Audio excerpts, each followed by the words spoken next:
This House is in session. I first want to welcome members of the Youth Parliament to this Honourable Chamber.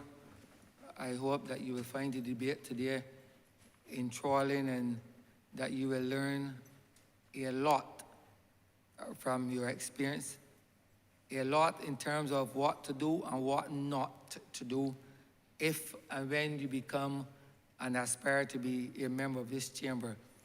There might be some things that you might see happen from time to time.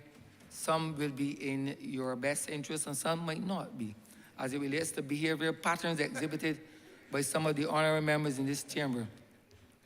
You are all adults, so you would know what to do and what not to do. I just want to wish you a pleasant day in this chamber. And after the lunch break, and there are any questions that you have, feel free to pose them to myself or members of this chamber.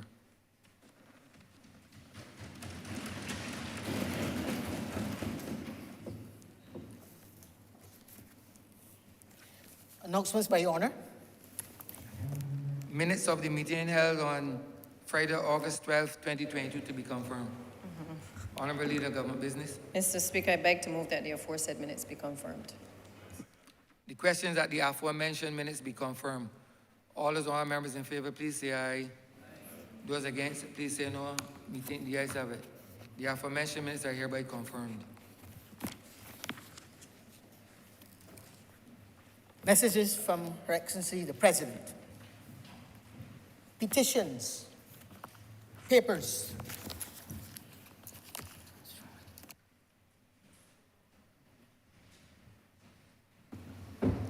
Honourable Member for Christchurch, please. Mr. Speaker, I am commanded to lay the response to the Auditor General Report 2021.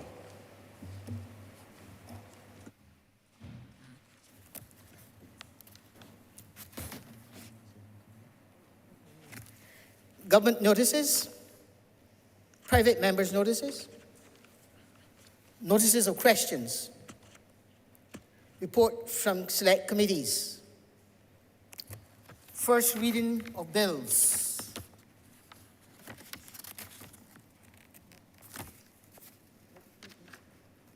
Statements by ministers. Congratulatory and/or victory speeches. Personal explanations. Motions for leave of absence. Or replies to questions. Notice of motions for adjournment of the House on matters of urgent public importance. Orders of the day. Honourable Leader, Government Business. Mr. Speaker, I beg to move the suspension of standing orders 6, 16, 18, 20, 42 subsection 5, 43 and 44 for the remainder of the days. The questions that the aforementioned standing orders be suspended for the remainder of the day's sitting. All those honourable members in favour, please say aye. Those against, please say no. Me think the ayes have it. The aforementioned standing orders are hereby suspended for the remainder of the day's sitting.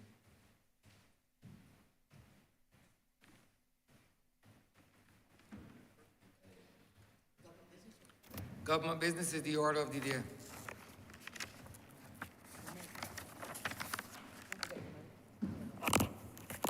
Order number 7, sir.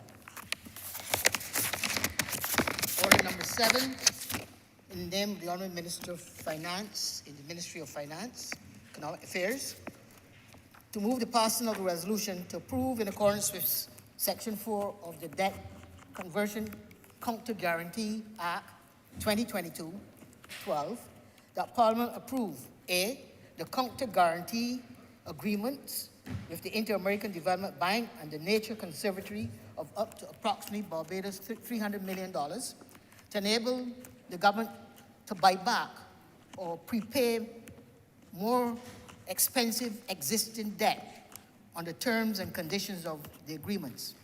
B, the conservation funding agreement for the purpose of paying the net savings over 15 years to a local trust which will manage conservation work. And C, the environmental and conservation commitment under the Conservation and Sustainability Commitment Agreement.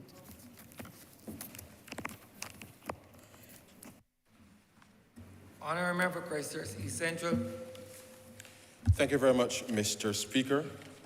I beg your permission, sir, to read this order number 7 in conjunction with order number 8, given that both resolutions, Mr. Speaker, are inextricably linked. The question is that order number 7 and order number 8 composed of a cognate debate in that they are inextricably linked. All those honourable members in favour, please say aye. Those against, please say no. Me think the ayes have it. Thank you very much again, Mr. Speaker.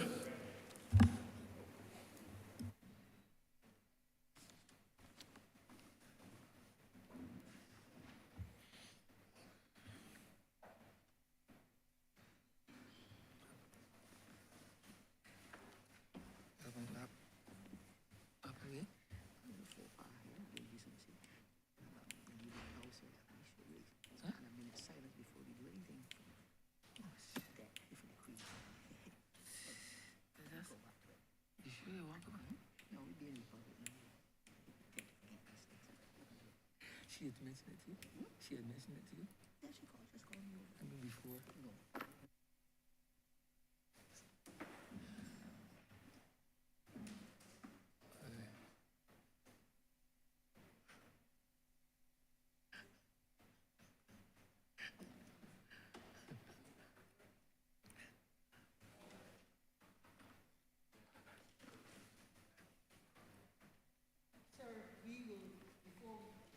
Business. Recommit to announcements, sir, by your honor.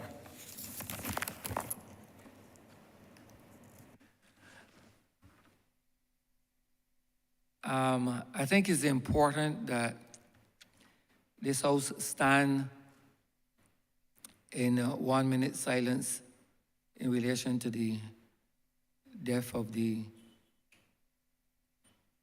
Queen of England and the leader, the former Queen of England and the former leader of the Commonwealth. So let's stand and pay homage to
Government business resumed, sir. Minister's phone.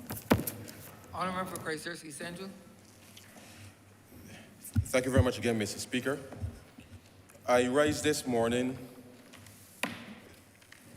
to commence this debate very clear in my own mind, sir, that just over 4 years ago, when we came to office, we indicated that we will transform Barbados whilst we pursue the critical reforms that will see a return to proper fiscal management in order to ensure, sir, that we engineered an economic recovery that included, sir, all Barbadians.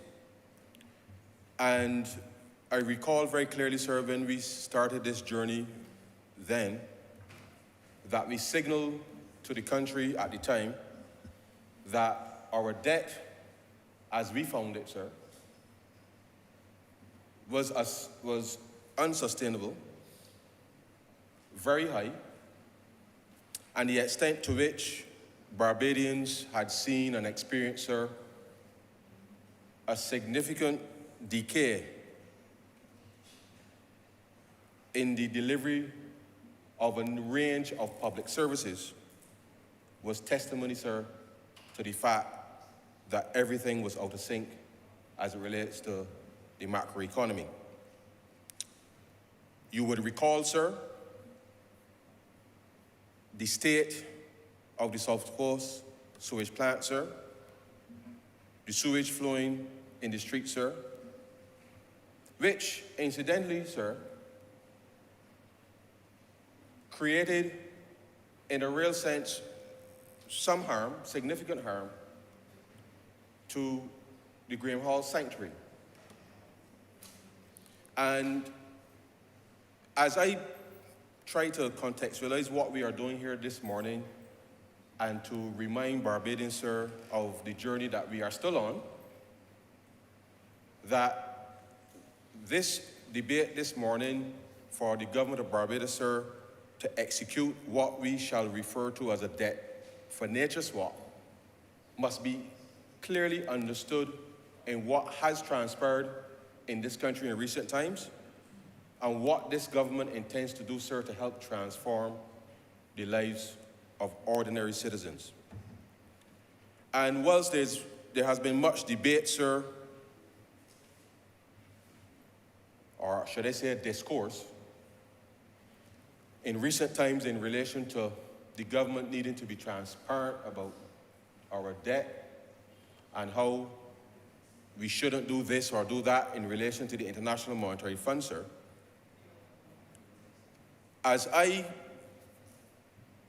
go about my daily task, sir, of trying to right-size an economy against very, very, very significant headwinds, sir, all for the most part driven by clear external factors, I want to remind the country, sir, that this administration will stay the course that we have charted since we took office in May of 2018, and that there are things that will happen along the way, sir, that will create a little turbulence, that will cause you, sir, to pause and reassess how you need to navigate, sir, in very stormy and choppy waters. And certainly, the whole world has experienced very choppy waters, sir, particularly within the last two, and Barbados, sir, is no exception. So this debate this morning, sir, is not just historic in the context of Barbados and how we treat to our debt. It is not only transformational, sir, in the nature of what we have put together with the partners to come here, sir, to execute this debt for nature swap. But it is important, sir, that in the context for which people are saying the government needs to put more information into the public, sir, which we have done under the Public Finance Management Act. But even before that, sir, we have been publishing all of the related information in relation to the Burke Plan, sir. With every review of, under the previous extended funds facility, sir, that information has been fully ventilated, sir, in the context of the public. And therefore, I say for the benefit of those within this space as well as those on the outside, sir, that when it comes to transparency, publishing of information, sir, this government is perhaps, sir, equal to none in relation to what we have done, not just in this parliament, sir, but in terms of what we have been able to do, certainly over the course of the last 4 years, to be able to share and consult, sir, as widely as possible with the widest possible of stakeholders to ensure that people stay the course. I start here, sir, because for some context, when we took office, sir, our public debt was estimated at just over $17 billion, sir. 176% of our gross domestic product, sir. And let me repeat, sir. $17 billion we inherited as a government, sir. 176% of GDP, sir. And therefore, when these young persons, perhaps here in the gallery on the outside, sir, perhaps may pick up the daily newspapers recently, and questions are being asked about how is the government of Barbados, sir, going to repay the debt that we have borrowed. Yes, sir, we have. I wish to remind the public, sir, that as of the end of, this is September, the end of July, sir, end of August, actually, sir, the public debt of Barbados stands at approximately, sir, $13.4 billion. Now, sir, approximately, if you would do, sir, as we know, basic mathematics, one would come to the conclusion, sir, that 13 billion is less than 17. And therefore, when commentators are asking about how the government of Barbados is going to repay debt, I don't recall, sir, any of the people who are asking the questions about how we are going to repay 13.5 billion or so, sir.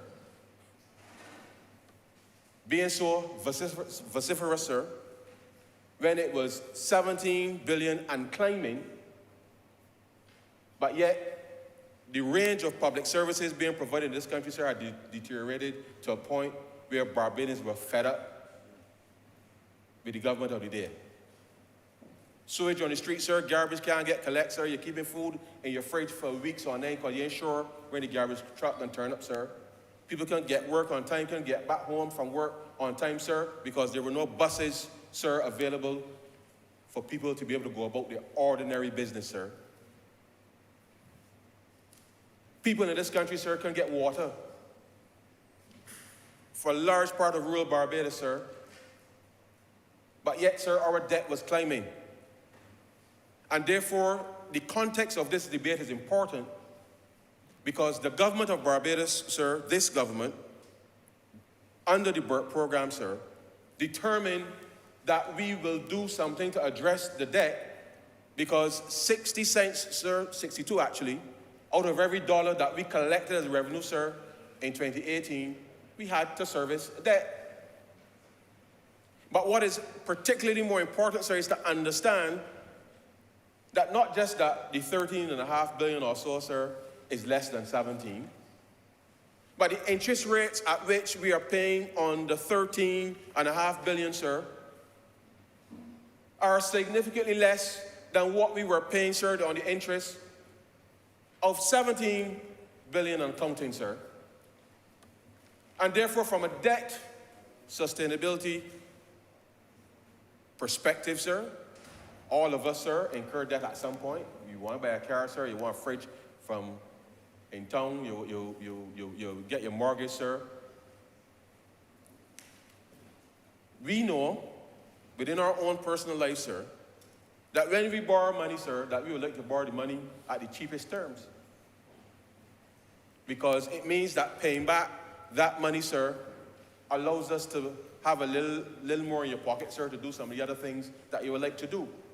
And therefore, when this debate, sir, is put in its historical context, I want the public, sir, to understand that, yes, the government of Barbados, within the last 2 years, borrowed monies, not because, sir, we wanted to borrow, you know, sir. Not because we wanted to borrow. Because when we started the BERT program, sir, we had a program that was predicated on bringing our debt to GDP down to 60% by 2033. But COVID happened, sir. The economy lost $2 billion in 2020, sir, in activity. Almost all of the tourism workers, sir, didn't go to work, maybe 2 or 3 days for the most part, sir, of 2020, sir. All of the taxi people in Barbados, sir, were impacted. All the people that move goods and services, supplying tourism facilities, sir, were impacted in 2020. And as a result of that, sir, the government's revenue declined by $600 million in 2020, sir. Now, let me just say, for those who are commenting and for the purpose and for the benefit of the young people here this morning, context is important. Because when the debt was $17 billion and climbing, sir, there were those who said, do not restructure your debt, send home 7,000 public servants. That would cure the problem.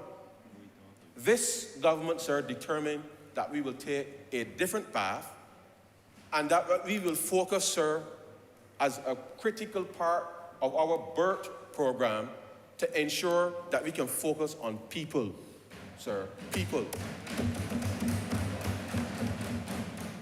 And yes, sir, we had to do some initial restructuring.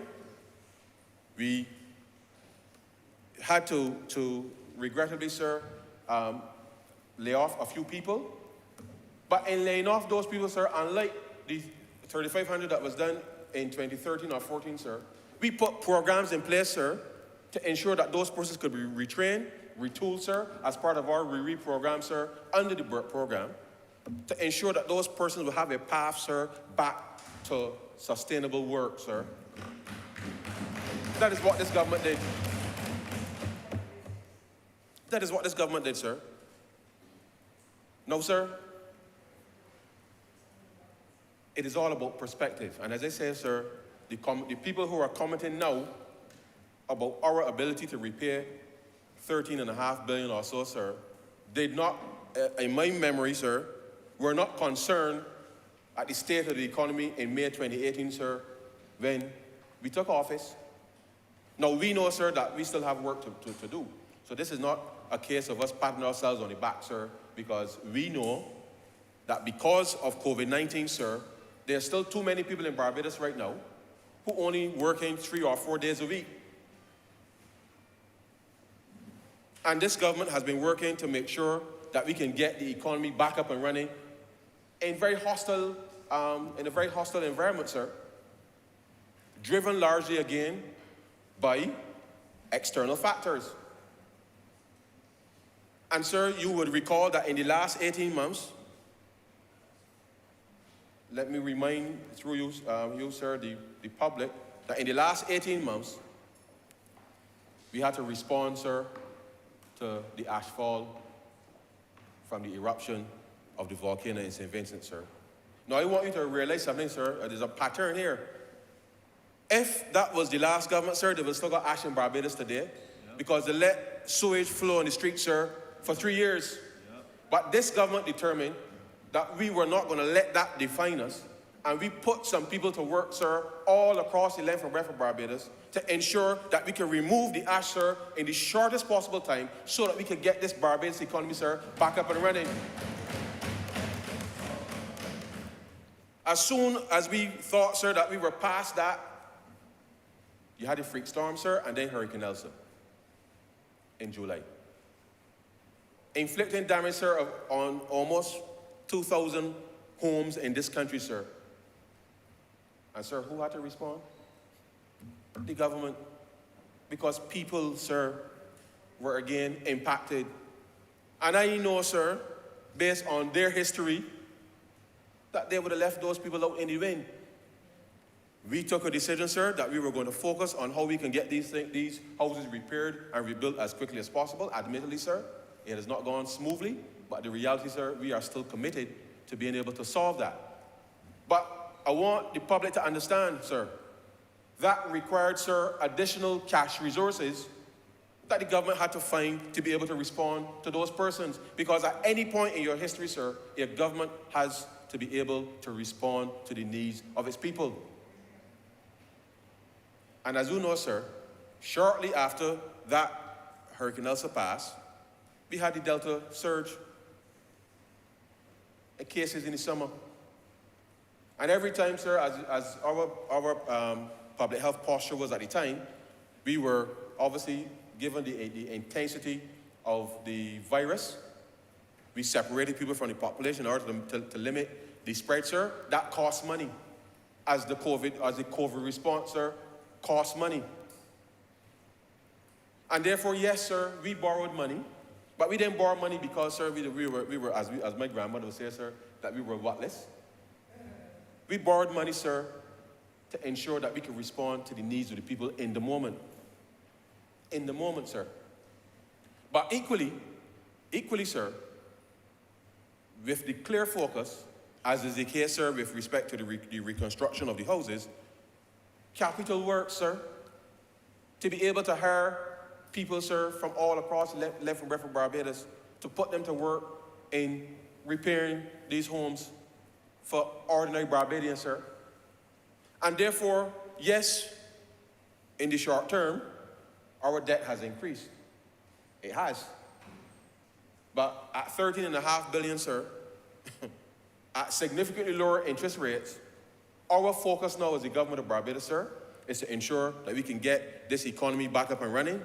I would love, sir, for the war to be done tomorrow so that things can normalize and we can get back to some sense of normalcy so that the cost of living, sir, which regrettably, as I indicated earlier, sir, those persons that working 3 and 4 days, which as you know, sir, if you're working 3 days, that's a 40% decline in your income.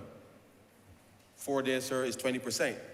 And therefore, we need to get those persons back to a full work week, sir, because with the cost of living being driven externally by all of these things that are happening outside of Barbados, those persons, sir, are clearly feeling the pinch. But it's not feeling the pinch because of anything the government of Barbados has done, sir. We have put as much as we can, sir, mitigation efforts to be able to help ease the squeeze, as you would say, sir, for Barbadians. But we operate in a world, sir, that is very, very, very hostile, very dynamic, and Barbados, sir, operating in this space, we will be impacted. But this government, sir, I am proud to say, we have responded when the call has been made for us to respond. And whilst we can't do everything for everybody at the same time, sir, we have responded. And I believe, sir, that our track record speaks for itself. But I don't want anybody in the public to fear our ability to repay the debt that we have now. What we must focus on is how we are all going to put the best efforts to ensure, sir, that we can grow this economy from top to bottom, sir.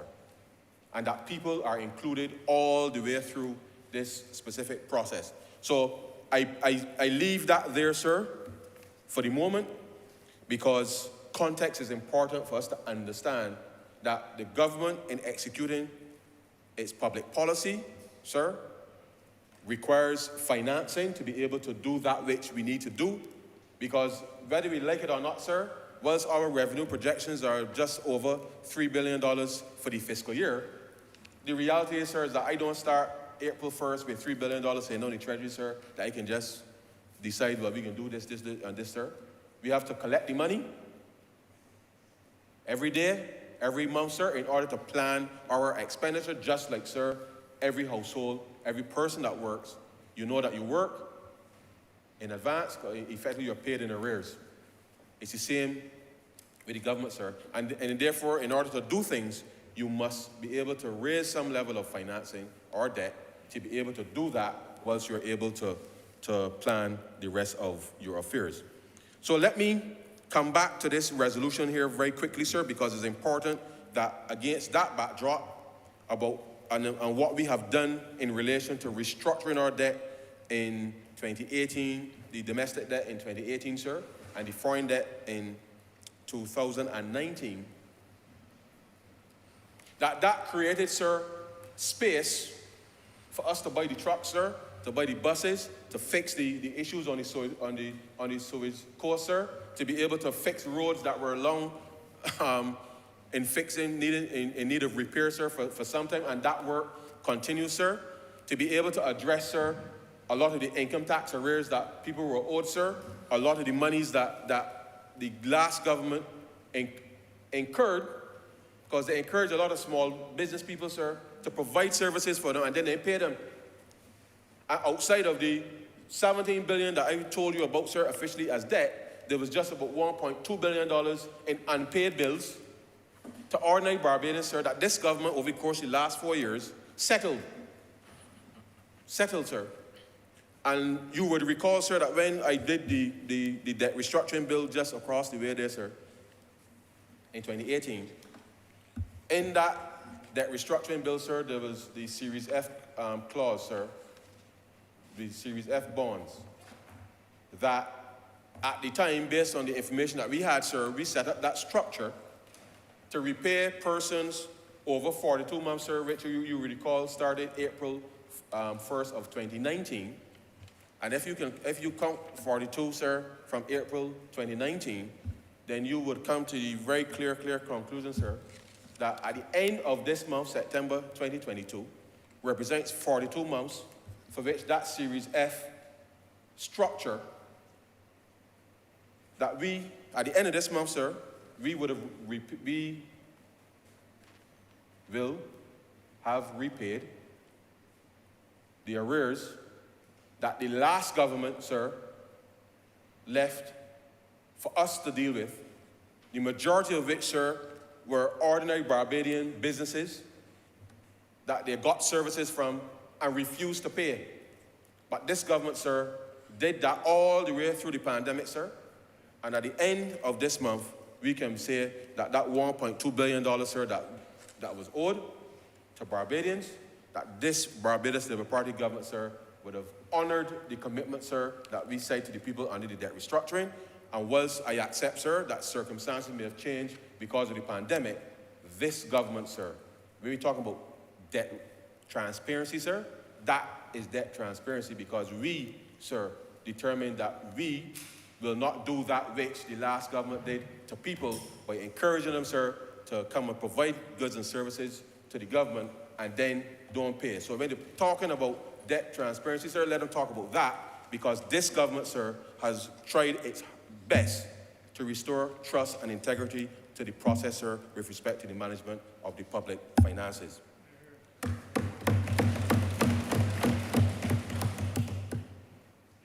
This debt for nature swap, sir, this debt for nature swap, and the honourable member for St. Michael's South Central, the honourable member for St. Michael's South Central, but also the honourable member for St. Michael's sorry, sir. Both the honourable members for St. Michael's South and South Central have been a part of this journey with me, sir, since we announced that we will restructure our debt, sir. And you would forgive me, sir, if I use both of them interchangeably. But the reality is, sir, when we restructured our debt, we understood and we gave a commitment, certainly in our manifesto, that there were certain things that we needed to do. And we contemplated, sir, that once our debt was restructured, that we would have been able to do this debt for nature swap in the traditional sense, which would allow us to pursue some of these marine conservation efforts. So let me just explain, sir, very quickly, what this really means in the context of our debt management and what we're doing. So as it stands now, sir, as you know, and I'm sorry that I don't have because I think, can you get me a copy of the estimates? Just for as you know, sir, every year we come to this parliament for estimates, and we publish, sir, in Appendix D or E, I think it's Appendix D, in Appendix D of the estimates every year. Because again, I'm going back to transparency, sir, because there's some people, and just for the benefit of the young people in the chamber and those listening, when people talk about transparency, it sometimes is important that we understand that when information is public, and mind you, for the benefit of the public, this is available on Parliament's website. So whilst it may be a nice fat book, sir, it is important that Barbadians understand that the government of Barbados don't hide anything when it comes to debt, sir. So it's Appendix C, my apologies, sir, Appendix C of this book, and I will indulge the young people who are present here to go on Parliament's website, go click on estimates, and you'll be able to get any of these documents here available. Every single loan, sir, that the government of Barbados has on its books, every one is published in this book. Every one. Also, the terms, the interest rates, everything, sir, is published in this book. So there ain't nothing to surprise nobody, sir, about what the government doing and hiding and all of that, sir. Everything is here. So I will say to those commentators, just take a little time. Just take a little time and go through and read instead of getting the paper, sir, and writing things to give the impression that the government hiding things. Every single loan, sir, outlined in Appendix C of this text. Every single one. Every single one. But I make that point, sir, because in this estimates of revenue and expenditure, within the amortization line, sir, amortization, sir, for the benefit of the public, just means you're paying back the principal, the money that you borrow, sir. The amortization line, as well as the interest payment, sir, because both are separated, every bit of interest is accounted for in this book. Every bit of amortization or payment of principal, sir, for the year is accounted in this book. And so for the purpose of this definition swap, I want to get the public to understand that if we, for example, sir, I'm not going to be, so this is just an example. If the total interest that you're supposed to pay in any given year, sir, let's say that total interest is $300 million, it is accounted for here, just for example. If nothing changes, sir, this book allows the government of Barbados, because we late in Parliament, sir, it is passed here, it's debated here, and it gives us the authority, sir, to pay that $300 million to whoever holds the bond. So in Appendix C, if you have a little piece of any of the series in Appendix C, you will get a piece of the $300 million in interest, sir. If nothing changes, it means we will pay that $300 million approximately in the year. Now, from a budgetary perspective, sir, it means that if I want to allocate monies for housing, sir, I got to find money outside of that $300 million to give to housing. It means, sir, that if I have to fix, the water authority needs some urgent money to fix something, sir, it means that you got to find money outside of that $300 million, sir, to do that. Because these monies, sir, have to be paid as they are committed. And if, for some reason, sir, when we have to pay this money, there are no resources available to do anything else, so it means that you have to look within your budget and make adjustments elsewhere in order to make those resources available. So we are committed, sir, for example, to pay that $300 million in interest. What this resolution, these two resolutions, are going to allow us to do, sir, very interesting. We're already paying the interest, it's already committed. And therefore, the swap, which we're engaging with Credit Suisse and CIBC here in Barbados, and I'll speak to that as part of the second resolution, sir, is allowing us to do is to buy back a portion of the existing debt at a lower interest rate, sir. But since we were already committed, sir, to paying, for example, $300 million in interest, in exchange for buying back the debt, sir, at a lower interest rate, the commitment, sir, is that we will divert a portion of the existing interest payments, sir, to do some marine conservation work, sir, critical work that is required to be able to help sustain and build out, sir, the blue economy in Barbados. Now, it does not impact the budget of the Ministry of Environment, sir, because these are specific commitments that we are doing. And so, for example, now, sir, it means that out of that interest payment, we might be able to get 20 or 30 million, depending on how much space is created, to be able to divert into that space, just as an example. As an example. But what we are doing here, sir, just from a conceptual perspective, you're paying interest at a certain rate now. We're going to buy it back at a lower rate, sir. And therefore, the difference, the savings, is what we are saying we are going to divert now, sir, into the local trust, the Barbados Environmental and Sustainability Fund, over the next 15 years, sir, over the next 15 years, to help deal with a number of very critical marine and conservation commitments, which I will allow honourable members, the member for Christchurch West Central, and I know the member for St. Michael South will elaborate further on those commitments. But what this transaction allows us to do is to use, sir, existing debt payments that we must make. Because as you know, sir, when you put it in here and you say that you're doing it for X, you really can't turn around and do away with it. So just for the benefit of the young people here today, the reason we are here to do this resolution is because as it stands, sir, the law says we have to pay our debt in full whenever it becomes due. And therefore, when we're talking about diverting debt now, we ain't talking about nobody can't win the money or nothing so. We are talking about the permission that this Parliament has granted, sir. When we came here about a month ago or so, sir, and we passed the Debt Conversion and Counter Guarantee Act, sir. And therefore, the notion of diverting debt, sir, is not to be in any way associated with anything negative. We have an agreement that we have made that is supported by the Inter-American Development Bank, sir.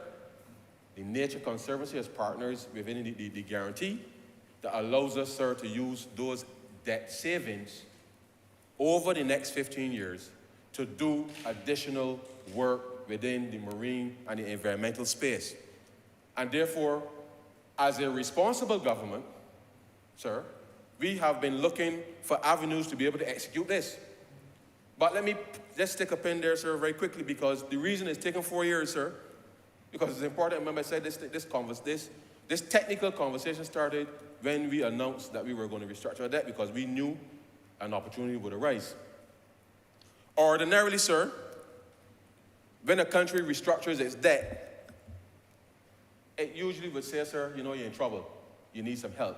So the signal to the market is something that is less than confident. Now, you would recall, sir, we restructured our domestic debt end of September of 2018, and we launched the debt exchange in October, and everything was wrapped up nice and neat, sir, within a 2-3 month period. Everything was, all the terms were agreed. By the time, sir, we settled the external debt in 2019, as you recall, sir, we had already met the primary target of 3.5% surplus at the end of March 2019, and we were well on our way, sir, to achieving the 6% primary surplus, which, as part of the original BERT program, were the critical targets to be met. And as you would expect, sir, having come to office, the truth is, whilst we were new to government, the people on the other side of the table, sir, were still doubtful about whether Barbados, and certainly this government, would be able to do that which they say that they wanted to do. And therefore, as we continue, sir, to perform and do that which we said we will do, the International Monetary Fund, sir, in publishing their reviews, confirmed or validated as an independent arbiter that Barbados we were doing, sir, what we said that we would do. The confidence, sir, the confidence by the external creditors was quite extraordinary. Because normally when, as I said, when you conclude your debt restructuring, people want to get back the money fast. So they're prepared to sell, sir, at a discount very quickly to be able to get out, because people's focus in a debt restructuring when things looking a little queasy is that they will say, look, I can take 80 cents on the dollar, I can take 75 cents on the dollar to get out of this here, because I ain't sure whether I can get back my money. And therefore, bond prices in a normal circumstance for debt restructuring will settle somewhere in the 80s, sir, mid-80s, lower 80s, depending on your credit quality and your history. And the truth is, sir, I believe in my heart of hearts, even though it took longer than we would have liked to finish the external debt restructuring, in the end, it actually turned out to be a positive thing, because by the time we finished, the external creditors had seen what Barbados said it would do happening.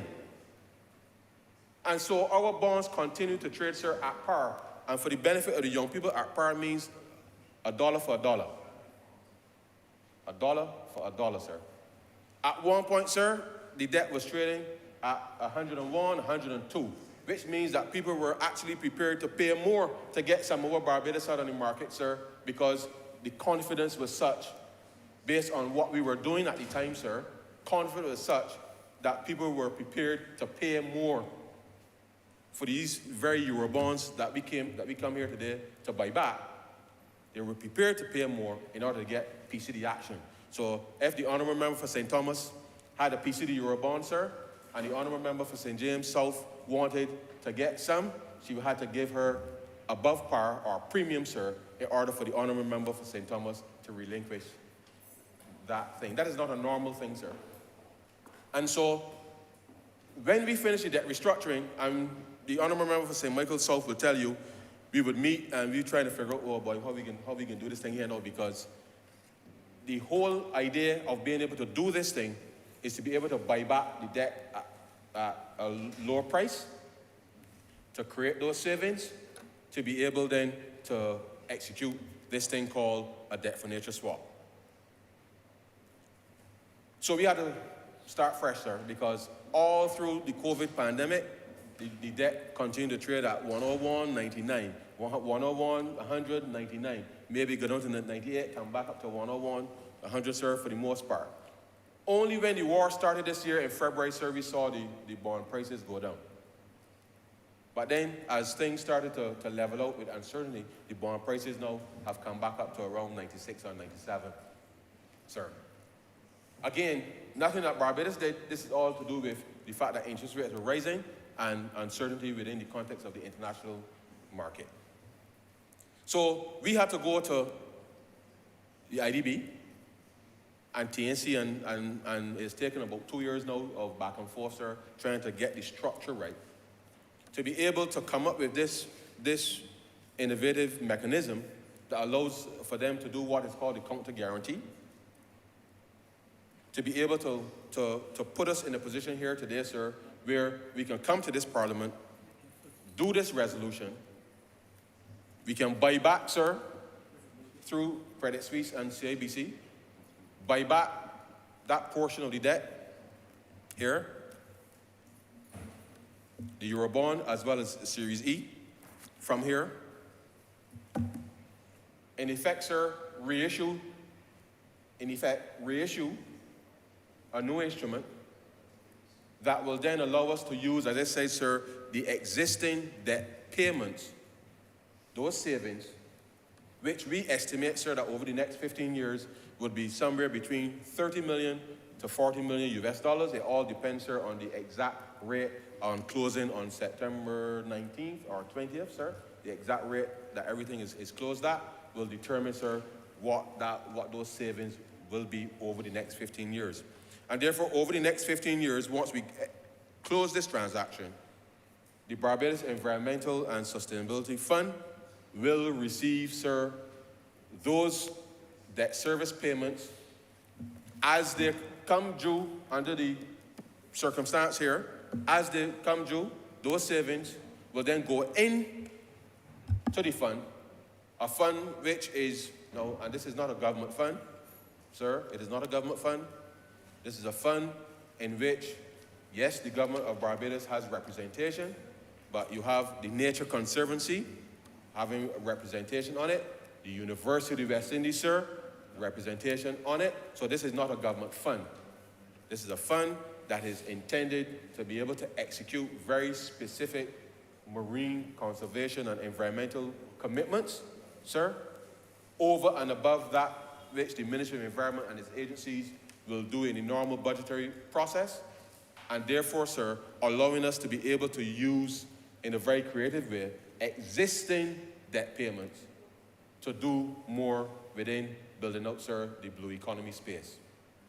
And therefore, sir, it is a transformational moment for the country, because this type of thing, sir, we would love to see right across the region, because as we have to respond to the climate crisis, sir, it means that I don't have to, for the moment, sir, hurt my head about where we can find the money to do these things. As the Honourable Member for St. Michael South every year would come and say, Minister, we need to find some money to do this, and we said, but we got to do the swap, because the money can come from the swap. So we had to delay, and then COVID hit, delay, but we are in a position now, sir, that we know where the resources will come from to be able to accelerate, sir, a lot of the work that when Barbados, I think Barbados was the first country to announce we had a Ministry of the Blue Economy.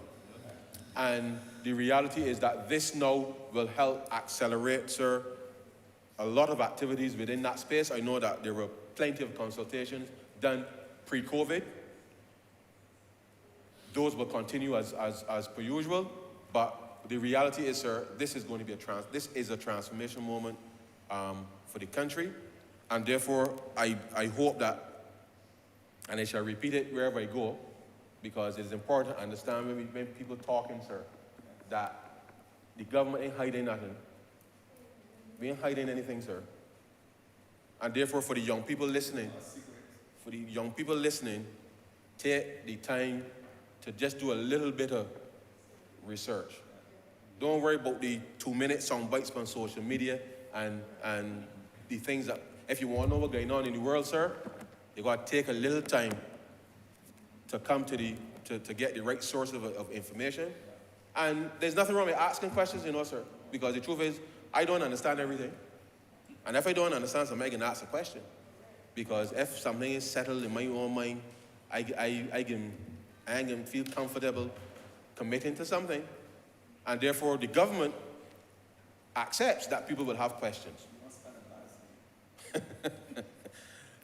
We accept, sir, that people will have questions, because this is new. This is new, and this is not something that happens every day in the world. This is new, sir. And this government, in promising that we will transform the way that things are done in Barbados, sir, it actually means that you got to do something new. Because if you keep doing the same things that the last government was doing, sir, then you know what would have happened to this country if we had found ourselves in that situation with COVID besetting us. You have to do something new, sir. And this government, in charting a course to get out of the situation that we found ourselves in, we got to upgrade our systems, we got to improve things, but you have to do things differently and do new things. And this, sir, is part of the new things that we are doing in this country to bring back some measure of respectability, sir, to the name of Barbados. Now, sir, the terms and conditions, and I will go through very quickly, the terms and conditions, and I speak very quickly, sir, now to the special loans, which we're also doing as a cognate debate. So 150 million, sir, Barbados dollars will be bought back by First Caribbean as part of the 300 million buyback. 150 million, sir, with respect to Credit Suisse, in order to buy back and prepay existing higher cost debt to utilize the savings to finance, as I said, sir, marine conservation in Barbados. So again, we took a unique approach, because ordinarily, sir, when you do these things, you only have one investment bank that would normally do it. But we said, sir, we're going to take a bit on the foreign side, let the international agency do that, which is Credit Suisse. On the domestic side, sir, CIBC, First Caribbean, right here in Barbados, local local bank, sir, in order to execute this. Now, what is important, sir, is that Wells Credit Suisse, sir, and this is important to understand. Now, there's domestic debt and there's foreign debt. The critical part of this is that whilst we are engaging two entities, there's actually going to be foreign exchange savings for the country. Because, as I said, the diversion of both the foreign debt component, the Eurobond, to go into the sustainability fund actually means that we don't have to use foreign exchange to repay the creditors in the original context, and therefore the country actually saves foreign exchange by diverting those funds into the local trust for us to be able to accelerate the conservation efforts. And therefore, it is important to understand that the way that we have structured this actually will benefit the country certainly over the next 15 years. And even though it may be small relative to the overall foreign exchange that the country has to use, every instance, sir, where we can do more of this, it means that the country, sir, will be better off over the long term. So, Credit Suisse, sir, as I said, 150 million US term loan. There's a 42 months grace period. The maturity, as it says here, sir, September 2037. Again, 15 years. 24 semi-annual payments of 3.125 US.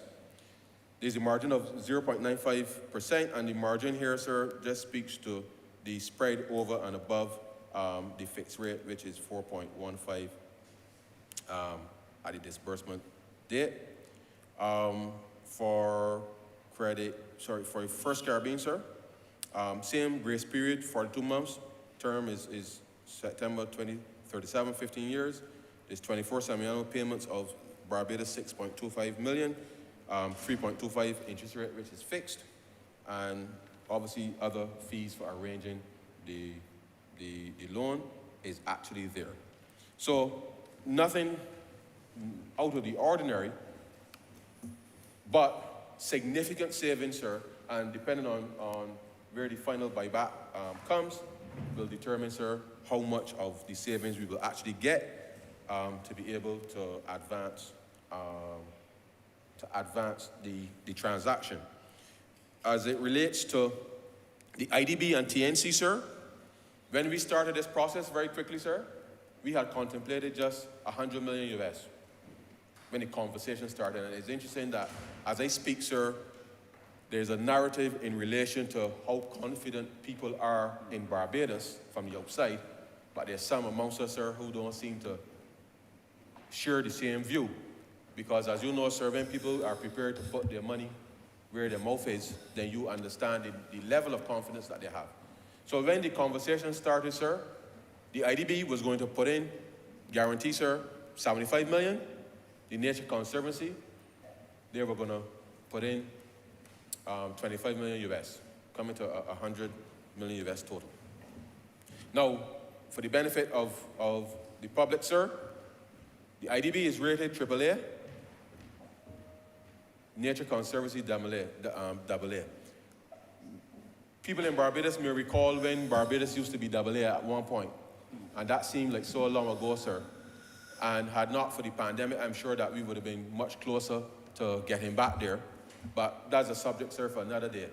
But it's important to understand that credit ratings matter, because when we get those 23 downgrades, sir, it almost seemed like every month we'd be getting a downgrade. But when we were getting those downgrades, sir, it really matters, because it speaks to your credit quality. But nevertheless, sir, these two agencies, throughout the course of our discussions and seeing what Barbados had done, even in the middle of the pandemic, sir, in the middle of the pandemic, they agreed earlier this year, both of them, that they will augment their original commitment, and therefore the IDB now, sir, has agreed to guarantee 100 million US and TNC 50 million US dollars.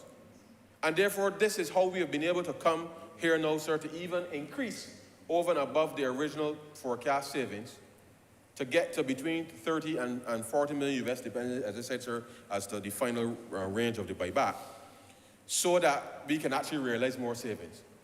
The truth is, sir, you can't want more an expression of higher confidence in what this government has been able to do, not just from a financial perspective, but more so, sir, because as we have responded to ensure that persons' needs are addressed as best as we could, given the circumstances, sir, the international community looking at Barbados and looking at the way that Barbados have been governed under the leadership of the Prime Minister for the last 4 years and few months, few months. There is a substantive difference, sir, in the mindset of people in Barbados today than it was when we took office 4.5 years ago, because there was doubt. People have seen the track record of this government, sir, and therefore this transaction, these terms and conditions before this chamber today, was you will read it and you figure, oh, it's only 100 million, it's only 50 million. There's been an evolution, sir, in us getting here, which is really a response to our stewardship, sir, of being a responsible government, managing in extreme circumstances, sir. And therefore, this story, this narrative, sir, is twofold, in my view. There are people who would wish, sir, for some reason, that the facts are not the facts. And I don't know why you would want, after the last 2 years, why you would want people to continue to suffer. I don't know why you would want that. But the other part of this is that this government, sir, in spite of the challenges, as I said, we have soldiered on. And our record has been a sharp contrast, sir, to those who are now writing in the paper every day, which is their right. But I wonder sometimes how the editors perhaps may not be as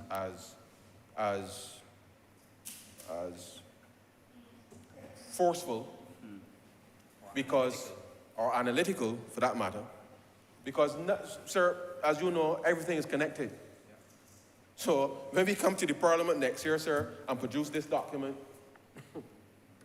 in March, in this document, you will see specifically, yes, debt service, but you're going to see debt service going to, by the estimates next year, you will see debt service going into the Environmental and Sustainability Fund. And that debt service going there, sir, is not going to cost Barbadians any more money. We're not coming in the people's pocket for more money to do that, sir. And therefore, we must understand that we are trying our very best, sir. Yes, we had to borrow to respond to the circumstances that we had. Yes, we have some issues to resolve in relation to the last 18 months and how that has really offset not just people, but create a little bit of fiscal imbalance for government because of the aggressive demand for cash. And therefore, we didn't plan for that, sir. And I forgot to mention, sir, that we also recapitalized the NIS last summer too. Because you will remember, sir, those persons who were laid off in 2020, they had to get the unemployment benefits by law. And as you know, sir, I think it was section 32 or 33 of the NIS, if my memory serves me correctly, when there's a shortfall, who has to put in the money, sir? The government. And therefore, when you have such an aggressive demand for cash, sir, you have to find ways, not just of responding, but right-sizing your public finances, sir. And therefore, this debate this morning, sir, whilst to some may seem out of place, the reality is that we are continuing our commitment, sir, to be able to ease the burden on ordinary people and finding innovative ways of using what you already got, sir. As my grandmother would tell me, use what you got, Skipper. Use what you got. And using what we have now, sir, we are able to unlock now opportunities within the blue economy space that I believe, sir, that thousands of ordinary Barbadians, once we expose them to it, sir, will take those opportunities up. And therefore, this transaction, in my view, just like how engaging with the IMF provides a catalytic role for multinational banks to come in and help support programs, I believe, sir, that this specific transaction here today, whilst will provide those monies over the next 15 years, this too will be a catalyst for us to be able to access more resources to deal with the marine space, our environmental commitments as we respond to the challenges of the climate crisis. This will be a catalyst, sir, for being able to access more funds. And therefore, we are doing this not to pat ourselves on the back, sir, but to make sure that as we engineer an updated BERT plan, sir, taking cognizance of the fact that we've taken a hard lash or a hard cuff in our guts over the last 2 years because of COVID. But it didn't take the wind out of our sails, sir. We just paused, collected ourselves, and charted a different course on the basis of what we were facing. But the mission remained the same, sir. Right. The mission remains the same. And therefore, these two resolutions together, sir, these two resolutions together, I believe, will prove in time to be significant catalysts for how the government of Barbados is going to continue to lead, not just our international advocacy, but as we said, sir, we ain't just talking the talk, we walk in the walk, sir, by being able to show people that just give us a chance. Give us a chance. And I would like, sir, the next 3 years that nothing don't happen in the world. Because I would just like, sir, they just my wish, I would just like to be able to get on with doing things so that people minds can be put at ease. But I know the world don't operate so. And therefore, whatever we face, sir, we must continue, sir, to be innovative, creative, working with all of our partners, sir, in good faith. And therefore, I'm asking Barbadians, when the Ministry of Environment, because this is, you see, sir, at this stage, when we finish this transaction, my part basically done. I just gotta get them the money, and they will get the money.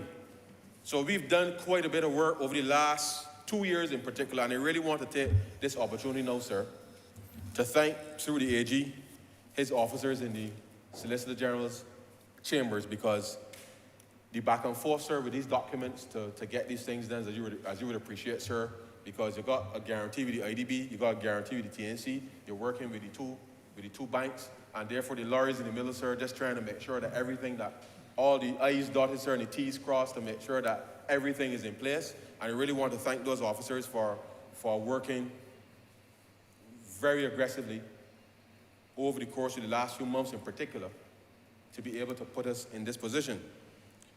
As it relates to the CPC, drafting of these resolutions and getting everything in place for us to be able to do this today, I thank them as well, sir. The officers in the Ministry of Environment and the Coastal Zone and the Roots Reach program, I also thank them personally, sir, because whilst there is a lot of back and forth in relation to the commitments, I believe, sir, that what we have brought here with respect to milestones and how we will achieve them, I believe will be a transformational element in terms of how Barbados can become, again, sir, a world leader with respect to environmental advocacy. But I also want to thank my officers in the Ministry of Finance too, sir, because without their drive, the officers in the Public Investment Unit who coordinated with everybody to be able to get this done, tremendous work, sir, in the background that certainly over the course of the last 6 weeks or so, when everything was just coming together, you just needed to make sure that everything was in place, sir. Tremendous, but you still had other work to do. And we're still doing other work, sir. And therefore, as I look at the work that is to be done going forward, I say to the officers that the hard work certainly that you have undertaken to bring us to this stage is good work, but now the proof of the pudding, sir, as they say, is in the eating. And therefore, in achieving these environmental commitments, the whole of Barbados now really has to get on board and be engaged. I know the ministry and the Honourable Member for St. Michael South in particular led a series of consultations with a range of stakeholders, sir. And he will be able to articulate, sir, some of the issues, the concerns, the positives, in terms of where we're at. But the reality is, sir, as you know, sargassum continues to be a threat.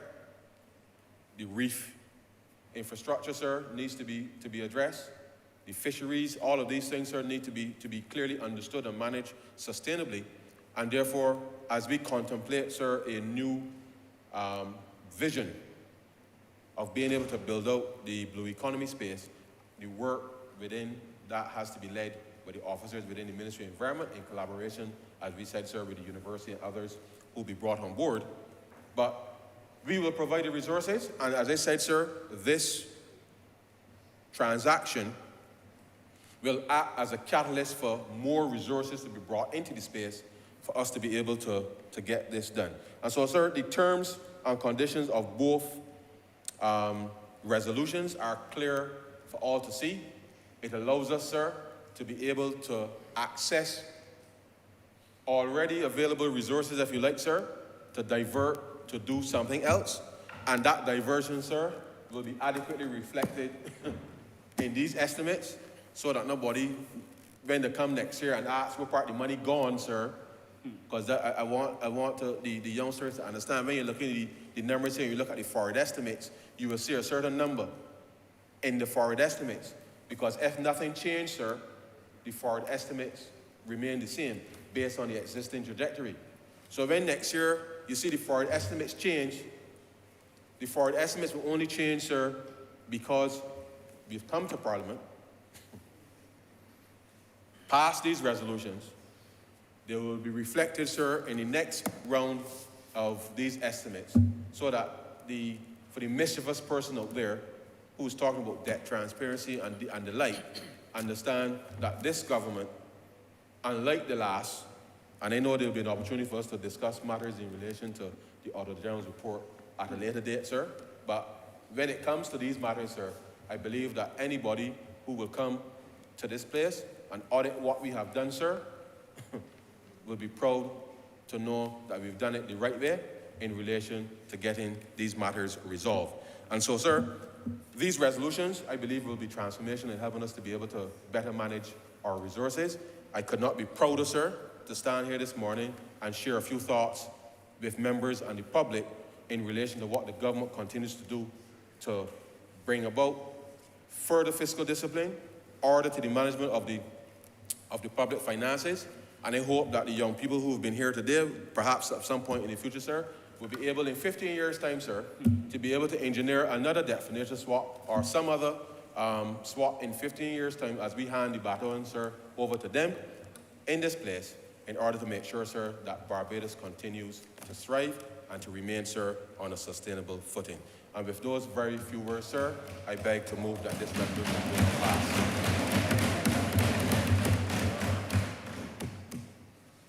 Honourable Member for St. Michael South. Thank you very much, Mr. Speaker, sir.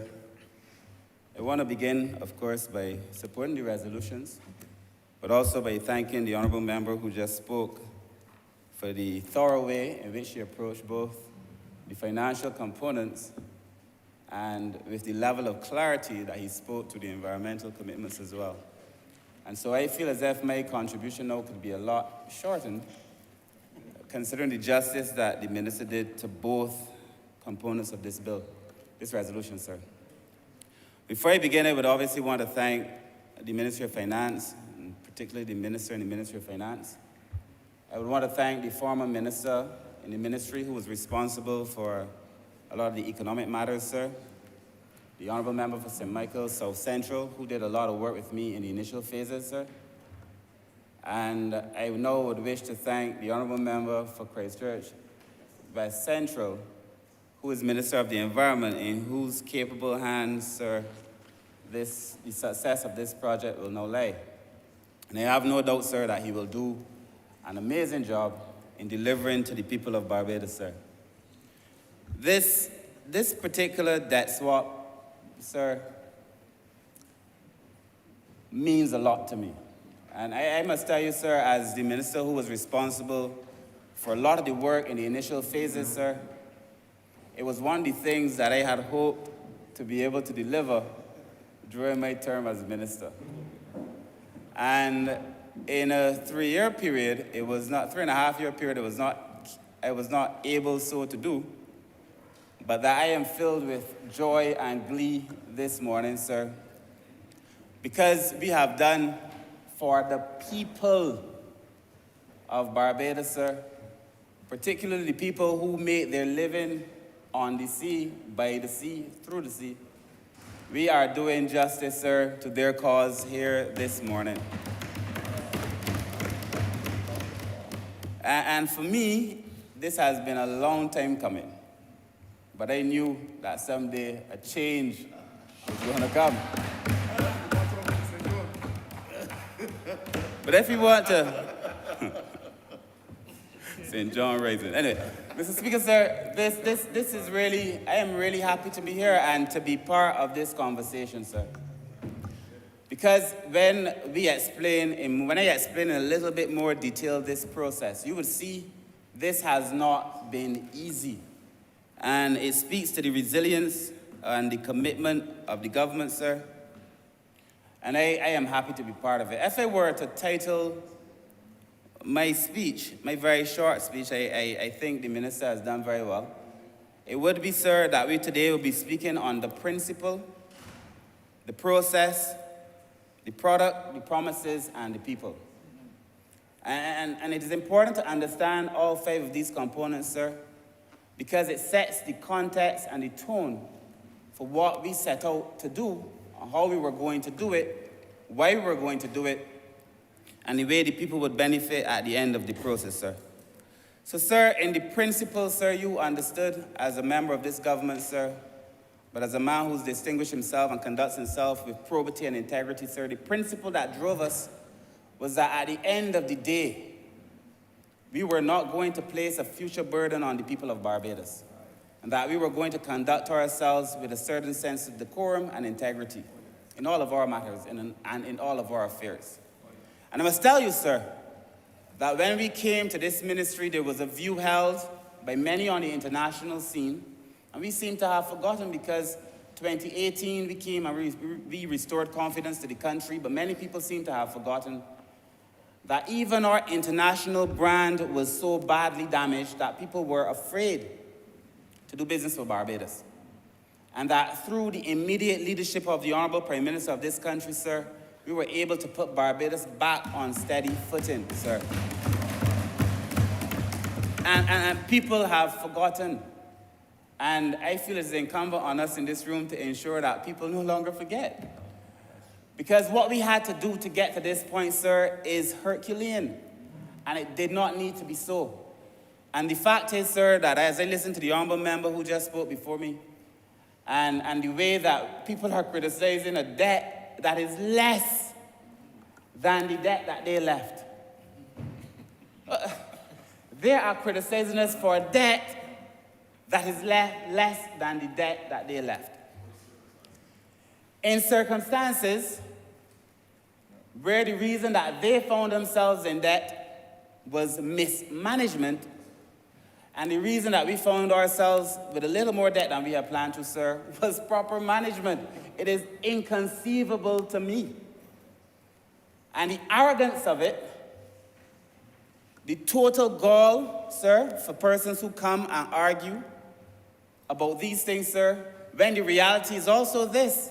And I have a feeling, sir, if you are causeless, you should talk less.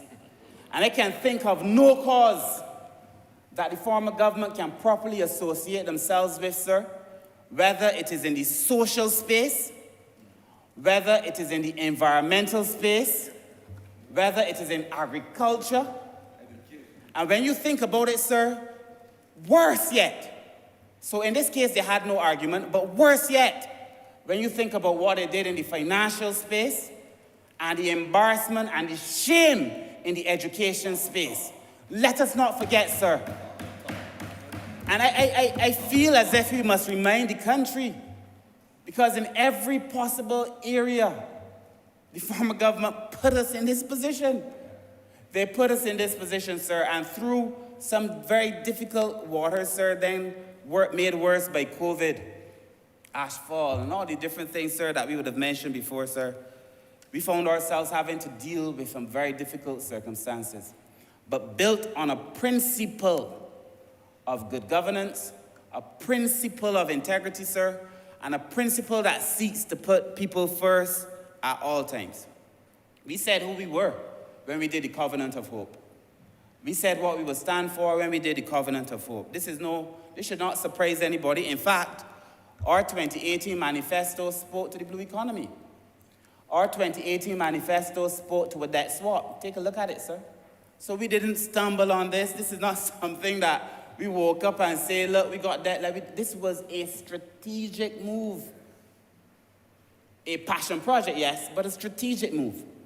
A move, sir, that meant to place Barbados back in the international landscape in a way, sir, that we could feel proud. I'd heard Barbados' name being called before we came into this place. I had heard people saying Guyana won't even take the Barbados dollar, or we forgot. I had heard people saying when we go to meetings overseas, the ministers can't be found to show up and they're gone and they spend the day gallivanting. Or have we forgotten?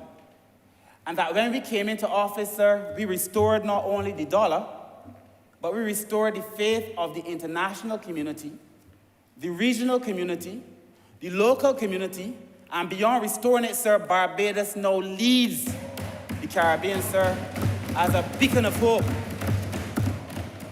Least we forget.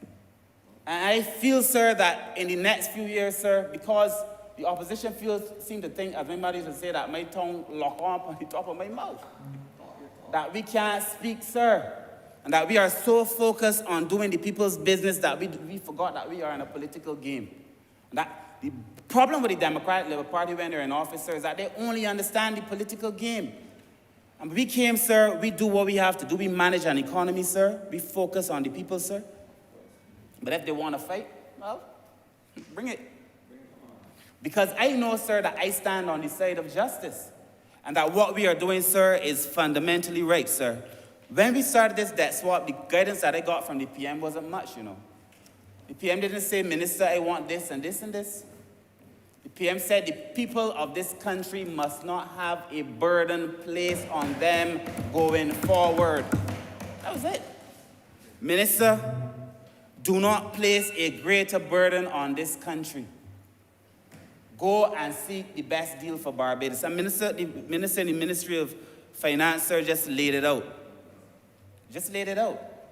We had thought, sir, this was going to be a simple process. Let me tell you, sir, Mr. Speaker, sir, when I sat down to do this debt swap, the history of these debt swaps made it seem as if countries in the position Barbados was in would go out, you owe so many people, like if I owe you $1, sir, but you know I ain't got no money. And another man come and say, don't worry about Kurt dollar, I can give you 85 cents.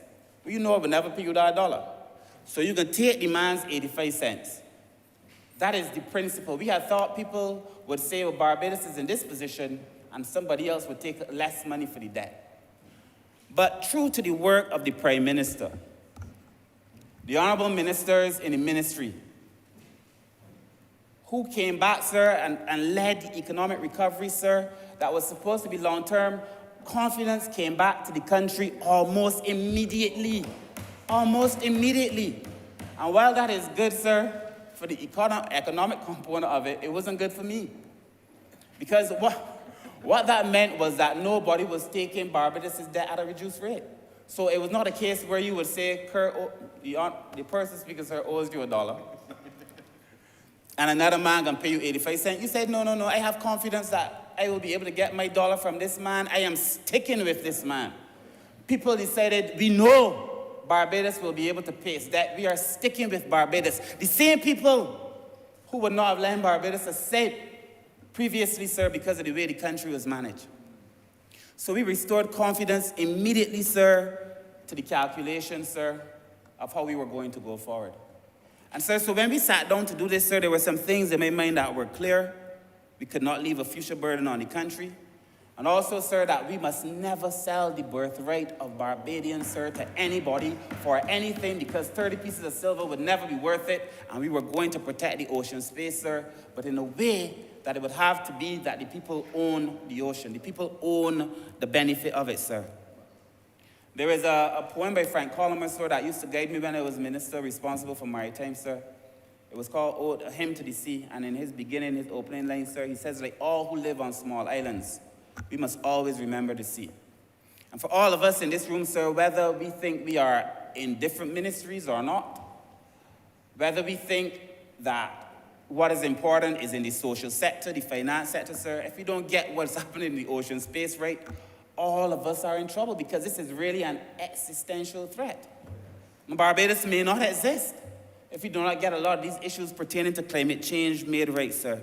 And so when we look at the leadership of the Prime Minister in this process, to be able to chart the path for Barbados, sir, not because, you know, Prime Minister wants to go on the international stage and make these points, sir, this is important. We, Barbados, potentially, like other small island developing states, could potentially not be here.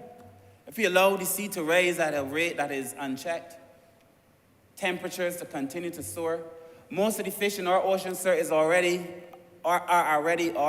already, sir, at their maximum thermal capacity. Meaning that a slight increase in the temperature, sir, will see us losing everything. All the fishermen out of whack. The coral dead. Tourists incoming. Sir, this is really a very serious issue, sir. So what has been the process? How did we get here? I must tell you, sir, when that's what was put in the manifesto and our work on the blue economy, I never thought I would be the person who had to do it. So when I came in, I had a period of immediate learning. I had to learn certain things. I mean, I'm fast to find myself up to scratch. I'm thankful to my colleagues, sir, because we were learning together, and many of them, sir, gave me some guidance on a number of important things, sir. And immediately when we reached out to the Nature Conservancy, TNC, we were able to begin that conversation about what is important in the ocean space and how do we frame this discussion on a debt swap. Sir, the debt swap was going to be, for me, a salvation. I remember there was an article written, sir, when I became minister, by a person who was said to be associated with the other side. He says not. But the article said, sir, with all the things in this blue economy and all the things that the minister wants to do and the government is promising, there will never be money made available to be able to do them. This part right, part wrong. Because our limited resources, sir, as a small island state, sir, our resources are finite. So we obviously did not have resources, sir, to do a lot of these things. And the moment any of the builders in here, the Honourable Member for Christchurch West will tell you, the moment you put anything into the sea, you're talking about 3, 4, 5 times the cost of things. It is very expensive work in the ocean. So a lot of what we were doing, sir, would be costly. I remember going to the first and the second estimates, sir, meeting with the Prime Minister and my good friend who sits to my right here, and saying that these are the things I want to do and this is how much I think it will cost, and put it into the budget. I did. Only to be told, Minister, you will get your money when you conclude this debt swap. You will get the money to do the things you need to do from the debt swap to be able to help drive them, because the government doesn't have to do everything. The government has to set the framework within which things can be done, but that the government doesn't have to be able to do everything. So when I started talking about this marine spatial plan and you know, marine protected areas and stuff and what I was going to cost, we were supposed to get it from the debt swap. And sir, because I never got the debt swap in my time, needless to say, I never got the money. But I am pleased that we now have it, and that the Honourable Minister of Environment will be able to do some transformative, innovative work in the blue economy, sir, that will redound to people. And you know, sir, the government really overperformed. And we have a way, sir, Barbadians, and this government has a way of being very humble. You know, we don't like to boast about the things we have achieved. But the government overperformed in terms of the management of the economy, sir, in those early days and in that early stage, sir. The government performed so well, sir, that the honourable member for Christchurch East Central, who just spoke, would tell you, sir, that our debt was trading above par. This is so unprecedented. In most cases, sir, when you find yourselves with an economy, sir, that was as fractured as ours was when we came in, that the former government left the economy tattered, broken. When we came in, sir, in those cases, you would expect to be able to make those deals, but we did not, sir. And when you say that your debt was trading above par, it meant that instead of people saying to me, back to our analogy, that they would take 85 cents for the dollar, people say, if you want that dollar, I know Kirk can pay. Well, sorry, I know that the honourable member will pay. You have to give me $1 plus. You have to pay me more than what is owed on the principal. This was unprecedented. So you would find that in Belize, they were able to secure their debt swap quick because the same faith was not given to Belize.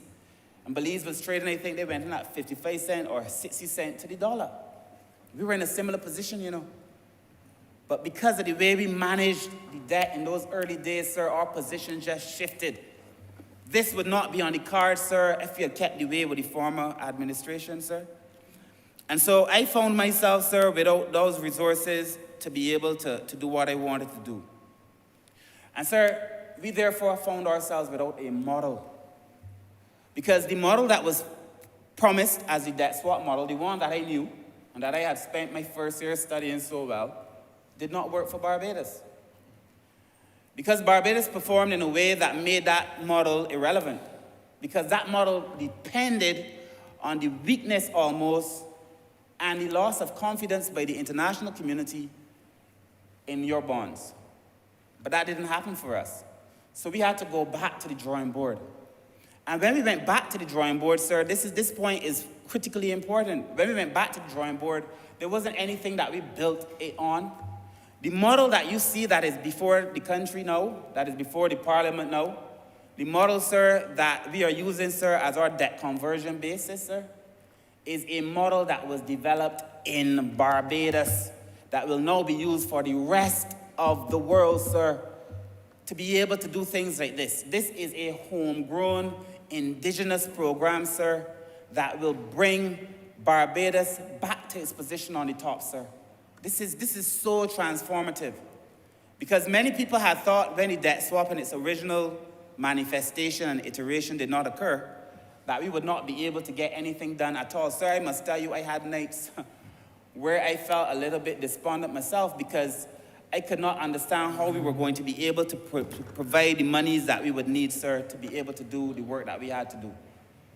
And understand when I say, sir, that we went to estimate, sir, it meant that if I did not get these monies from one place, the monies had to come from some other place.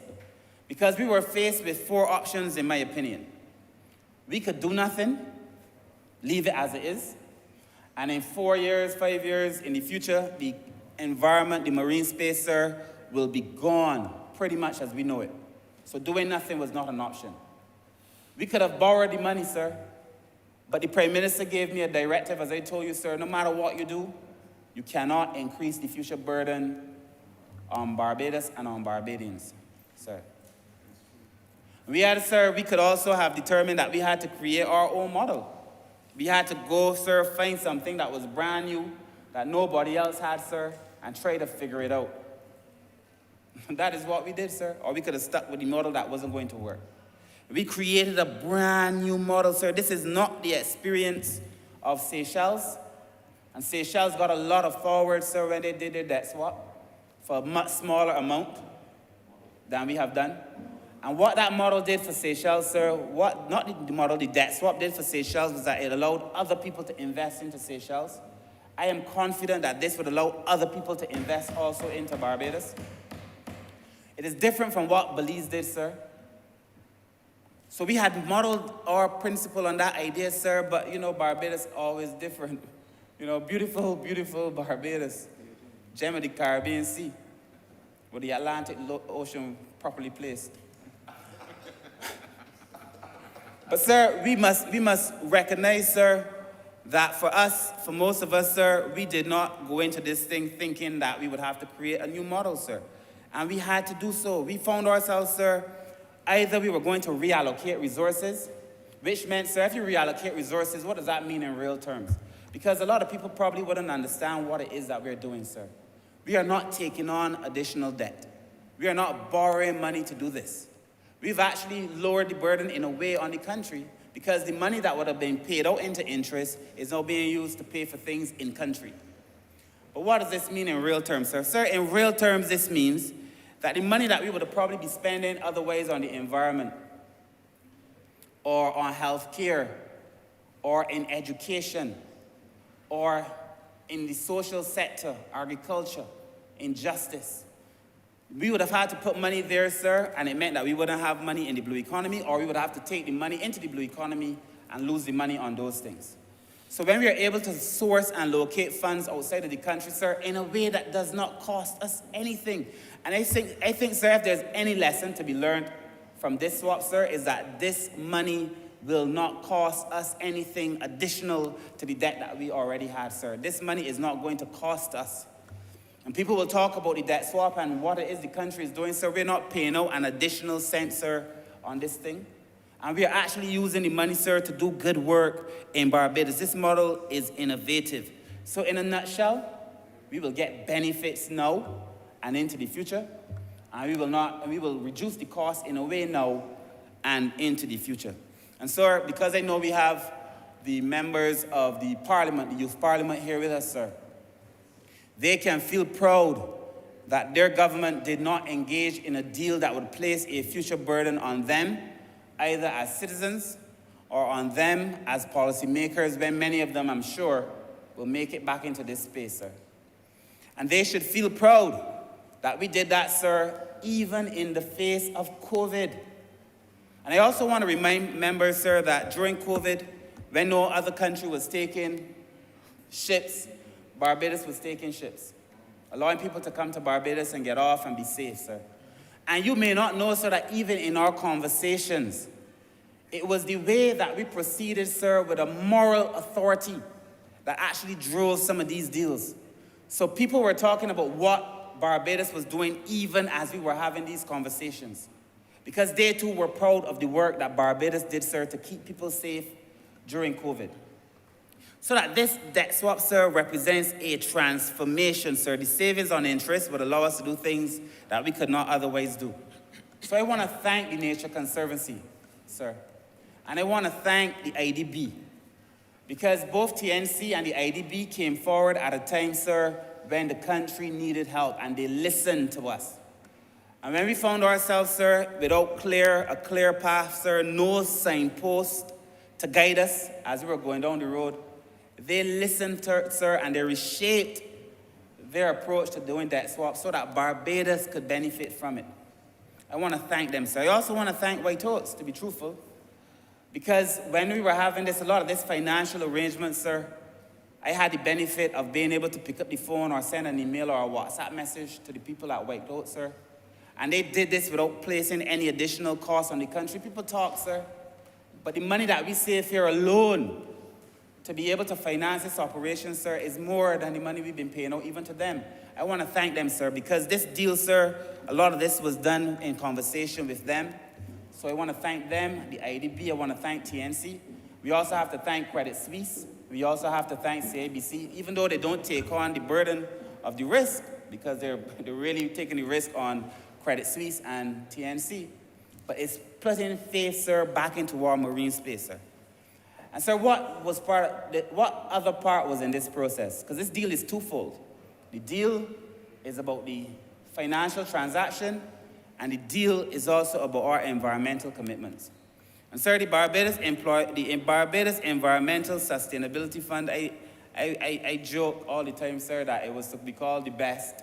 It was to be the Barbados Environmental Sustainability Trust, but the Honourable Member for Christchurch East Central stole the name. And now we're the Barbados Environmental Sustainability Fund. But the fact is, it is still the same. We, sir, are doing a setup where the fund, sir, is not only the government, and the Honourable Minister started to explain this.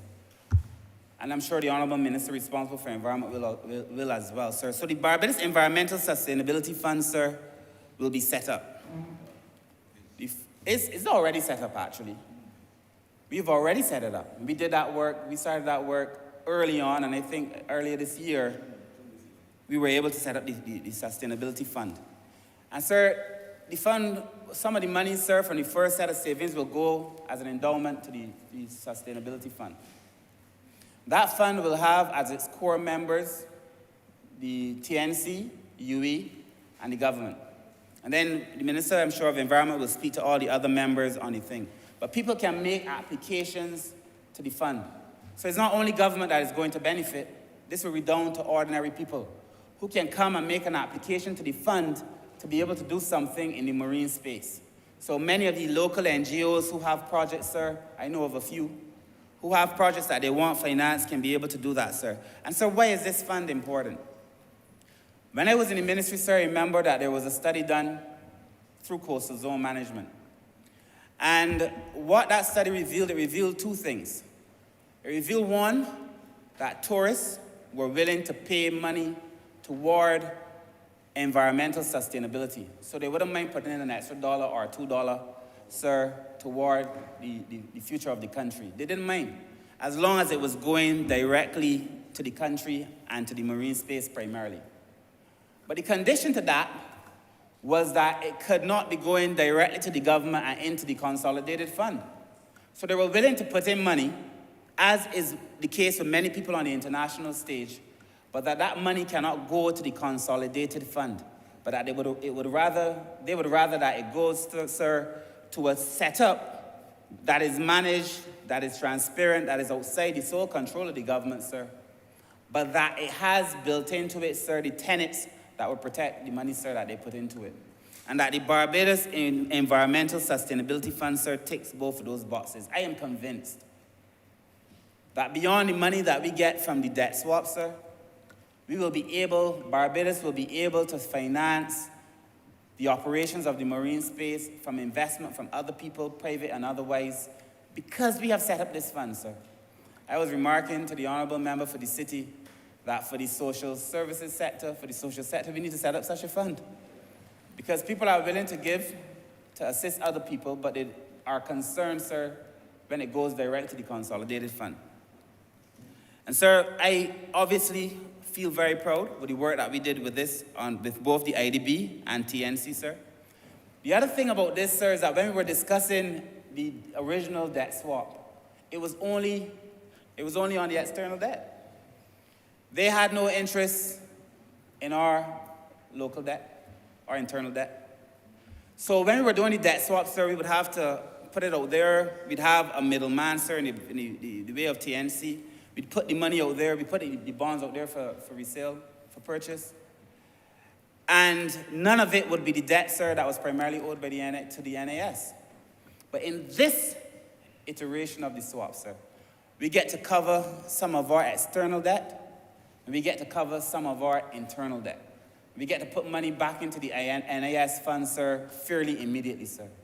And this was not the deal in the original iteration of this manifestation, sir, of this debt swap. And sir, so sometimes there is opportunity in tragedy. And we found the opportunity, sir, in the tragedy. And we now present to the people of Barbados, sir, a deal that will cost them nothing more, that has the guarantee of both the IDB and TNC with the AA and AAA ratings, that allows us to work through CIBC and Credit Suisse to be able to do it, sir. Everybody, sir, feeling fairly protected, sir. All that is left for us to do, sir, is to deliver to the people of Barbados. And I have the greatest confidence when I look at the work that we have already done, that we will be able, sir, to deliver to the people of Barbados, sir. If you think about what happened, sir, in Belize, TNC had to put in some equity. When you think of what happened in Seychelles, TNC basically put in all of the upfront capital. In this case, sir, they neither have to put in equity or capital, but just guarantee the debt. And sir, if you think then in terms of the cost associated with them going out there and managing it, we take all that out. That's additional money now going back into the ocean space, sir. And I said before, sir, it is extremely difficult, extremely costly to do work in that ocean space, sir. And I am happy that we will be able to have these additional savings. And I have the greatest confidence that we, sir, we designed a program and we will manage a program on the local stage, sir. I remember the former Prime Minister used to say that a country must have confidence in itself. The former member for St. Peter. I can hear him now. A country must have confidence in itself. And sir, through our program, even though we dealt with the IMF, sir, our program, the BERT program, is a homegrown program. This program, sir, for the debt swap is also a homegrown program. This is the expression of confidence in your own self, sir. And I am happy to be associated with it, sir. So what are some of the promises that we made? Because people will say this deal is too good to be true. So what is expected of Barbados as a result of this, sir? What are our commitments, sir? What are the promises we made? Sir, the things that we committed to, and this is very important, the things that we committed to as a part of this debt swap, sir, are things that we had committed to, period. Anyhow, we did not take on any additional commitments because of anybody. We were not passive recipients of the dictates of the international community in this process. The things that we committed to, sir, were things that we had committed to anyhow. We wanted to, sir, I'm sure the Honourable Minister of Environment will go through in more detail, but we wanted to, sir, to make sure that we do a marine spatial plan. I had been talking about this marine spatial plan for 3 years. 3.5 years. I had a hope, sir, that I would be able to say that, in the Ministry of Blue Economy, we delivered on this spatial plan. But I know that the minister responsible for the environment will deliver on this marine spatial plan. And the marine spatial plan is very important, sir, because imagine if you were on the land. How would you go about planning anything on the land if you don't have a plan? The Honourable Minister responsible for housing and the Honourable Member for Christchurch West would tell you, sir, that if you want to do a housing development, you have to have a plan. You have to know which land is good for housing, which land is likely to slip, which areas are designated as water zones, and so on and so forth. In the ocean, and we have 424 times the ocean space, in the ocean, we have no plan. We have plans for the ocean, but we have no ocean plan.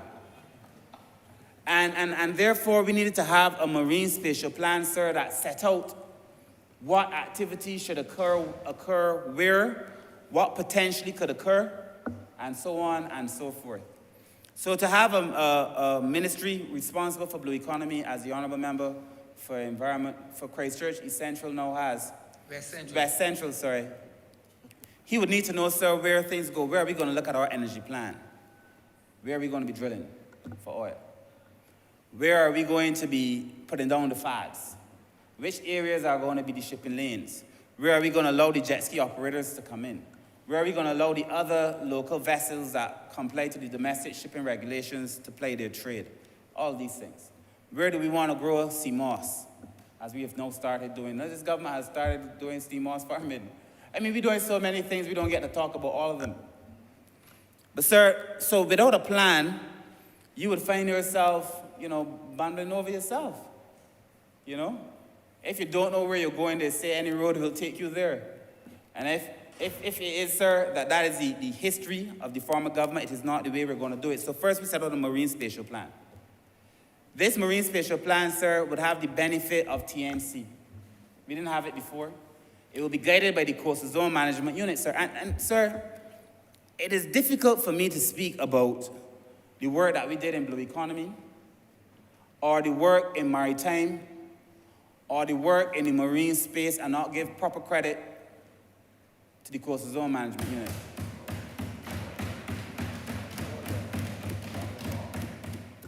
We have in Barbados one of the most professional institutions, sir, when it comes to handling affairs on the ocean, sir, and in marine. When we were meeting with some of the consultants, when we were looking at the island, sir, we were told that Barbados has the most information that they have seen about anything to do with the ocean of any country at all in the region and comparable to bigger countries, sir, through the Coastal Zone Management Unit. Honourable has 5 more minutes. Really? Yes, really. Sorry, sir, that wasn't for you. That was That was an a aside. thought. That was a thought. I understand. That was a misguided thought, loudly expressed, sir. Wrongly expressed, not loudly. Loudly and wrongly Wrongly expressed. And I humbly apologize to you, sir, for that. You know the old people are saying, too late shall be your cry. I am thankful, sir, that you are not an old person. But, Mr. Speaker, sir, the other things that we committed to, sir, let the ministers speak to those in terms of the legislation and the work that we want to do, sir. But lastly, sir, this is about people. And I feel concerned, sir, that lately we've put politics into everything. Politics is into everything. We try, sir, to talk about work in the social sector, their complaints. The work that my colleagues are doing in labor, complaining. Work in agriculture, same thing. It is as if there can be no good in this country. And you know, if a man just keep telling you bad things over and over and over, it's been my experience, sir, the best thing for you to do is part with our man. So if that's all that coming from the other side, sir, well, the best thing for the people to do is to part with them. But they did that. But the truth is, sir, if we do not change the conversation, we will not change the consequences. And if we do not uplift the narrative, sir, we will not uplift this nation. And the other side seems hell-bent, sir, on sticking to an old narrative, sir, that will do no justice to the country, sir. They stood up for nothing, and now they are standing in the way of everything, sir. And the people of this country must come to understand, sir, that we have done more in the last 4.5 years than most governments did in an entire term. Working, sir, to make sure that people...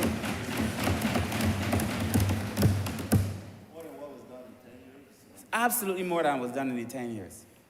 And in circumstances that were much more difficult than in the last 10 years, sir.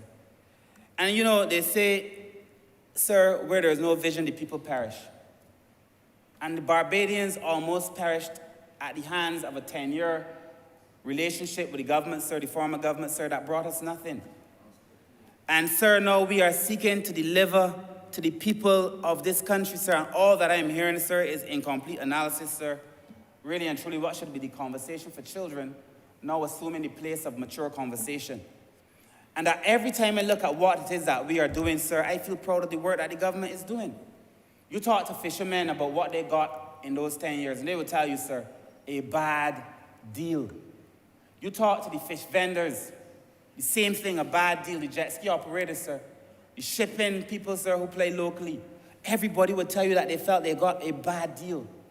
Fishermen now have fads, fishing irrigating devices, sir, to be able to catch fish. We are now managing the sargassum, sir, and it's not easy. This has been a very difficult year for sargassum seaweed. But all around, sir, we are doing well. So, sir, as I close, sir, this is twofold. There is the financing arrangement, which was done brilliantly by the ministers in the ministry responsible for finance. Brilliantly, sir. There is the second part, which is the environmental component, sir, which commits us to do the things that we want to do anyway, and which I am sure the minister responsible for environment will deliver upon brilliantly as well, sir. And the people, sir, the people of Barbados can rest assured, sir, that we gave them not the best deal possible out there, that we created for them the best deal that could be found anywhere on this earth, sir, to make sure that Barbadians and the members of the Youth Parliament and ordinary people, sir, could live in this country in the now and into the future, sir. So I thank you, and I want to support these two resolutions, sir, with as much support as I possibly can. I'm obliged, sir.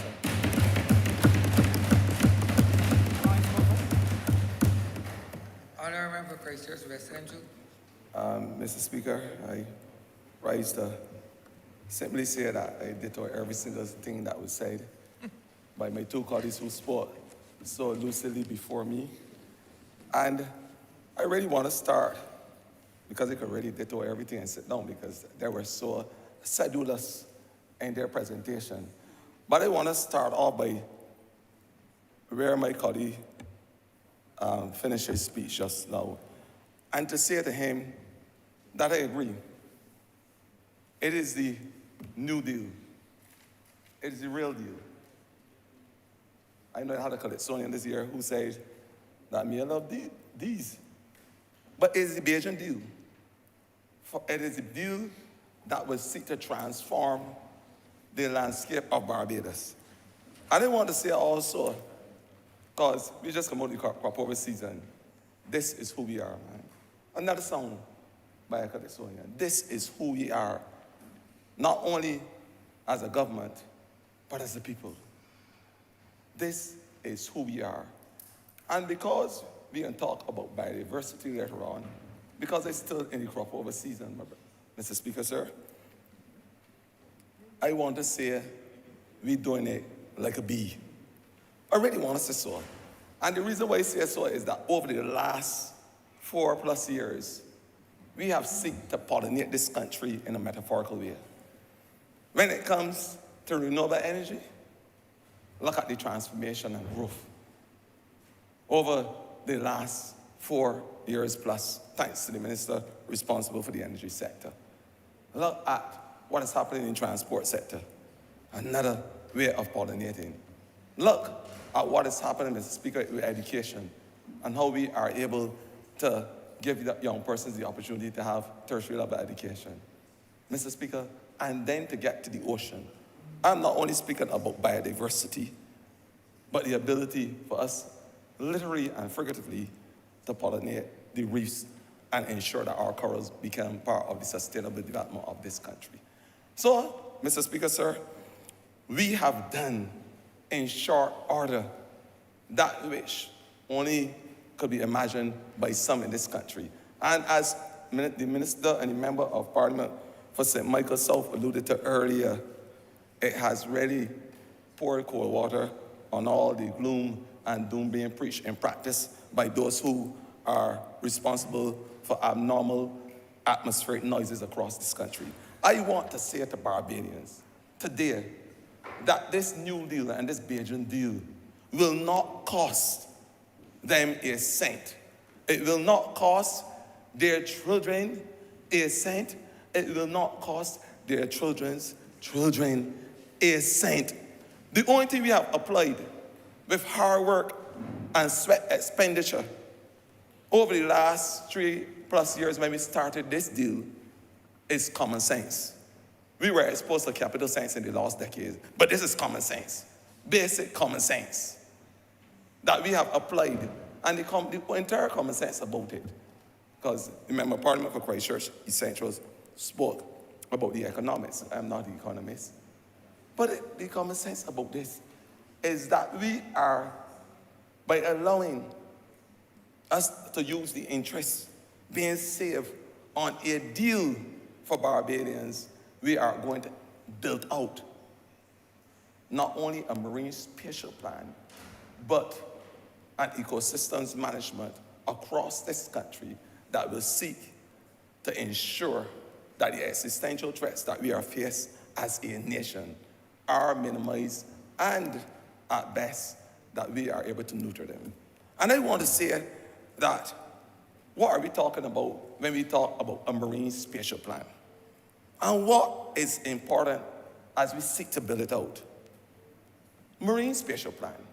And first, before we get to the marine spatial plan, what it involves and the types of conversation the Member of Parliament, I want to say without apologies, my heartfelt thanks to not only the Minister now responsibility for the finance and economic affairs of this country, Minister who sits in the Prime Minister's office, but the Minister responsible who represents with ardor the constituents, the good constituents of St. Michael South, the person who sat in the chair of the blue economy, who persons refer to as the blue boy in Barbados, none other than the minister, my friend from St. Michael South, who has done an amazing job, at putting are putting this country on the map as it relates to the blue economy. And don't get tired with the colors. I am the minister responsible for both the green and the blue environment. They call me the minister for the turquoise ministry, but green comes before blue on the color spectrum. So I have to make no apologies about that. What I'm saying though, Mr. Speaker, sir, is that the type of research that was put in this project over the 3.5 years or so is one I need to speak about. We were able to gather and bring together and interfuse the geologists, marine biologists. We got our research for the oceanographers. We got persons that, and the boat operators, the minister was responsible for the ministry before, spoke about it. Jet sea operators, the ordinary fisher folk were able to make inputs as to how we are going to demarcate our ocean for the sustainable benefits of all Barbadians. Most important. And we said that we will have the conversation with the scientists, seismologists, the biodiverse specialists. That is the type of conversation we had before. And these meetings were held over a 3.5 year period or so, along with members of the Coastal Zone Management Unit. And I want to say and echo the praise that the Member of Parliament for St. Michael South, who spoke before me, sang as it relates to the Coastal Zone Management Unit. And I want to pay homage to that unit, ably led by Dr. Leo Brewster and the entire team for the amazing work they have been doing over the last decade or so in this country. And to the extent that persons are now seeking their advice across the Caribbean as it relates to marine management and the science involved in marine management. But when we talk about a marine spatial plan, what are we saying in simple terms? We start about to basically look at 5 milestones. The first milestone, look at the engagement and how we are going to start the process over the next 3 to 5 years. Because I want to say this before I get into the details, and some may call it minutiae. I want to be able to say that when you reflect on our manifesto plan, what you see being exposed today is part of the manifesto plans we made to Barbadians.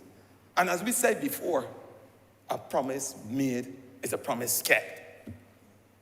And I want to say that the ability for us to develop our exclusive economic zone is part of our manifesto commitment. And to say today that what this definition swap will be doing over the next 3 to 5 years is to allow us to demarcate in a special way where that we will allow the social, economic, and sustainable development of our people and of our marine life. Most importantly, that is part of our manifesto pledge. So, what is the Marine Spatial Plan that we are talking about? The MSP, if you want to use the acronym. The Marine Spatial Plan seeks, after the science is realized, to divide our EEZ, exclusive economic zone, into areas based on their true potential. And what we said between milestones 1 to 5, the first thing we are going to do is to ensure our biodiversity is preserved, our high potential biodiversity and our medium potential biodiversity. And what do we mean by that?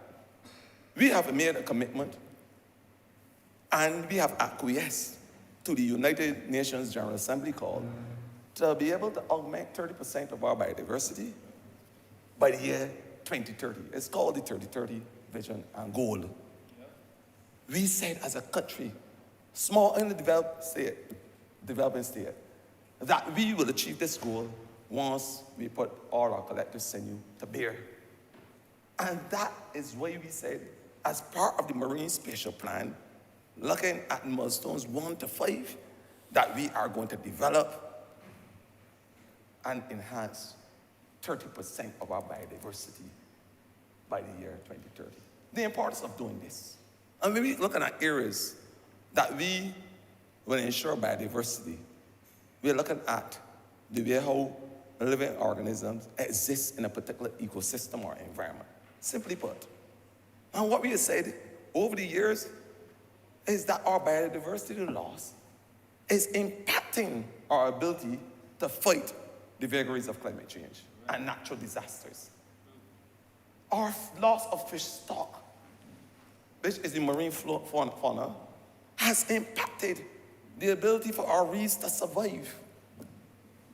And those who are responsible for my unit would tell me that under the Convention of International Trade of Endangered Species, our sea turtle, which are responsible for replenishing our reefs and providing a habitat for smaller fish, that because their numbers are depleting, it is affecting our reefs. So we have lost about 50-something species of fish thus far in the marine environment. A serious loss of our biodiversity. Not only the fauna, but the flora as well. There's certain phytoplankton and plants at the bottom of the ocean that we are seeing no more. And what these things do, because we're talking about climate change and how biodiversity and the ability for us to enhance our biodiversity is able to militate and mitigate against the vagaries of climate change. That is the conversation we are having today with Barbadians. And then what I want to say is that when we lose our reefs and our coral, we are losing the ability of our marine plants to be able to abstract from the environment that harmful carbon dioxide, which is a leading greenhouse gas. It is called the blue carbon sink.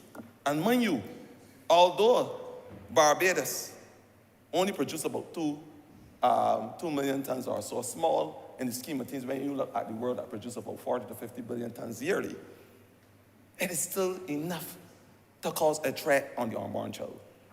And on the future generation, those in the gallery that are looking over, they're hearing the conversation because they know they're paying rapt attention. They are the future. And the future and their children will be affected if we don't preserve our biological diversity, whether in the hydrosphere on the sea or the lithosphere on land. That is a stark reality that we are faced with. And what I'm saying, Mr. Speaker, sir, that we are saying as a government that this marine spatial plan will first look at our ability to rehabilitate that biodiversity. Find out what is there, preserve it, and allow it to take its natural function and role in the fight against climate change. That is what we are saying. So that is the first part of the marine spatial plan, milestone 1 to 5. And I want to say that when we're talking about carbon sequestration, we're talking about the land space as well. But interesting enough, as the minister who spoke before me alluded to, this sea space is about 400 plus times the size of our land space. So if we are able to increase our biodiversity under the ocean, you can understand the tremendous benefits it is as it relates to our fight. We can understand the increase and the improvement of our blue carbon sink. Right now, the blue carbon sink abstracts from the environment or sequesters about 20 to 25% of our carbon dioxide. The green environment, the same thing. That is why I will speak about our ability to plant more trees and do the same thing on our land space. Because 20 to 25% warm air for the green, so the same thing happening in the blue economy as carbon sinks. That's only 50%. You have another 50% going in the atmosphere. That is the reality about it. So if we are able to improve, we are able to improve because the reality right now as it stands, we are only able to sequester about 400,000 tons or so, or maybe less, of the carbon dioxide that we produce yearly by our fossil fuel burning, because the Ministry of Energy will tell you that 1.6 million tons are produced alone by the Ministry of Energy or the energy sector. That is the reality of it. The rest is made up by the pesticides and what's not, and by chemicals being produced by methane from our landfills and the ruminants from the methane from the stomach and what's not. This is the reality that we are faced with. But I'm saying the first component of the Marine Spatial Plan will speak to milestone 1 to 5, and that deals with biodiversity. But it's not only biodiversity that we will be looking at over the next couple of years. We will be also looking at areas when we do our science and our research. Areas in the sea that could be used for wind energy. Areas that could be used for oil and gas. And as the Minister of Energy, Member of Parliament for St. James Central will tell us, that when this gas is found and we preserve it, it is for export purposes. It's for foreign exchange. That is the type of conversation you will be having. There are other areas in the sea which will be used for artisanal fishing. And the Member of Parliament for St. Michael South spoke about the fact that he, and using his marine managed area and the plans that he has done so far, that there have what you call now the FADs, fish aggregating devices, which are able to attract the fish, the smaller fish and the fishermen can do their business by having that potential catch. This is what we have done so far. So there'll be areas demarcated with a proper marine spatial plan. That's what we are going to bring to the people of this country. There will be areas demarcated for fishing, for jet ski operation, for shipping, and the areas that you can understand that we will have dedicated for the purposes of shipping and docking, etc. We will have an area, Mr. Speaker, sir, that after the science, because now the world is focused. They have the visual acuity, some may call, for rare metals. And it is no secret that there are rare metals found at the bottom of the ocean, especially the Caribbean Ocean. That is why it's important that we start to look and do the investigation and to have a marine spatial plan that will be able to realize these things. Polymetallic nodules, that's what they call it, found at the bottom of the ocean with significant worth. That is the type of conversation we are having. So a marine spatial plan that will say, this is the area rich in these polymetallic nodules that we can get foreign exchange for when we are able to fully explore them. The type of conversation we need to have. Areas, for instance, where we will put aside to say, these are the areas for diving, recreation, or other ways. Areas, of course, where we were going to say, we are going to protect our species of fish. We know that the parrotfish is able, because of their ability in the digestive system, to rehabilitate our beaches. One parrotfish can deliver 960 pounds or so per year of sand on the beach to help us with the beach erosion. Some may call it accretion. Member Parliament for Christchurch West will know that a big word. Accretion, to build back the beach. And the parrotfish does it. That is why they're an important part of our biodiversity and why we have to preserve these things. So areas will be demarcated for the preservation of our species of fish. And then, of course, our reefs and our coral. These are the things that we will be having a conversation to Barbadians about. And these are important conversations to have now, because, as I said, the only way we will be able to mitigate and adapt to the vagaries of climate change is if we start looking not only at man-made interventions, but natural and land-based solutions as well when it relates to combating these vagaries. And to be able to keep our temperatures. The forecast is not good. It is not. If we continue on this trajectory, our sea levels will rise above, I think, last couple of years it rose to about 4 millimeters or so. By year 2050, guaranteed on this current trajectory, with the melting of the ice in the cryosphere, or the ice sphere, we will have a sea level rise about 15 inches or so to be predicted next 50 years.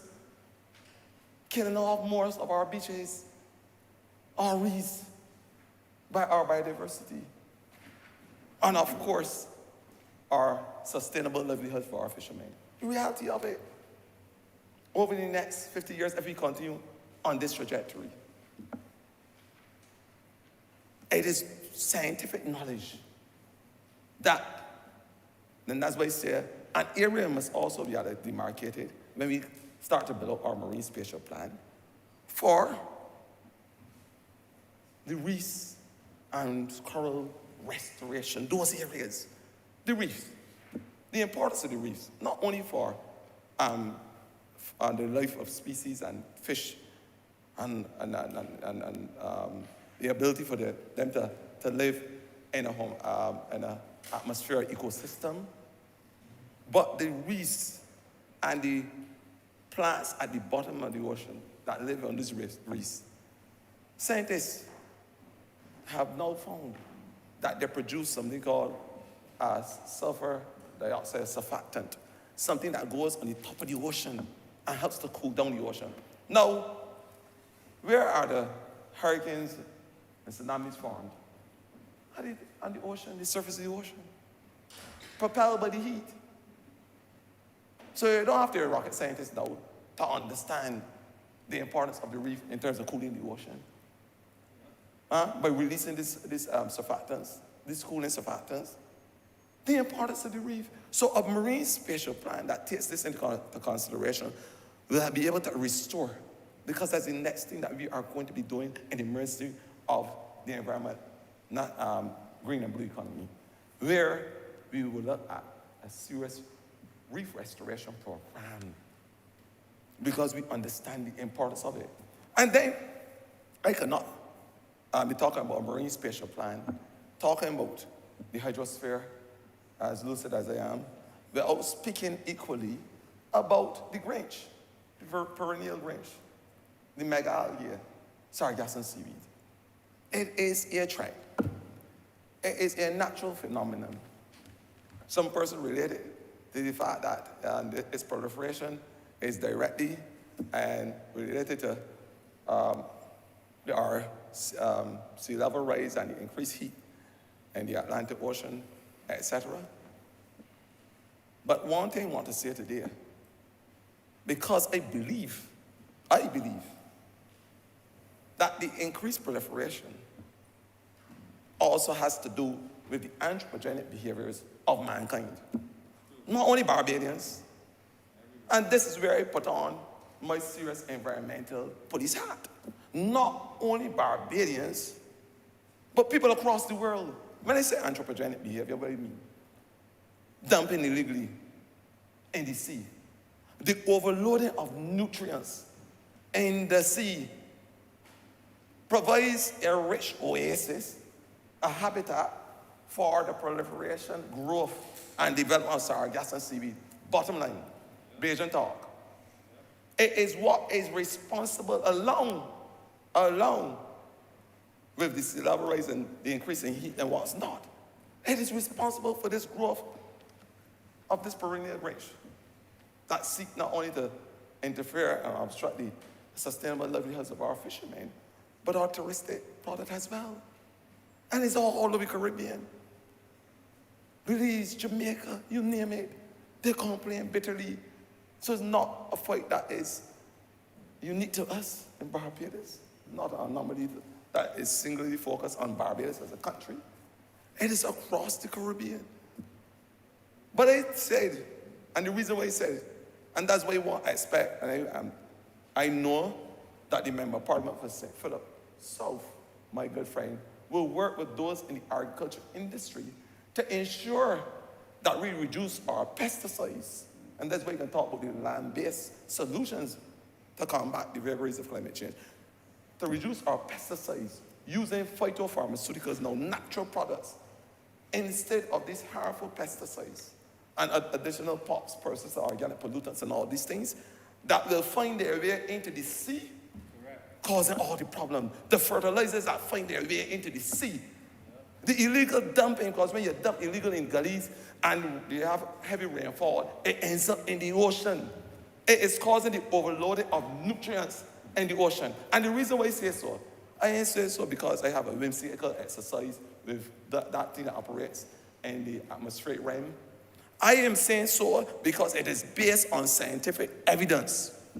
We were able, thanks to the government of New Zealand, and my minister colleague that sat in the blue seat before me.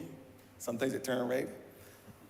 But what I'm saying, we had a conversation with those persons in New Zealand. We had a conversation with the experts to do some tests on the sargassum seaweed.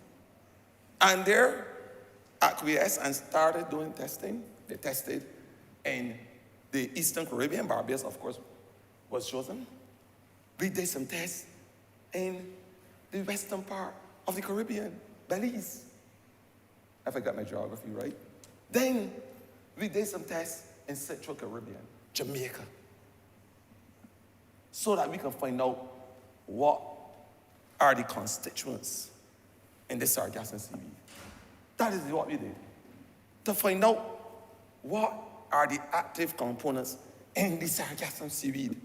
And this is what the test revealed. And I'm not surprised because they said the seaweed that we see there are the biggest sequesters in the marine space. What I mean by that, seaweed is able to abstract more carbon dioxide than most marine plants. So this Grinch that we are talking about, this mega algae that everybody's complaining about, what it is doing in the ocean, that it is taking up those harmful things that exist in the same ocean. And why these things exist in the ocean? Because mankind continue to pollute the ocean. Simple as that.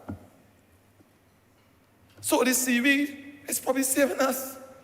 The reality of it. Because just how the body reacts in a homeostatic way, so too does the ocean. You overload the ocean with a lot of chemicals, and lo and behold, the one thing that is produced by the ocean that is a nuisance has the ability to sequester these chemicals from the same sea and the marine environment. Mind you, the same seaweed, which has about 10 times the potential to sequester or remove carbon dioxide than normal marine flora and some phytoplankton that live at the bottom of the ocean, this same sargassum, because of its ability to abstract things, abstract carbon dioxide too. So when we talk about ocean acidity that is a threat, now when you abstract carbon dioxide, you're bringing an alkaline environment to the ocean. So what I'm saying is that although it is seen as a proverbial enemy of the sea, there is some potential usage of it. And it is saving us because what the New Zealand government brought back with their tests shows that it has the seaweed, sargassum seaweed, had high levels of arsenic, of cadmium higher than international levels. Cadmium, we had mercury, and other heavy metals. And what I told Barbadians immediately after, to stop putting it on your plants, stop using it for your agricultural purposes, because the test results were back and it confirmed that these levels were higher than normal. And so the ministry, utilizing the physical workforce, obviously not mechanical equipment because of the beach being preserved, we have men employed on a daily basis to remove it and carry it and decompose it in a safe area, which is non-porous and will not get into our water supply or into our plant life or what's not, because when it gets into those, the plants and the fruits and vegetables, it comes into our palates and into our digestive system. That is the reality of it all. But what does that tell us? It tells us that the sea is being polluted by the same things, and all the sargassum is doing is removing it. So the clarion call for me today as minister is to tell all Barbadians to be careful how they pollute, because they may come back to haunt you. When you are taking your garbage and throwing it in the gullies, thankfully we had a ban on plastics I believe that by the minister that sat in this seat before me, a ban on plastics. I didn't want, I mean, this is nothing that you talk about the government. Kurt talked about this, the member of parliament for St. Michael, so he's my good friend. I like to call him, I ain't calling Hurricane Kurt because we thought speaking about bad weather. Tropical storm Kurt. I am talking about the member of parliament for St. Michael South, who was able single-handedly to lead the ban on single-use petrol-based plastics. Recognized by UNEA when we went to Nairobi as one of the single greatest achievement by a small island developing state to be able to lead the charge and banning petrol-based plastics in this country. And that is something that I think we should be proud of. That is something we should be proud of. Countries all over the world can't get it done. And we were recognized as a country, a small island developing state, led by the member of parliament for St. Michael Northeast. There's a saying that they want. Something said, you call upon a man, a hormonal man. They want something done, you call on a lady. Barbarians made a call, and we are doing what we're supposed to do. That's the saying. I see some ladies in here smiling. What I'm saying is that it shows that our behavior, and if we continue with this behavior of polluting the sea, thankfully we don't have the plastics that can cause the dioxins to come into our digestive system, because when the plastic the microparticles are digested by the fish end up here on the tables of ordinary Barbadian. We love fish. We love fish. We eat fish. It's part of the sustainable livelihood of the fishermen. So I'm saying we have to put the brakes now on illegal dumping. Simple as that. We have to put the brakes on illegal dumping. I just showed the correlation between what happens on the land, how it gets into the sea, and the results thereof. The ocean is crying out for help.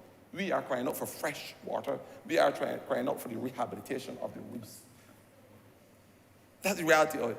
So a marine spatial plan will seek to demarcate those areas and ensure the sustainable existence of those areas so that it can benefit us in a social way, and an economical way, and in a way that is able to preserve the environment. But I want to go on further, and to my last area. We also said that there will be a Barbados environmental sustainable fund. A fund, and this is the things that are happening. This is a deal, I call it the New Deal and the Beijing deal, man. I don't have a problem if you associate us with these. The real deal. And the New Deal and the real deal for Barbadians is that we are, for the first time, never happened before, things that only some persons would imagine if they have the creative imagination of some of our young persons. We are now, since June the 22nd of this year, and we are now in the process of rolling out that which was finalized in June 22nd of this year. A Barbados environmental sustainable fund. And what does that do? And what does it consist of? I heard the member of parliament who spoke before me talk about the constituents of the fund. What is it made of? Who are the persons, the active players involved? And just briefly, we have 3 founder members. The government of Barbados, of course, Nature Conservancy, and UWI, which is the Research Institute. Those are the founding members of the fund. The ordinary directors, Ministry of Environment, which is my ministry, of course, Ministry of Tourism and International Transport, Finance, Economic Affairs. We have the institutions that respond, NGOs. Barnufo, which represents the union that represents the fisher folk. we have the Barbados Chamber of Commerce. CYEN, the Caribbean Youth, and those are the Caribbean Youth Environment Network. The network, the group that I spoke to, I addressed yesterday. This is how this trust fund, or this environmental sustainable fund will be constituted. And what does it do? It allows government, without costing the taxpayers a cent in this country, the ability to be able to get funds. And I want to say that benefactors will be coming in their numbers when they see what we are doing to preserve the environment. They will be titillated by the fact that for the first time, something that has never been done before in terms of marine spatial plan being built out, they will see the work of the government and say to themselves, I want to be part of having land-based solutions to combat the vagaries of climate change. I want to be part of having environmental solutions. I want to be a part for us as a country to be able to preserve our wetlands and our biodiversity, special protected areas of wetlands and our biodiversity. I want to be able to say that as a Ramsar site, we are going to contribute to the ecological development of greenhouse swamp, and they can put such and such money. That is what the fund is going to be used for. And according to the member that spoke before me, the fund is not going into the consolidated fund. It's not something that government can touch. It is there where the environmental board, with the founding members, will decide the environmental projects, the sustainable environmental projects that will be fleshed out with the money. I spoke just now about our special protective areas on wetlands. We have one site that is recognized by Ramsar, and that is the Graham-House site as an ecosystem with wetlands, and it has a mixture of all the active principles. Biodiversity was not. But we are now trained, we are on the threshold now, to have Long Pond as the next recognized site for Ramsar. There's one in Chancery Lane, which understands that the interfuse between a wetland or a water deposit and a natural environment. That is one in Chancery Lane.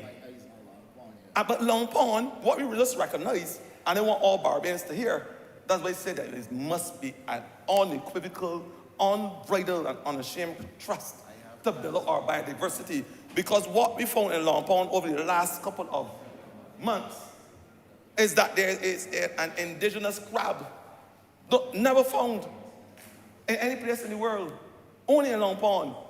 A crab endemic to Long Pond. And they don't have to sit down. I would get vocal for in here talking about the use in terms of our biodiversity and the importance of our ecosystem as it relates to crabs. And somebody tell me, the member of parliament said to me for South, tell me put in some shrimp.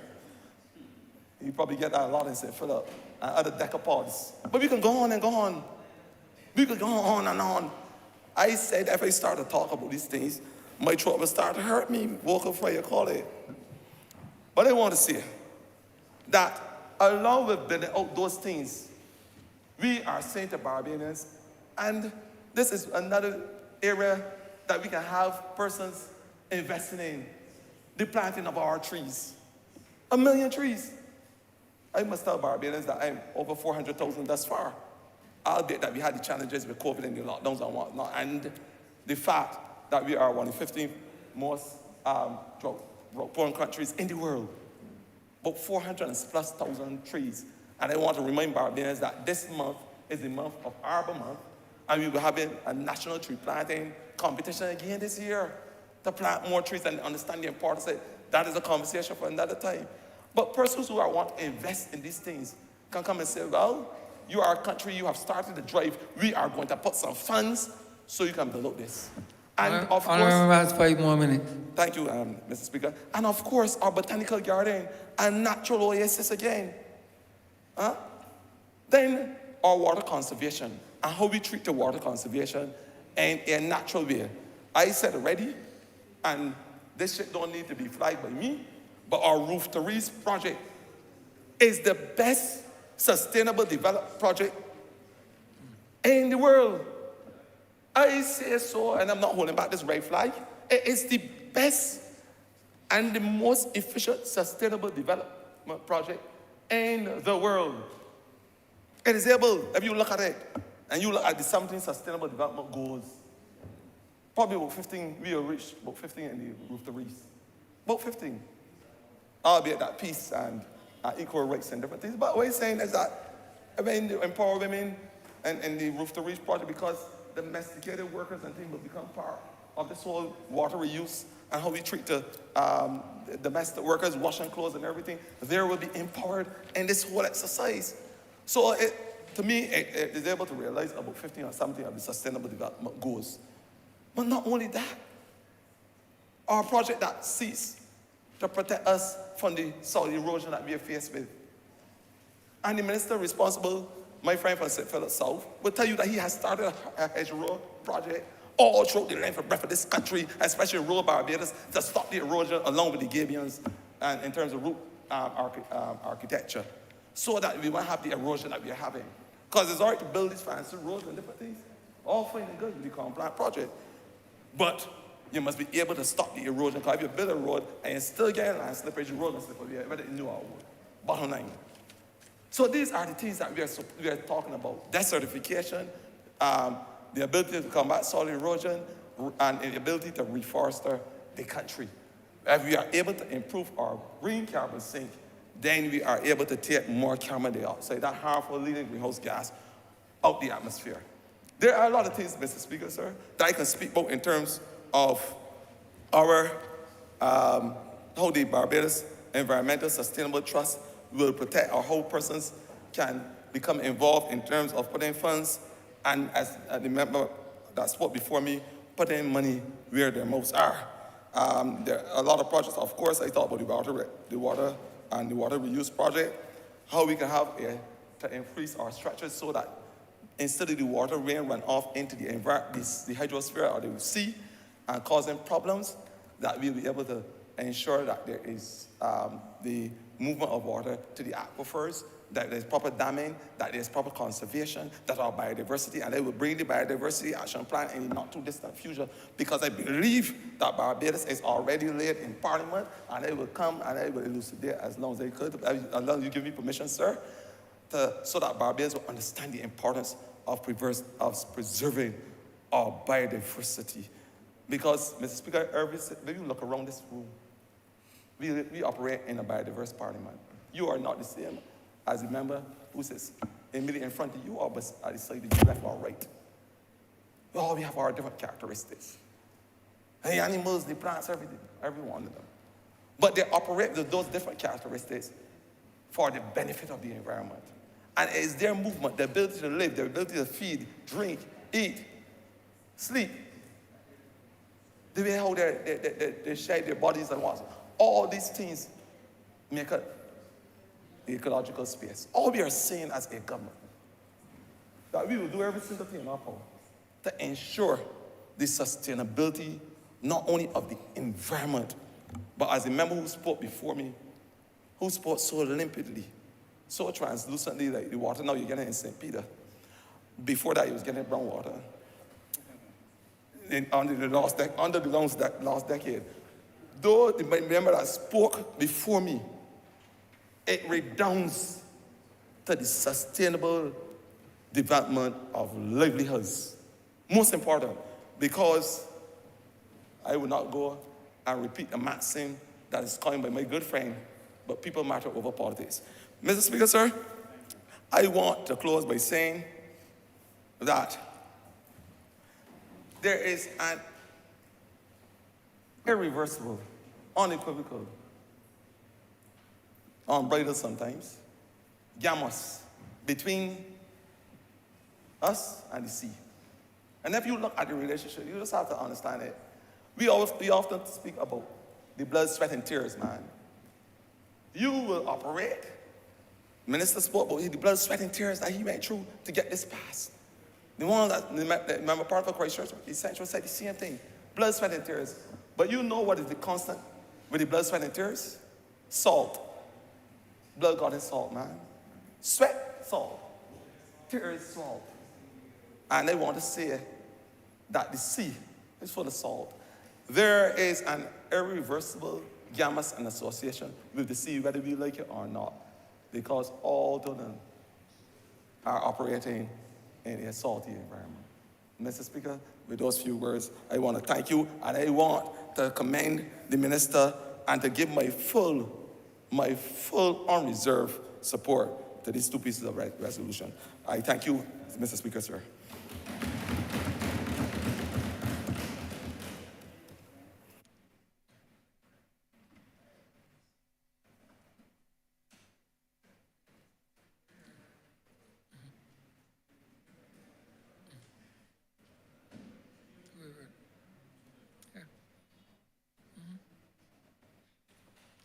Honourable Leader, Government Business. Thank you, Mr. Speaker. I beg to move that further consideration of this bill be postponed. Question is that further consideration of this resolution be postponed. All those honourable members in favor, please say aye. Those against, please say no. Me think the ayes have it.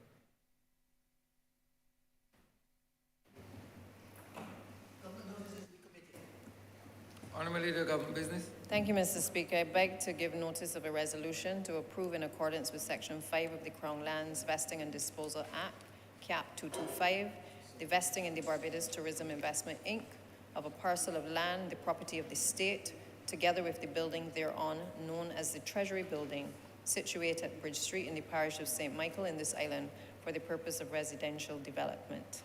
I also give notice, Mr. Speaker, of a resolution to extend the public health emergency. Honourable Leader, Government Business. Mr. Speaker, I beg to move the suspension of the House until 2:20 p.m.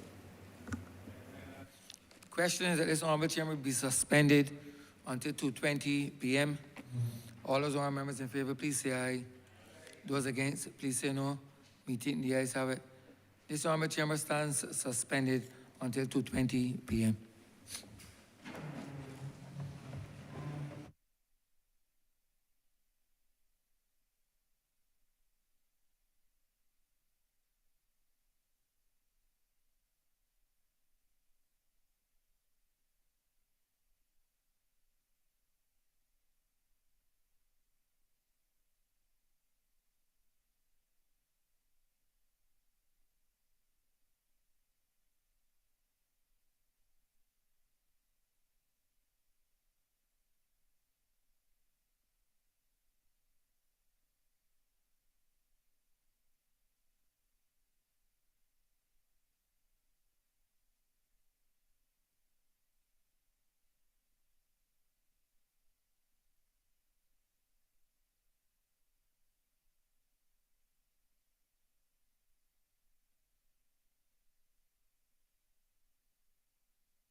Great presentations that went before myself, and also to really underscore the people part of it, basically to ask Barbadians to get involved.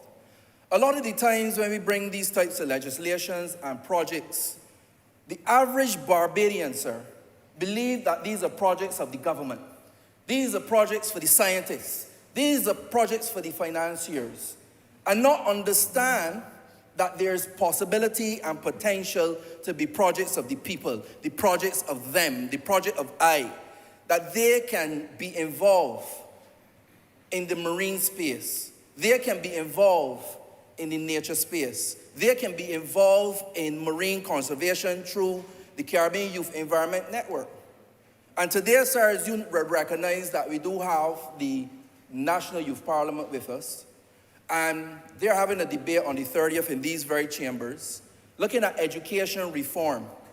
And how can you educate reform, or reform education in a way, that persons can see their role in society? Educate Barbadians in a way that they understand what debt is about.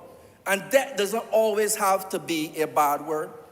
So, sir, I come to make a short presentation to speak to Barbadians, the public, through you. I also want to tie my contribution today to productive partnerships. Partnerships, sir. Because the reality is that we are in this together. The reality is that the government cannot do it alone. And hence the need for productive, positive partnerships.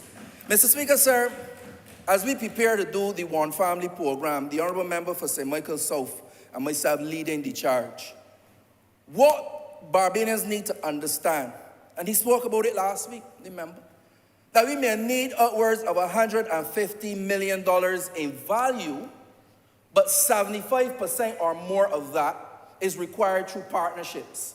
We have now got to turn the corner and move the needle towards understanding that this Barbados belongs to all of us, and it will take all of us to get to the mountaintop. We cannot lean or depend on one. We cannot lean or depend on 30. We need to lean and depend on 287,000 plus people of this republic called Barbados, sir. It is a reality.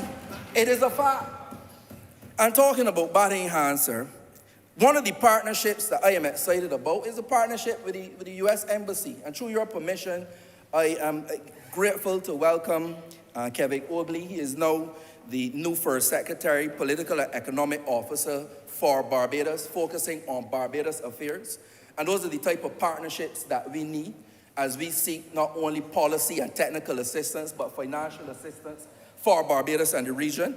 And also his colleague, Joseph Tordilla, who is here and have been giving great support to the people and government of Barbados thus far.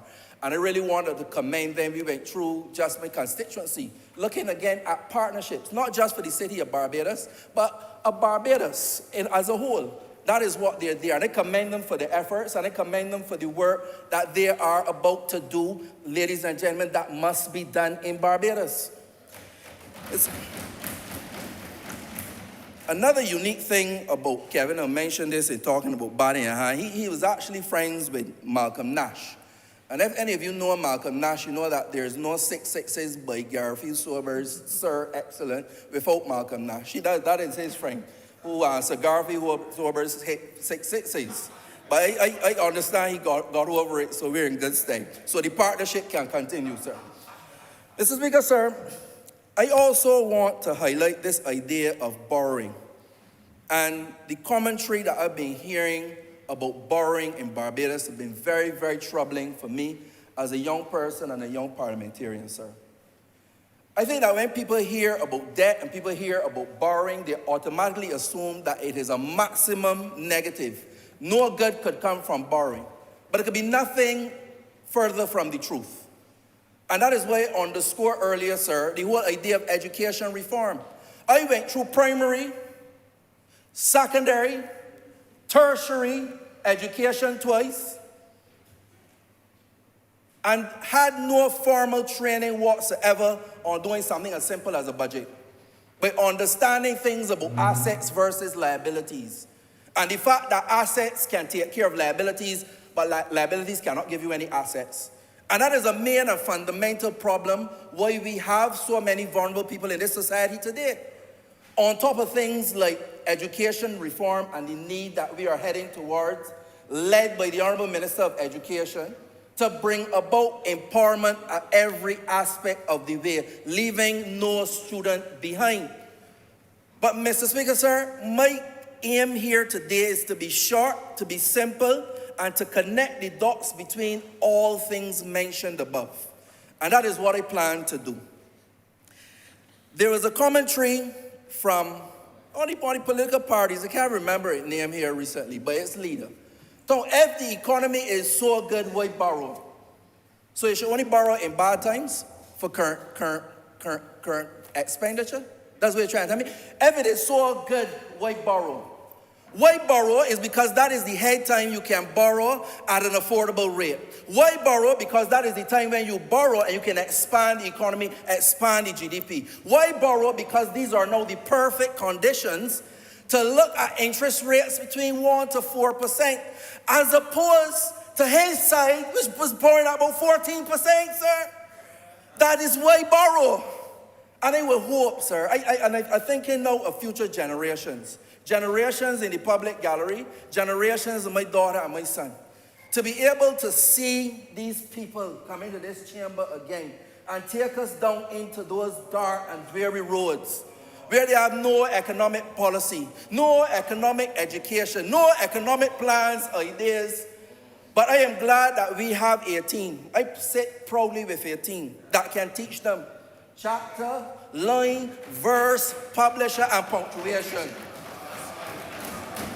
when it comes to economic matters in this country. And why am I talking about debt and borrowing? Because I really want to focus on the transformational and innovative way that this government, this Mayor Amor Motley-led administration, this BLP administration is approaching all of the aspects of transformation in this nation, sir. Again, I point to the young people upstairs, sir, to understand that we as Barbadians from young need to understand about wealth. Wealth is not a byword. We need to understand about debt. We need to understand budgeting. We need to understand, again, assets and liabilities. I'm underscoring these things because in my daily life, in my daily canvas, in my daily conversations with my constituents, sir, I feel bad every day to recognize that if we don't deal with these root causes, we are forever going to have to be dealing with lots of vulnerable people. If we cannot give them the tools necessary to climb out of that barrel of poverty once and for all, and to break the backs of poverty in this country once and for all, they must be given these tools. And when I listen to that debate, hopefully attend it at the end of this month, I will be a hard marker because I want to see if these important tenets are included in what we believe education reform should be about. But sir, when I talk about transformation and innovation, you would be aware that this government was able to restructure the debt. The minister in the Ministry of Foreign Finance was able to tell us about the 17 billion, the 176% of GDP. 176% of GDP. That meaning, if you're making $1, you're spending $1.76. For people that don't understand what 176% of GDP means. And if I'm incorrect, the Honourable Member will raise on a point of order and correct me. So ain't no problem. Mr. Speaker, sir, we were able during that time of the restructuring to still be able to respond to the vulnerable. But it was part of a project, and still technically part of it with the Household Mitigation Unit and the Adopt Our Families program. Saw a lot of people being able to survive when the month come. And to this day, still able to, all during while restructuring the economy. Was able to walk and chew gum. Getting there, Honourable Member, hear voices, sir. Sir, we were able to improve systems. I don't know if we in here remember, I can keep reminding us, that there was a time in Barbados when you wanted a police certificate of character. You would have to get out of your bed when it was dark at 4 o'clock in the morning to get to a place for about 5 o'clock in a long line and find a line there. And the possibility that somebody could come to you after the sunrise, and say a last number in front of you. Go back and try it again. All while restructuring the economy, we now have a system where you can get up any time of the day, go online, apply, and get it back in 24 hours. Day or night. You can do it in your sleep too. All while restructuring the economy and while going through a number of aspects. That's why I talk about the transformation and innovation. And I want Barbadians, and I want this chamber, sir, to really do an honest contrast. In 2010, this government was part of the chamber on this side when we got a lash where, the national lash, where a leader passed away. And we were into drift. We were like a boat on the ocean without an oar, without an engine, just drifting. But in 2018, 2019, 2020, we came in and we inherited a debt. We had an economic lash. Then we had a volcanic lash. We had a pandemic lash. We had a climatic lash. Lash after lash after lash. And all during these lashes on top of lashes, call it country abuse, too many lashes. We're able to restructure the debt, respond to the vulnerable, improve systems. We were also able, after the restructuring, to attract low-cost debt, to be able to look after the people even more, and more importantly, to roll a wicket of a growth pitch. The sort of pitch that I hit 6 sixes on. That is the sort of wicket that we are rolling now, Mr. Speaker. And that is really where the mission is at and what we are doing.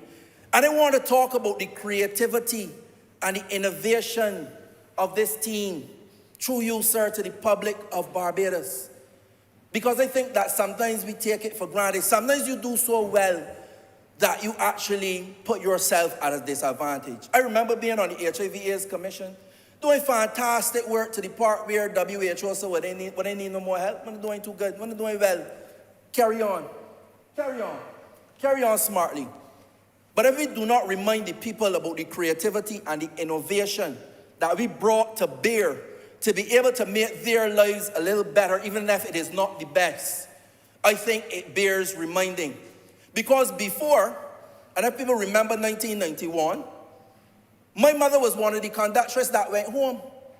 My mother used to work with the Honourable Member for St. Michael South, worked next to one another, and she went home too. They went home together, probably on the same bus that they used to conduct on. They went home. And there was no cushion. There was no thing for the vulnerable. There was no household mitigation unit. There was no creativity in responding to the vulnerable.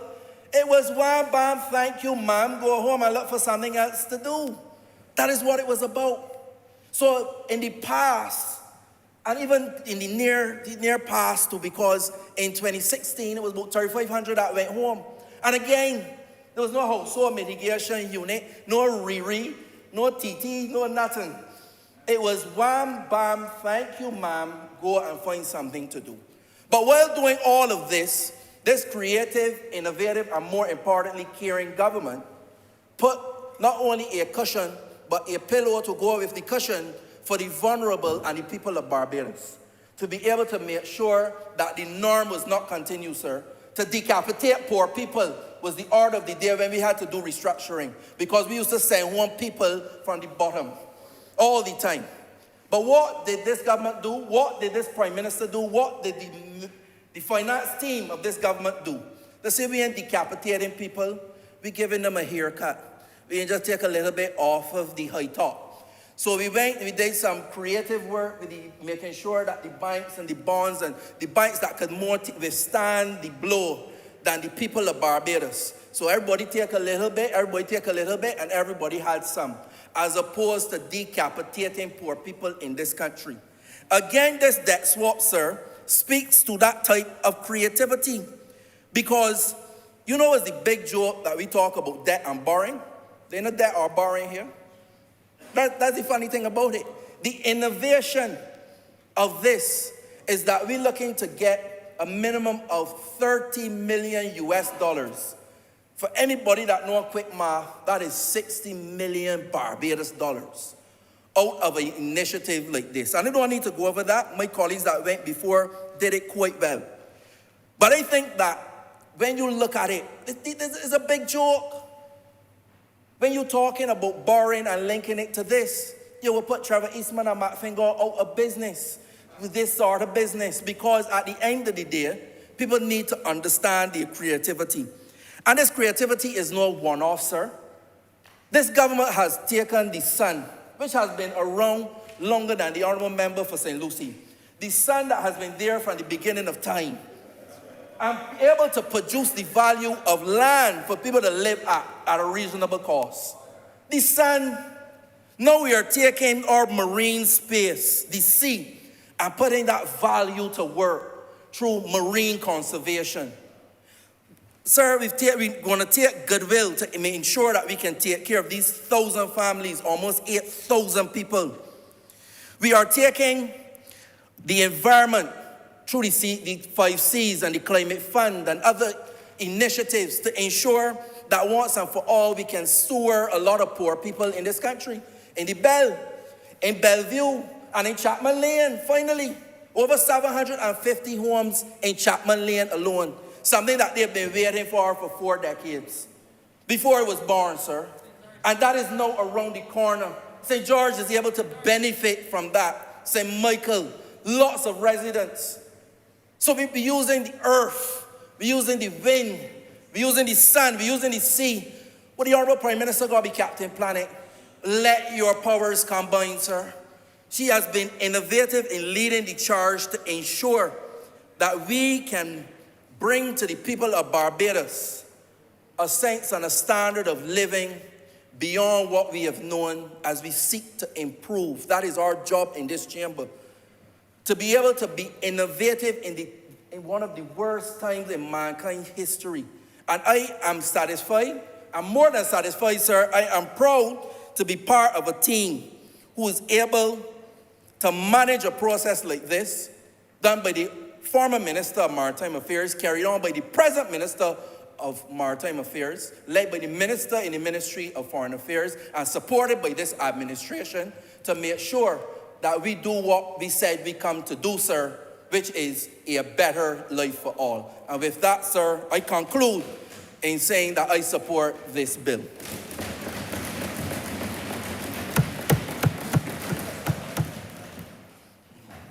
Honourable Member for Christchurch, East Central. Thank you so very much, Mr. Speaker.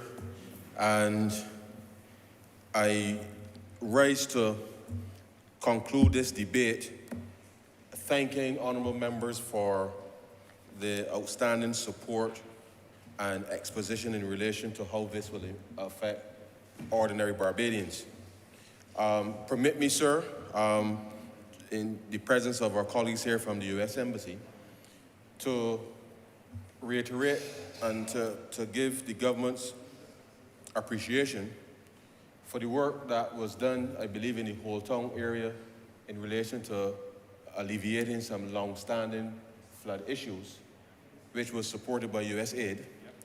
And therefore, as part of how Barbados is able to respond to the challenges faced in relation to the climate crisis, we hope that we can rely on more of that type of support, very specific, because as we create an environment now, sir, to be able to slingshot ourselves out of the impact of the pandemic, it is going to be important that we work with all of the global community to be able to address some issues that have been too long-standing in this country.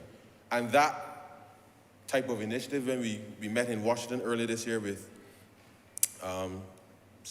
Ms. Power, the head of U.S. aid, apologies, Mr. Speaker, a commitment was given that obviously we'll find ways to strategically align our response in terms of what was being done in the region, because as Barbados has led the path with respect to advocacy, particularly as it relates to smaller and developing states, on behalf of the people of Barbados, I say thank you to USAID formally with respect to being able to alleviate those long-standing issues in whole town. As a country, and certainly through the work that was done with the National Coastal Integrated Risk Platform, which was supported by the IDB, Mr. Speaker, we now really have a good sense of data, and I know that the Honourable Member for St. Michael South indicated the reference where we do have quite a bit of data from a scientific perspective to be able to help do a lot within the context of the marine spatial planning. And I think with that encrypt platform, which clearly identifies the associated risk to buildings in very specific places, then interventions such as that, I believe we can craft solutions such that whilst we are focused here within the context of the marine conservation efforts, that this really is a model to help us be able to expand further and to be able to crowd in investment to respond to the climate challenges. Now, Mr. Speaker, these two resolutions actually are going to be very important to transforming Barbados. And if you would permit me, sir, just to clarify one thing for the avoidance of any doubt with respect to the chamber, because I would not ever want to be accused, sir, of lying to Parliament. So let me just clarify one thing. The public debt at the end of June was actually 13.68 billion, or 129% of GDP. So my reference to 13.5, because you know there are some people, sir, that would want to parse. In your speech, you said approximately. I'm So you're aware. not giving a specific I am aware. estimate. I am aware, but there Just are people out there, sir, that will parse every single word. So I'm just being very precise so that we understand that as we are hoping to buy back debt now, sir, and create space, that we believe that innovative structures like these will help us to achieve the debt anchor, which, as you know, Mr. Speaker, was pushed back from 2023 to 2035 because of the pandemic.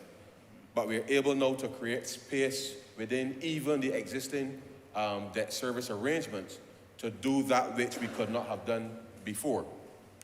I'll also take this opportunity now, sir, just to reflect on a few things that I have observed and seen in my brief stay on this earth so far. Because I remember, sir, as a boy, going over the Chamberlain Bridge there, sir, with my grandmother, having me in tow, I should say. The evolution of the development of that space, and you will recall, sir, that the former member for the city, the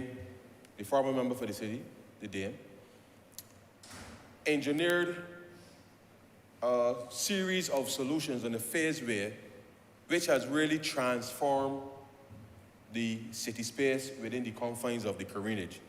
As a boy, sir, whenever I walked over the bridge, I was in fear of the Carinage because the truth is, sir, it didn't look pretty, it was not inviting, and it didn't smell good, sir. It just was not fit, in a sense, sir, for the things that we would all love to be able to do and enjoy within the marine space. Those projects in those spaces similar to what was done in relation to Whole Town, sir, because as you know, from the globe all the way down, sir, and certainly in the area of the Marhole and those areas, typically would flood whenever there are heavy rains. 1976, I remember. The year I was born, sir. and we have seen incremental change led by this Barbados Labour Party government to address some of these very critical issues across the landscape of the country. Certainly in my constituency in Wotton, we've seen some development in that space. We've seen some development down in relation to in the Chapman Lane area. The name escapes me now. In the Chapman Lane area, where we have widened the Murphy's Passage, where we've widened the canal space in order to enhance the environs for residents. Because as you know, sir, if water isn't moving, it starts to settle, it creates issues with respect to mosquitoes, you get vector-borne diseases within the spaces, and therefore you have to appreciate that you need to have the free flow of water such that it improves the lives for all of our citizens. And I've seen, sir, in my own lifetime, a significant set of development which the Honourable Member for St. Michael South Central in recent vintage, dealing with the Constitution River project, sir. And I must tell you, sir, I've been in the Caribbean a few times as an adult now. And I had the good fortune a few weeks ago of kayaking up from Carlisle Bay all the way down up to the Globe Cinema, sir.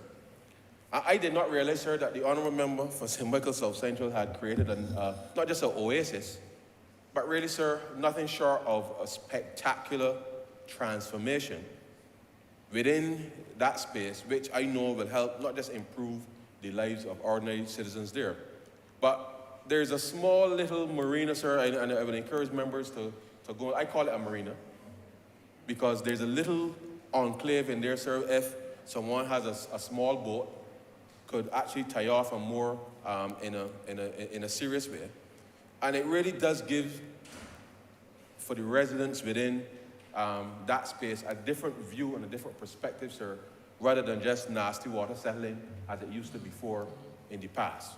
And therefore, when we talk about transformation, sir, these are the types of interventions that I would anticipate, sir, that the Sustainability Fund, conceptually, and looking at not just the marine space, but applying it, sir, across how Barbados will respond to the myriad of challenges that we face, that we must be creative and working with our partners globally to be able to bring specific solutions to ordinary Barbadians. But as I told you, sir, during that last visit, I actually saw some mangroves in the Careenage. Mangroves, sir. Healthy, live mangroves in the Careenage. Right in the bend by the hospital as you turn to go down John Beckles, what would be parallel to John Beckles Drive. These are the kinds of interventions, sir, that we're talking about that will not just help keep the water clean, as the mangroves tend to do, but we are actually creating an oasis where either for leisure purposes, sir, or opportunities for persons to do business within that space.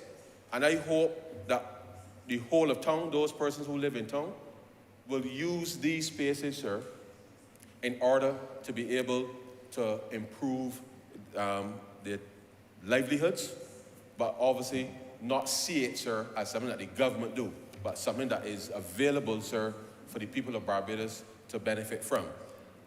I hope, sir, that we will be able to widen the canal and go even further up, sir, to come up by you. Because it would be a wonderful thing, sir, it would be a wonderful thing for us to be able to get up to Bellevue, sir. You go get Bridgewood first, you go get the Bridgewood. Agreed. So through the canal there, sir, there is space.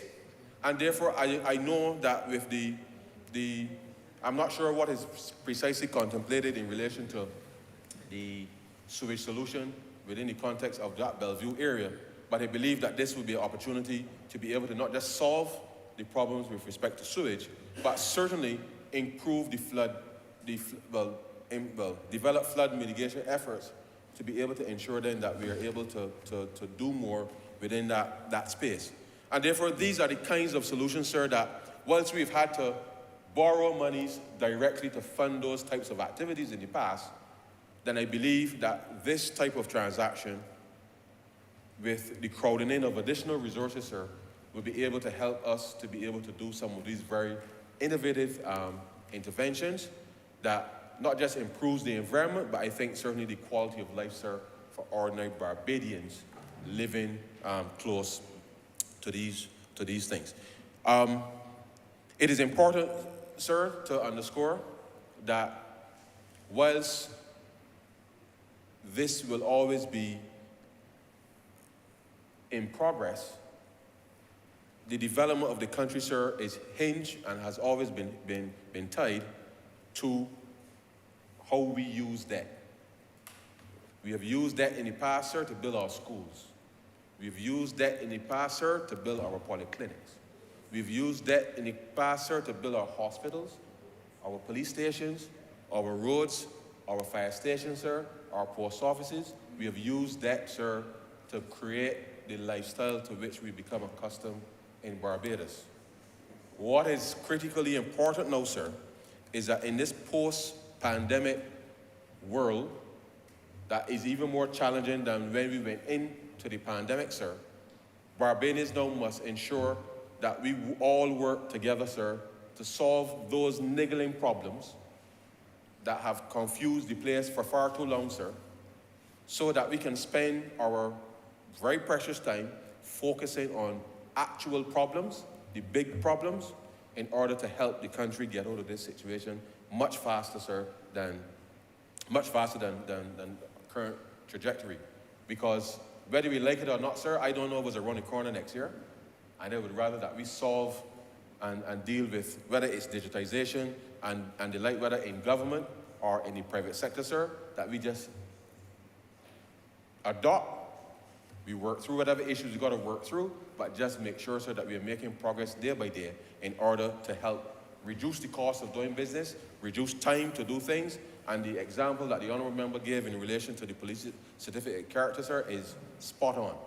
Because I want, as I know that we've been working with all the financial institutions to develop the real-time payment system, I want, sir, that people can pay the taxes and government receive the money at any time. At any time.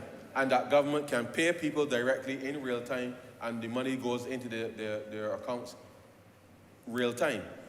And therefore, in order for us to be able to do that, it means that we must ensure that our systems are appropriately integrated such that the efficiency can be lived and made real for ordinary citizens in this country.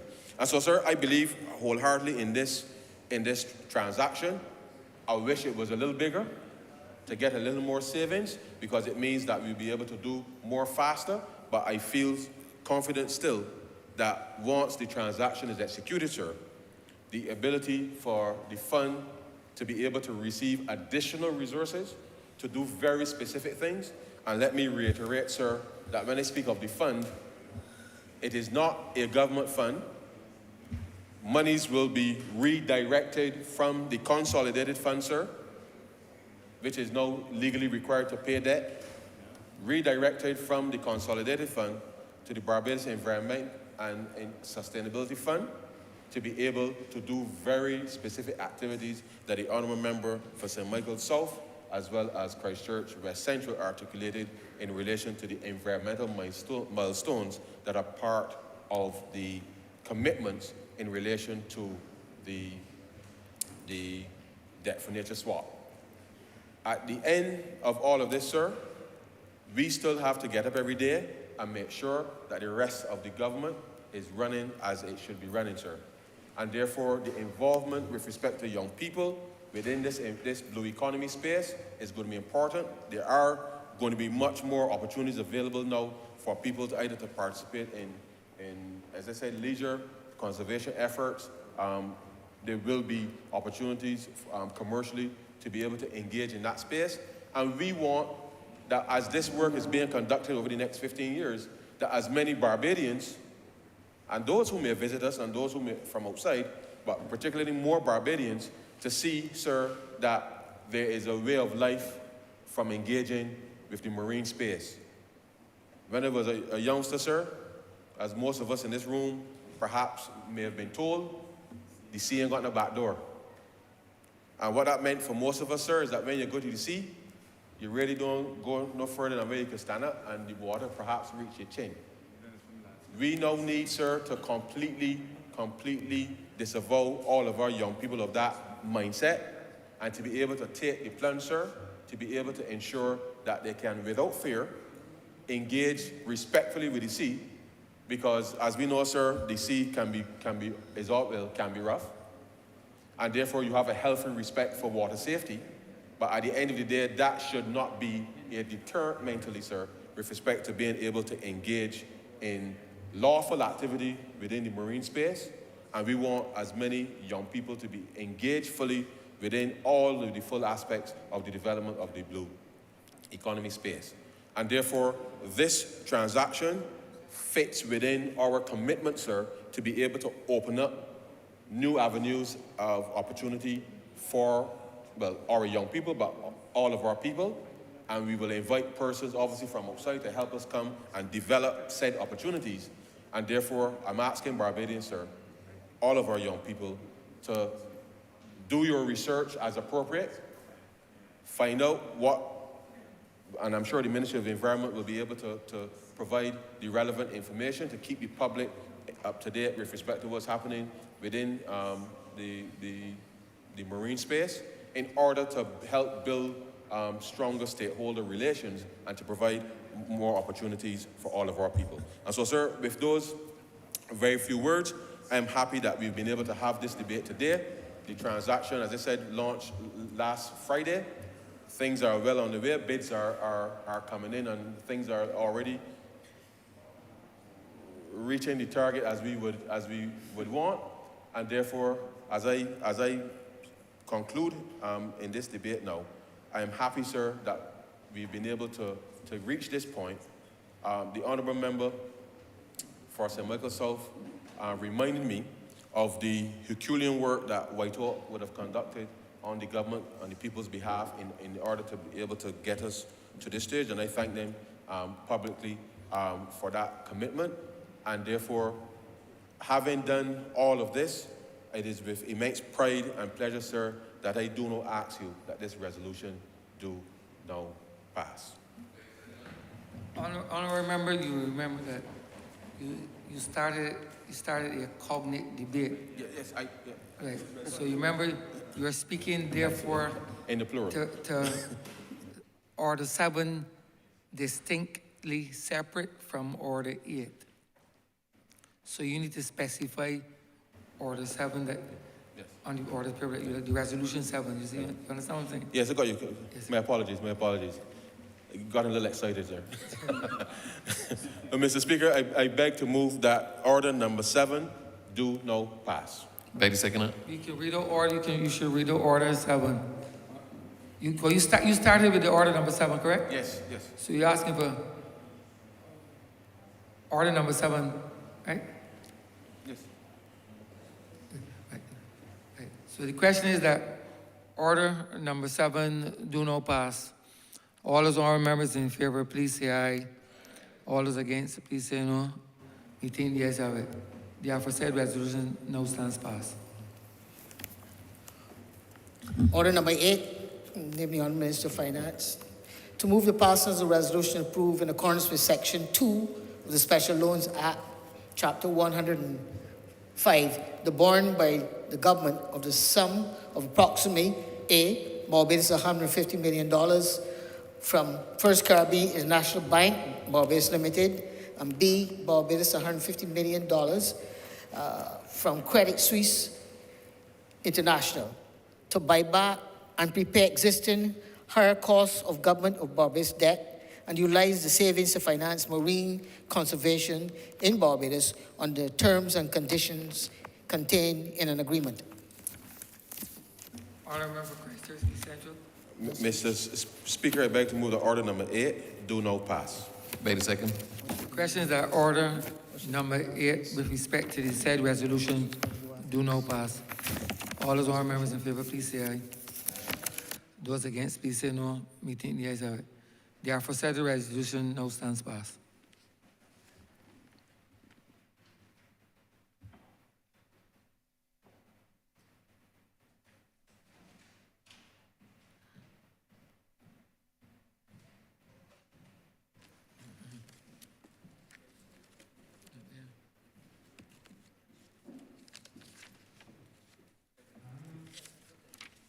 Yeah. Yeah, resolution. Supplementary order paper. In name of the Honourable Minister of Housing and Lands, to move the passing of a resolution to approve in accordance with Section 5 of the Crown Lands Vesting and Disposal Act, Chapter 225, the vesting in the Barbados Tourism Investment, Inc., of a parcel of land, the property of the state, together with the buildings thereon, known as the Treasury Building, situated at Bay Street in the parish of St. Michael in this island for the purpose of residential development. Honourable for Christchurch West. Thank you very much, Mr. Speaker. As I raise to bring to notice and to offer for the approval of this Honourable House a vesting of the Treasury Building just across the road from us here in this chamber.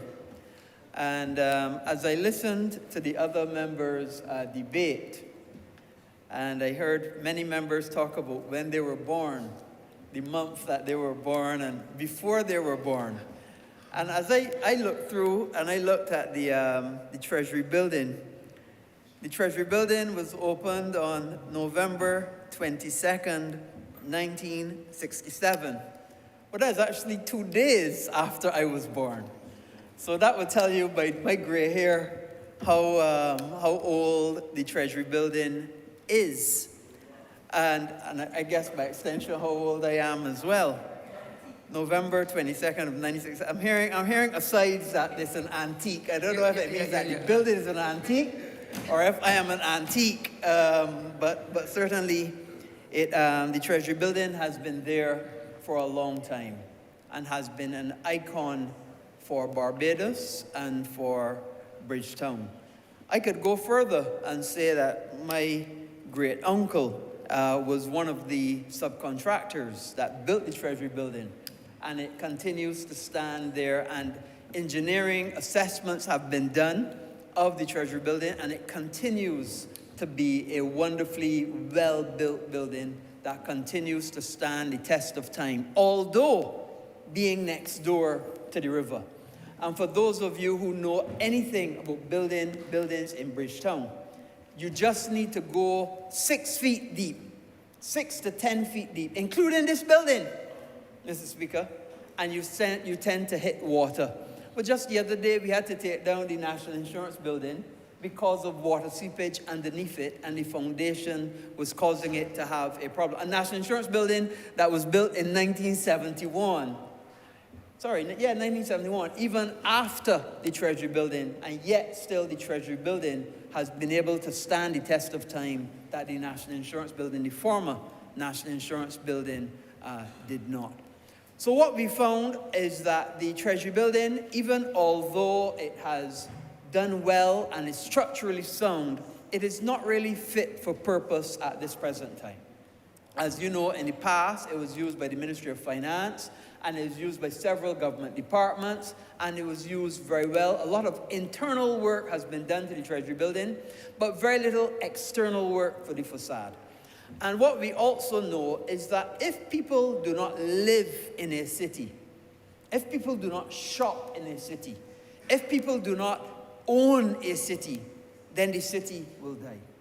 And what we're trying to do as a nation is to revitalize, to redigitize, to reimagine the city of Bridgetown.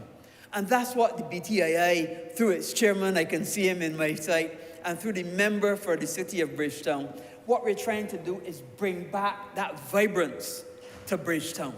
And bringing back that vibrance is part of the Golden Square, as you would have seen, that has become so important and has contributed so much to the heritage and culture of this country, and continues to do so. And we're happy that BTIA was able to reimagine and redevelop Golden Square into something that we can now be proud of. Redevelop the Constitution River that the member spoke of, and how we're able to get the Constitution River back where it was. Incidentally, Mr. Speaker, the Constitution River, actually, the schooners used to go up the Constitution River years ago, and there are actually pictures that you can see schooners up the Constitution River that it is now. And that's what caused Robert Street to develop the way it is, because Robert Street is where the merchants used to be, receiving goods from the schooners up the Constitution River. And this is something that we have to understand our history and recognize sometimes you have to go back to go forward. And this is a reality.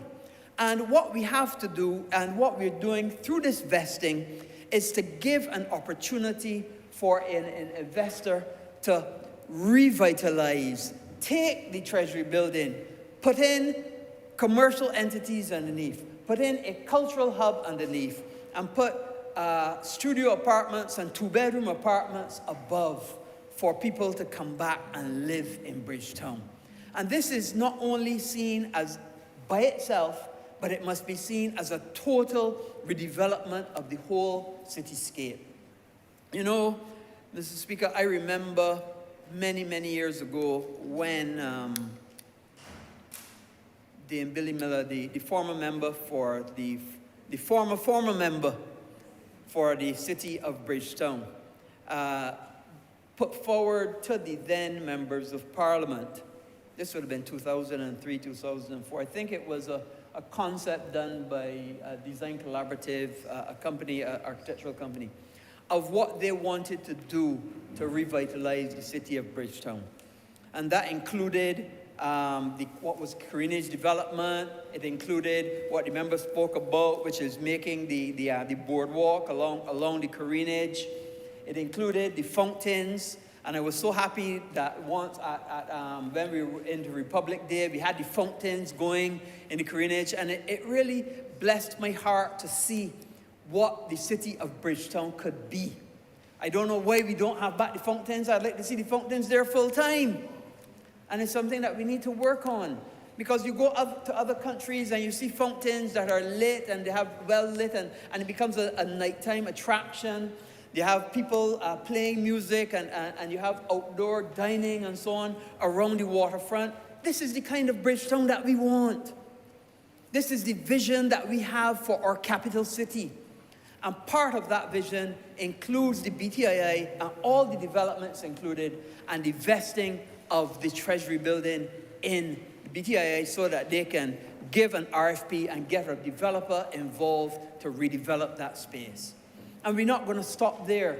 We're looking at redeveloping all the way from Needham's Point, all the way down along the Bay Street corridor, all the way down to the Screw Dock, Carlisle House, all that way down, all the way down to Kensington, to redevelop that whole stretch, put in hotels where necessary, cafeterias where necessary, coffee shops, outdoor dining, all of that, and bring Bridgetown into the 21st century and make it a modern, attractive city that all of us can be proud of. And that is exactly what we intend to do. But you know, Mr. Speaker, the journey of 1,000 miles starts with that first step. But we're not at the first step, you know, because we've done the Golden Square. We're about to do Hyatt, and I understand that the Hyatt, as you know, is only had some setbacks with its financing, but they're soon about to start the construction of Hyatt.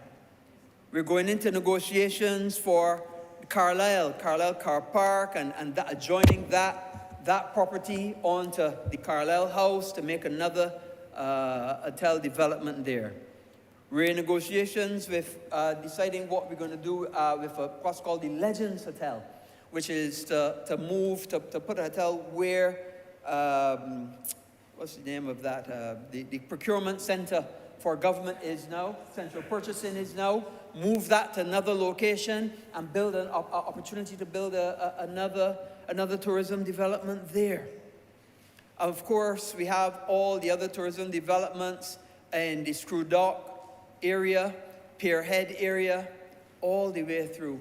This is the vision that was not only in the physical development plan that the Honourable Member for St. Michael South Central worked so hard on, the former one, and the current one that she worked very, very hard on when she was in as the Minister for Planning and Development, but also the vision of the Prime Minister to see this country grow and to see this country develop.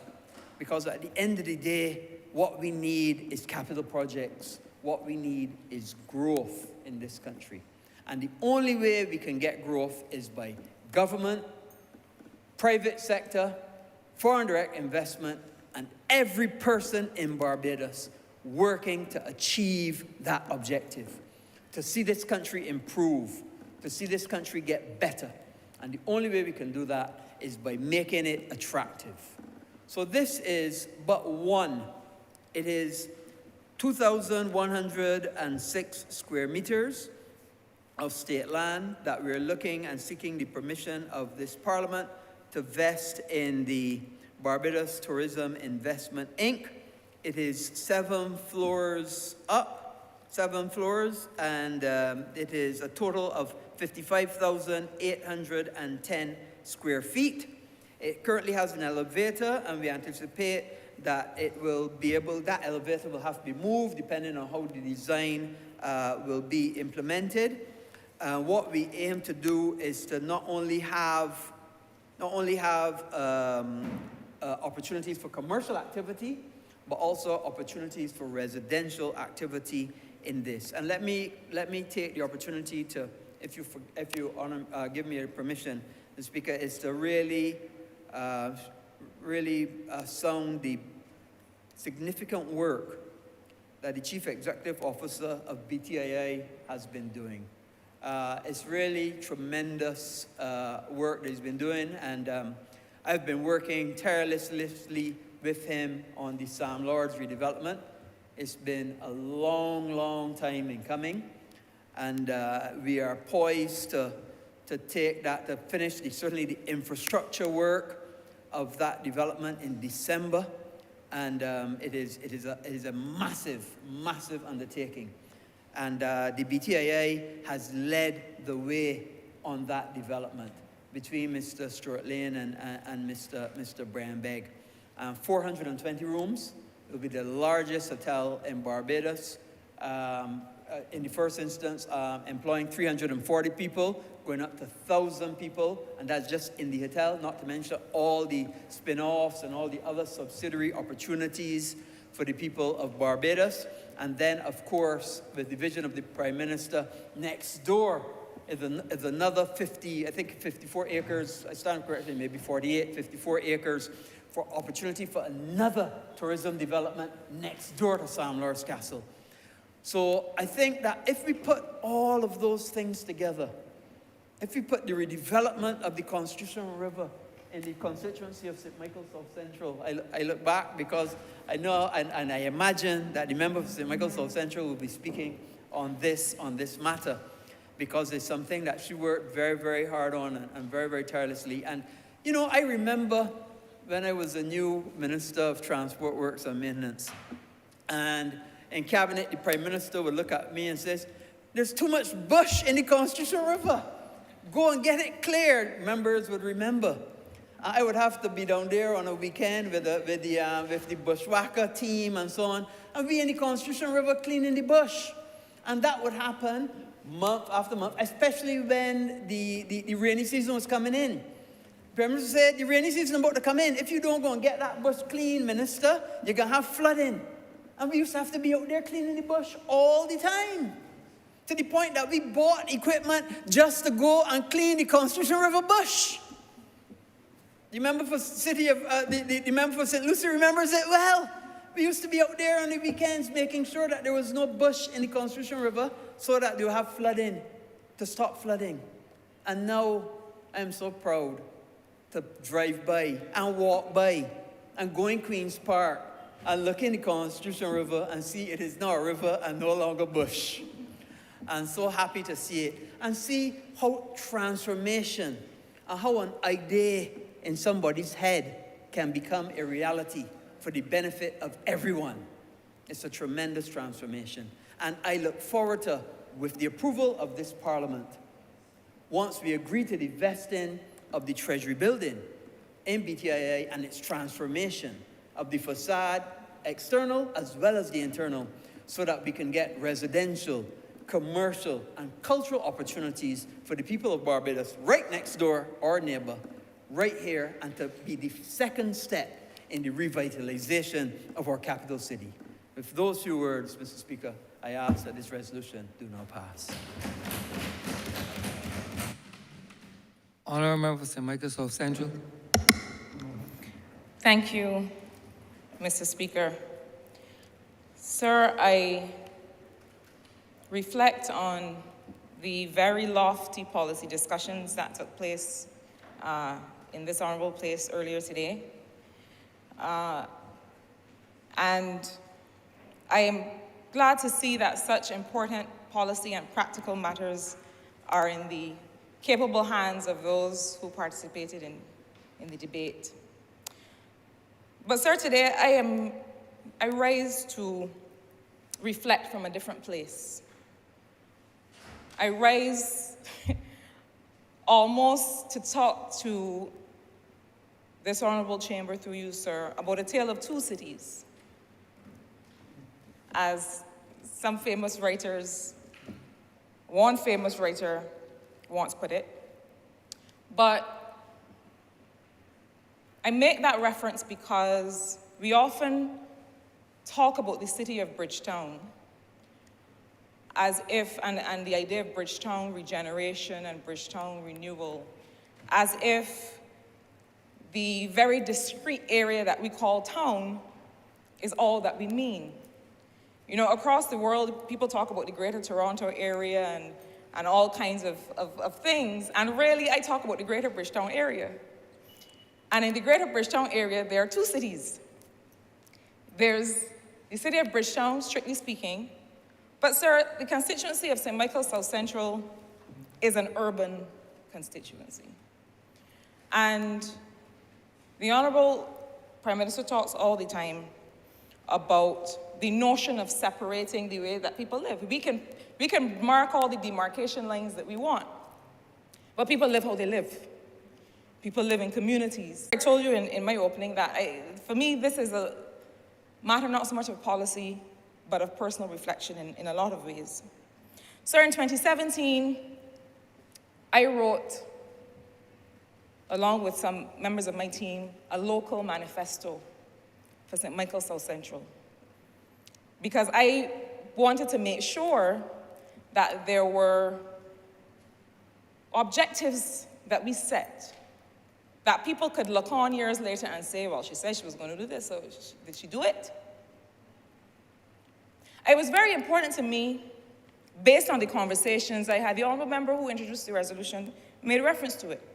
It was very important to me, having visited Halls Road and the many people that live in those Carrington Village communities, and having heard from them about the issues with the bush and the flooding and the rodents and all of the other things that were plaguing them. It was important to me to be able to bring some relief and to address that issue. It would so happen, sir, that at the time, there was a dormant project on the books of the government that had been left by the previous administration because that administration could not find the funding that had to accompany the official borrowing that they had done. So in other words, there was a small amount, a nominal amount that had to be paid by the government. In order for the Constitution River project to start, they were not able to find those resources, and so the project did not happen. It lagged, it stalled. When I came to service in the Ministry of Economic Affairs and Investment, one of the things that I had to do was to review all of the things that were lagging on those books and see what we could do. Well, it so happened, sir, that Constitution River redevelopment phase 3, remembering the two phases that had gone before, was one that stood out to me. Not just because of the location, but because we had a situation where we had to avoid, and the member for Christchurch East Central will attest, one has to avoid paying commitment fees on loans that you've taken on which you are not joined out. So it was, sir, a win-win for the government and people of Barbados. And St. Michael South Central. And St. Michael South Central. To bring this project to fruition.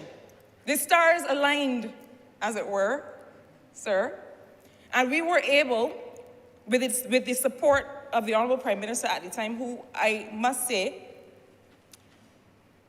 also insisted that the project had to go forward because this was something that meant something to the people of this community. You know, it is easy, it happens easily, sir, to feel almost as if you are languishing in a situation where infrastructure is degraded and depleted, and you wonder if anybody remembers who you are and where you are. And I would say, dare say, and those of us who represent, in particular, St. Michael constituencies, urban constituencies, have to make sure part of our job is to be with our people. And even in cases where a particular project or development cannot happen at a particular time, that we make sure people are heard and seen and understood. And so it was important to be able to bring that project to fruition, but beyond the infrastructure issues. The other thing that we heard very clearly from those communities had to do with employment. I know other members will attest. Had to do with the fact that, you know, one of the things that I would say really triggered my own interest in political service was a particular conversation I had in 2016 with a group of young men who I then realized had never worked. They had come of age during the previous administration where things were economically depressed, had never found the opportunity to work since they left school. And so the conversation about employment was also one. I mean, these kinds of things don't happen in pockets, they happen together. People who are experiencing flooding and overgrown bush and poor infrastructure are oftentimes also experiencing unemployment. And so we then had an opportunity, and it was a vision that we had as a part of the local manifesto for St. Michael South Central, to be able to bring an area for commercial, and we called it, in that document, we called it the Halls Road Commercial Village. And I'm saying this to say that this was prior to 2 elections ago. This was a vision that is now being realized as part of this urban regeneration that includes this Treasury building that we are discussing today. But we envisioned that the Halls Road Commercial Village would be an area where people who live in the community would be able to establish themselves as entrepreneurs. And, sir, the stars aligned again, because the then Minister of Youth was able to work with us to establish a building blocks project for St. Michael South Central that would mean that not only are we talking about a Constitution River Canal redevelopment, but at the same time, we're bringing in a commercial village so young people can feel as if this space really belongs to them. And yes, we want these small boats to come in and berth, which is one of the brilliant parts of that. But we don't only want small boats to come in and berth, we want the people from the community to also feel that this place nice up for we. That is a part of our work, to make sure that people feel ownership of this space. And so we defined that this area along the canal, along the embankment, would be the St. Michael South Central Building Blocks project. And sir, I'll say that across 3 ministers of youth, I have been privileged to be able to work closely with each to this day to make sure that that is a reality. But I speak to it today because I want to make sure that as with such developments, we don't focus on the big works and forget about the small works that will really affect people. Because I did have occasion to remind the current Minister of Youth, my good friend and member for St. John, that we want to make sure that the erection of those kiosks, for which people have applied in an open application process, because we wanted to make things fair and transparent, but for which people from the area who were told, this is your building blocks project, have already applied. But I find myself having to answer questions about when our work's going to start. And so I use this opportunity to remind colleagues that the Constitution River redevelopment is not complete until the St. Michael South Central Building Blocks project is complete. Because there is to be no tourism redevelopment, there is to be no large infrastructure redevelopment without bringing people along, without urban renewal and regeneration. Sir, there is another component of that project that is important to the St. Michael South Central community. In their first match of the Republic Cup, I believe it's called, the Weymouth Wales team defeated their opponents 12-0. It's all a netball match, right? We've been seeing some big goals, some big numbers and goals being scored, so that wasn't the highest. But I mentioned that to say that the Weymouth Wales team, born, bred, developed in Carrington Village, has for many years been excelling while roaming the streets of Barbados without a home ground. I can no longer support it, sir.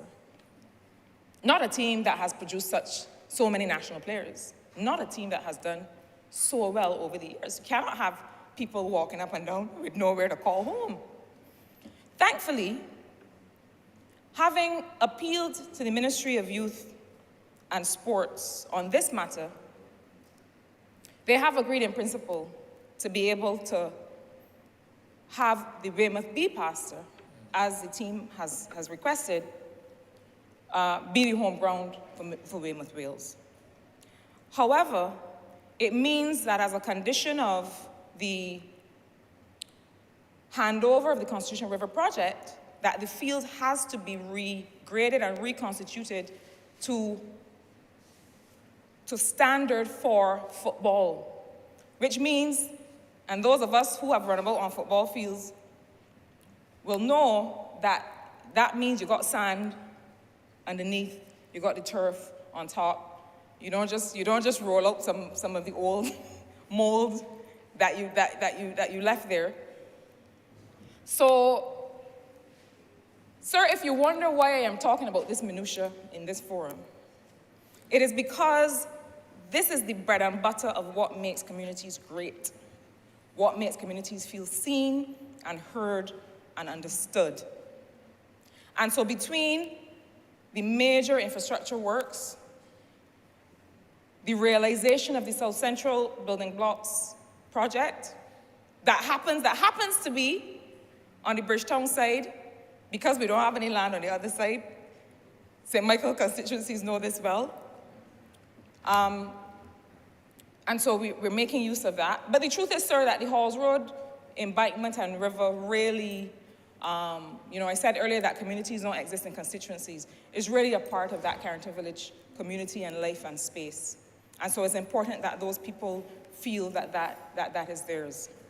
And so these three elements have to come together. And the member who led the resolution, sir, spoke about his work with BTI. You know, in this conversation about Bridgetown, there has been a notion, there's been an idea put out there that I can't say that I disagree with, of there being a management company for the development of Bridgetown, a dedicated management company, so that all of the individual buildings and spaces that we say we want to develop, that there is a focus on having an entity that helps guide that. It need not be a government entity. Goodness knows we don't necessarily need any more of those. But an entity that guides that, an entity that oversees that. Because in some cases, and the honourable member for the city would be able to speak better than me to this. But in some cases, it is really simply a question of making it look more appealing. And that if the businesses that exist in Bridgetown agree to how they want this area to look, and they agree to contribute to that kind of fund, then a company can manage that. Similarly to how we have in the north of the island and in this same area of Greater Bridgetown, we've agreed as part of planning obligations that new tourism development projects must contribute to a fund. In this case, we call it the Bridgetown Rehabilitation Fund, I believe, but a fund that will go to the upkeep and the urban renewal of the surrounding areas. But until such a management company for the city is established, if that is the case, Barbados Tourism Investment, Inc. has more than stood in the breach. From town to St. Philip to St. Lucie to St. Peter, where I believe that they're working on a 6-men's commercial village as well.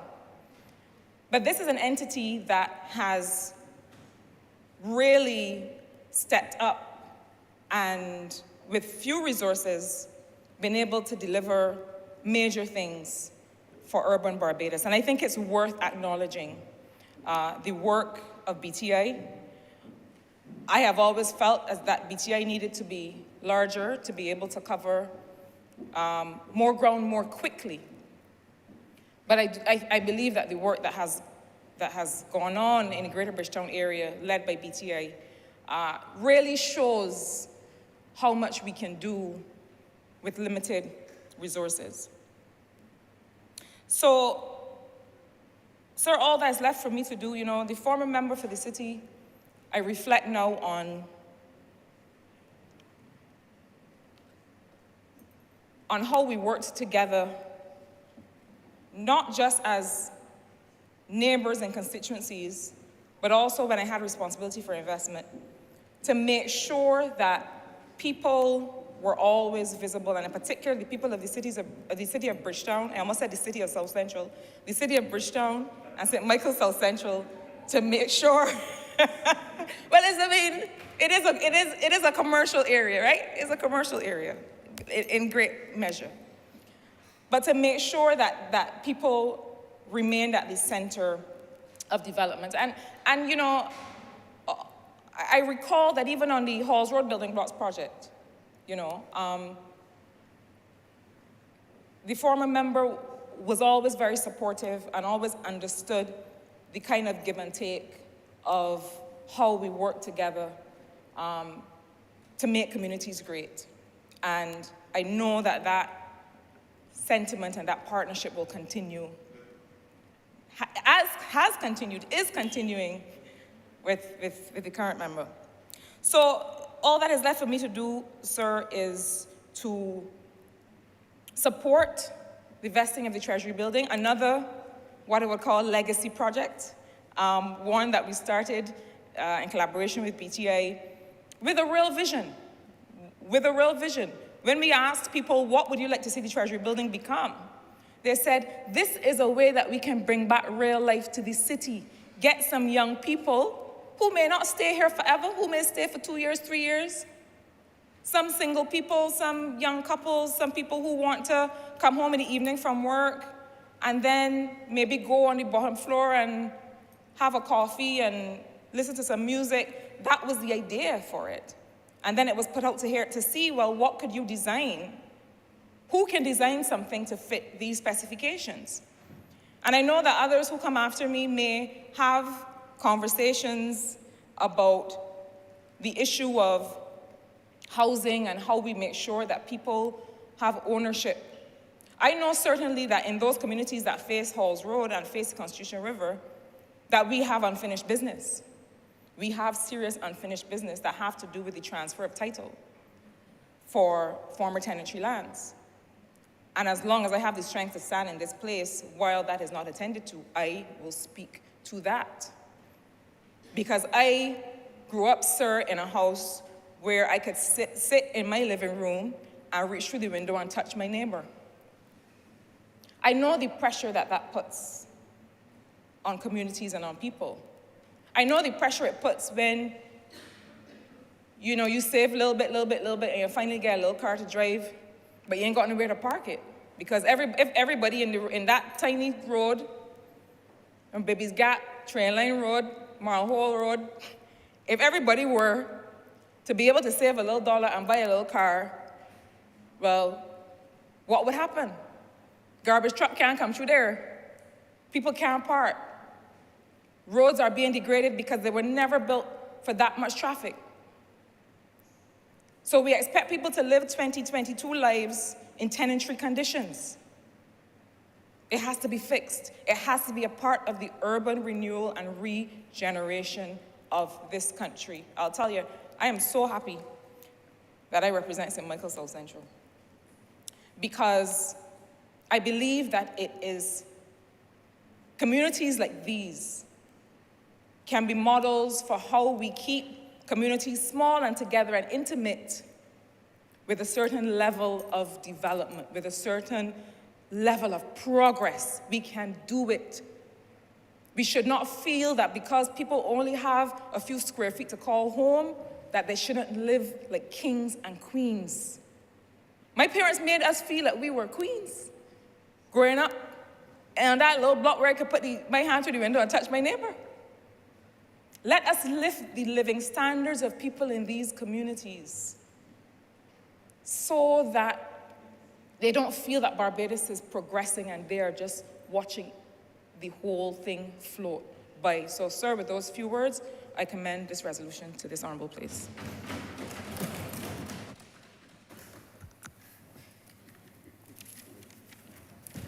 Honourable Member of the City of Bridgetown. Yes, sir. Thank you, Mr. Speaker. Not too often you get two bites at the cherry, but I couldn't go without speaking on the resolution. Depending on the size of the cherry I am hearing. Mr. Speaker, sir, I really want to start by thanking the former members of Parliament for the City of Bridgetown for really rolling the wicket that I've spoken about before in terms of the excitement. A lot of times when people question me about the City of Bridgetown, they question me about the challenges, they question me about the difficulties, and I like to talk to them about the potential and the excitement and the pride that I have representing the City of Bridgetown. Historic Bridgetown and its garrison is how I refer to it. And when you think of Bridgetown and Greater Bridgetown, sir, you believe in constituencies like the City of Bridgetown, like the honourable member who just spoke, St. Michael South Central, you think about St. Michael South, you think about Christchurch West, the honourable member who is leading and piloting this legislation. But Mr. Speaker, sir, I would like every member of Parliament to understand that in this House, there are many rooms. And if it was not so, I would not have said it is so. Because when I think about Bridgetown, I think about every member of Barbados, Bridgetown being our capital city, the capital city of Barbados. Not the capital city of Bridgetown, it is the capital city of Barbados. And hence, the development of Bridgetown is the development of Barbados. And I believe in the saying that we have, that if you share in the work, you have to share in the bounty. And it works the other way around. Because I believe that Bridgetown can bring a bounty to Barbados. And if we can share in the bounty, of course, I would like to share in the work in the city as well. So it can work both ways, Mr. Speaker. Mr. Speaker, like the member before me said, this is really about urban renewal, urban regeneration, development, and lifting the standards of the people of Barbados, particularly and directly those constituencies that are touched by historic Bridgetown and its garrison, but right across Barbados. With the partnership of the UDC, the Urban Development Commission, the Senior Minister for Infrastructure, the Ministry of Housing, and of course, BTI, led by a very competent chairman, I believe that this regeneration continues to move at the correct pace, although it could be a little faster, but definitely in the correct direction.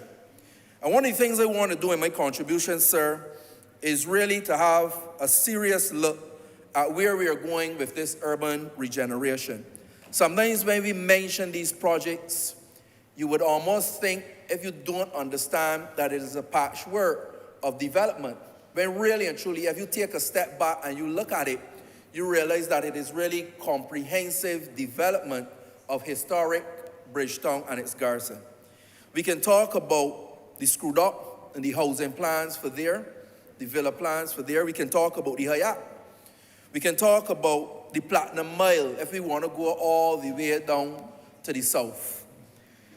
We know vesting land in the Treasury to ensure that we have what I would call historic housing. Historic in the sense that we put in people right in the flat center of the capital city, and also in a historic way, taking a historic building and repurposing it for its time.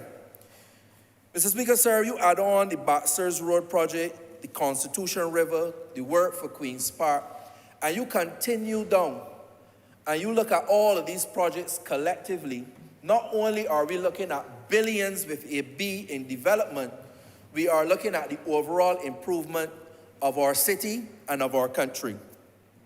And if we can use our imagination, and if Freedom Park and even the Fairchild Street Market is anything to go by, the wonderful work of BTI and the government, we can see that with all of these projects implementing, that the people, remember we are here first and foremost, primarily for the people. The people can benefit. The people can benefit from the aesthetics, sir. The people can benefit from the development and economic enfranchisement, because with projects come employment, with projects come opportunity to invest, with projects come the ability to build, start, and expand businesses. So people, sir, will be the main beneficiaries of what it is that we are proposing here this afternoon as we continue along the line, investing land in BTI to carry out this Treasury housing project. Mr. Speaker, sir, I want to add simply parcels to this already well-laid wicket, what I, as the present MP for the city of Bridgetown, plan to add value to what I came and found.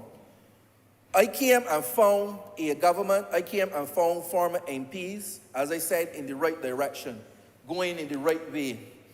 And for me, I've had the privilege of persons reaching out to me and presenting great ideas of what they plan to do for the city of Bridgetown in the urban renewal plan. So, Mr. Speaker, sir, this isn't just hot air talk. We've already have plans, costings, and so on.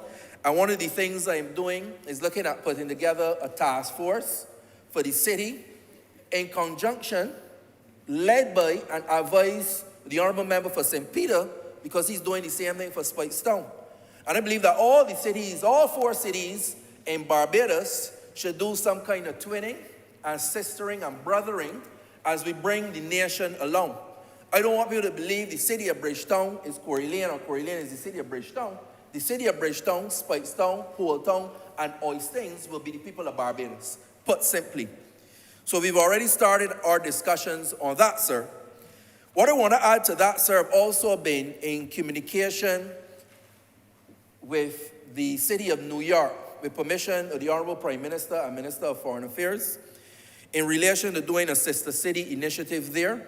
And we plan to partner and sister with a number of cities across the world. And why, sir? As I said earlier about partnerships, that is how we are going to get out of the COVID pandemic and the economic worries that lay with us up to today with that. And the 10 years that went before, with the international shocks and other shocks, political shocks that we had for 10 years prior. How are we going to do it? Partnership, sir.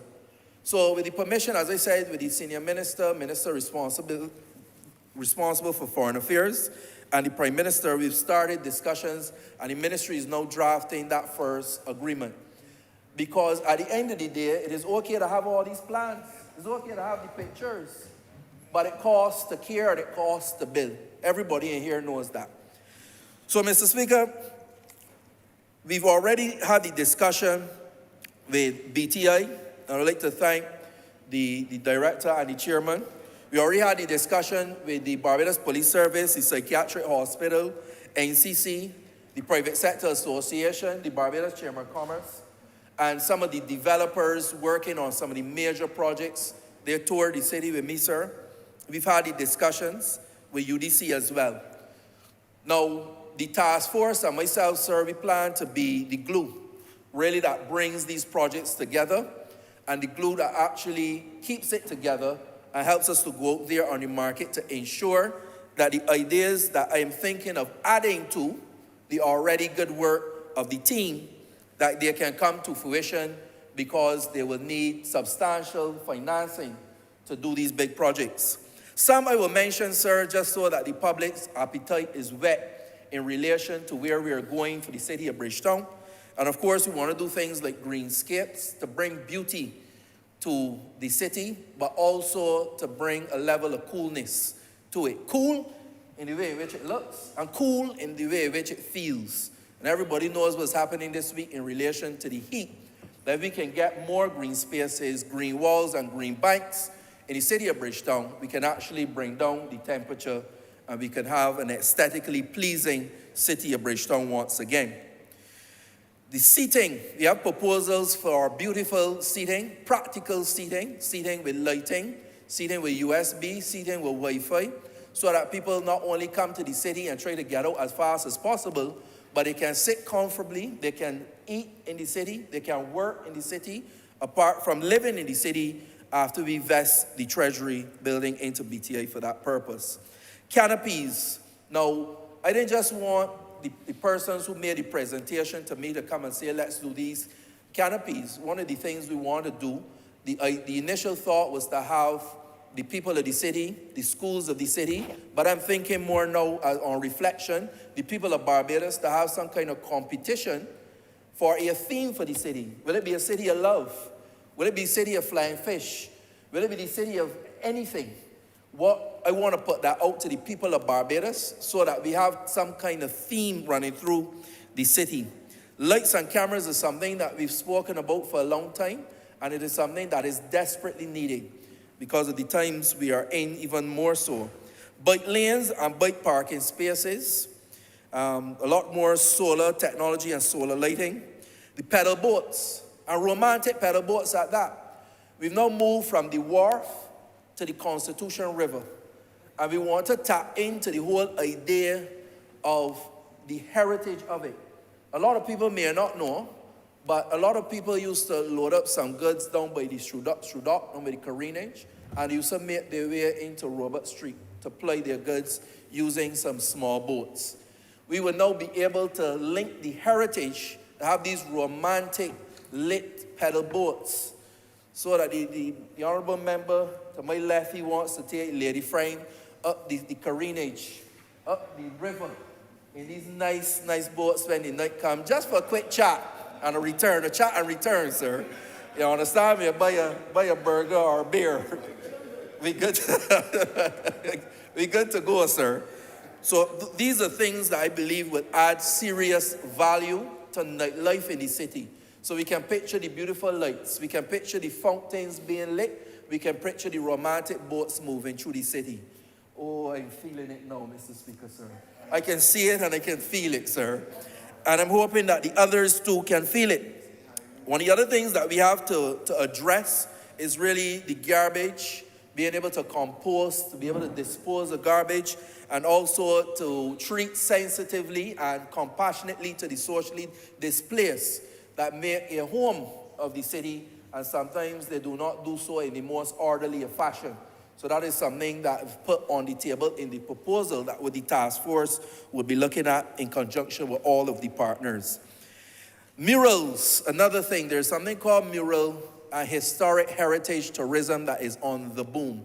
There are people who travel to cities, who travel to countries just to capture or to participate in murals. Just last week, there was a team from the United States, through the United States Embassy, here doing a number of free murals and graffiti with their professionals. Again, partnerships in the pursuit of positive progression for the people people, Mr. Speaker, sir.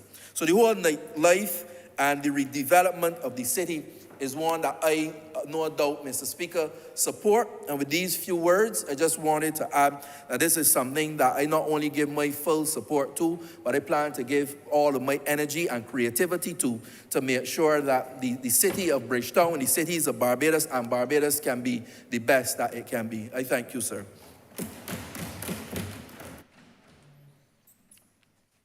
Honourable Member for St. Michael East. Thank you, Mr. Speaker. And I think my friend Corey, I'm trying to understand precisely what he was trying to suggest. About cruising in this boat with a young lady. And Sir, I want to make my brief contribution to this discussion on the development of Bridgetown. And in talking about the development, it's obvious that we can't go along the common path that we are accustomed to, especially the path shaped by the colonial past itself. The city of Bridgetown, the development, the infrastructure of Bridgetown came as a consequence of the specific interests in the very early times, the interest of sugar, the interest of rum. So we end up building a whole set of buildings around what's called the wharf site. So you had all these bond houses in the very early days stretch across that wharf site, and then eventually you see the development of the commercial development in the city of Bridgetown, coming to what is called Broad Street. So from the bridge down, those infrastructures for the bridge down, straight down to where they say the wharf boys used to enjoy themselves, where they had a public toilet down to the bottom and so on. That's just a little historical discourse here. So the colonial hands, the merchants and merchant capital shaped the city of Bridgetown. For the original people who probably would have been around Bridgetown, nothing is mentioned about that, or nothing is meant about the efforts to preserve the contribution of the labor class. The people who are considered to be the labor class, which means that if somewhere down in the pecking order, being part of the labor class, nothing is held there, with the exception, I think, no, I can't say that, with the exception of the slave hut to the back of St. Mary's on Mason Hall Street. There's a building there, sir, that I believe, if the BTI is responsible for what we're trying to achieve, and if it's responsible for also trying to achieve what I believe is a necessity, especially transforming from a colony to a republic, we should see some evidence of the modern thinking of the BTI. Because I think that is about the last one. I visited about 2 weeks or so ago and I took some pictures. And that is, I believe that the state, we should try to find out who is the owner of that property. There in Mason Hall Street. I heard there's another one somewhere around there. If it isn't a slave hut, it has to be a hut belonging to the indentured servants of the time. That is, we want a presence, a more central presence in the city of Bridgetown itself. We don't have to be just looking at colonial historic buildings and allowing NGO units, allowing the BTI to be determining what our heritage is supposed to be and what we must represent in our main cities, especially in relation to our urban development. There's too much of that has been going on prior to becoming a republic. And I would expect a level of new consciousness to be influencing the direction. So the people who work hard and build the buildings don't have even a presence today of their contribution to the development of Bridgetown. There's nothing to represent labor. I probably, the leader of the main trade union movement should be the person talking about this. At least we should have some monument in the city representing the contribution of labor to the physical construct of the city of Bridgetown itself. And that is one of my main concerns. So I would like to see a monument emerge there. Now the other thing is, and I was just speaking to my colleague to my right, in a very noble and friendly way, and not implying anything negative about it. The importance of, there's a building, I think the BTI owns the property on Bay Street. It's a car park on Bay Street in front of Lorry Dash. That's what? Massey owns it? Well, see where it goes now. But that's the problem. And that's why I'm always very, very skeptical about the ownership of these properties and where they go from one person to the other, and these people continue to perpetuate a certain impression about the contribution that we have made to the development of Barbados itself. Too many people unconsciously do not understand that they are wiping our people out of history of Barbados itself. I'm very concerned about that. But it is alleged, because the research has to be done, as we make reference to all, it is alleged that there's a burial ground somewhere on that location. And I don't know, what do you call it, sacrilege? For us to go and erect a hotel or construct something there, but leave nothing symbolic, right, of even that burial ground, which I know that those people were not buried in any wholesome manner. Probably just tossed in the ground, not even 6 feet. Probably like 6 inches down below the soil. When you dig it, you will see a lot of fossils. They're scattered all about there. And same way we're paying some attention to Newton in Christchurch. We have to understand these historic sites across Barbados is important to our development. Now, I would not condemn, and I can't condemn, at least the government for this progressive effort. It should be the central bank, rather, than just the Treasury building, because I really believe that we excluded too much. And I'm glad to see that the government decided it takes a special person to make decisions of this kind, because people don't easily upset working class people coming to live in the midst of this big commercial. These are realities that we sometimes we're afraid of talking about them. People want to know, what are you doing with these rustics coming now to live almost in the center of Broad Street? When you're taking up the Treasury building now, and ordinary people can get an opportunity. So a government has to be either made up of erratic individuals or people with a sound mind that is visionary, and also clearly understanding that there are some wrongs that we have to put right. So I want to compliment the government for at least creating a space in the city of Bridgetown. Well, I don't know, right now you're right on the borders of Broad Street itself. So while people would like to see the Hyatt, lots of people who want to see Hyatt don't want to see Nelson Street and Wellington Street. And that is the kind of mindset that we created over the last few years, because they are not supposed to be part of the city. The city should be made up of decent people, and the ownership probably should be the ownership of non-black Barbadian people. It brings me to another point, sir. We need to see black ownership on Broad Street too.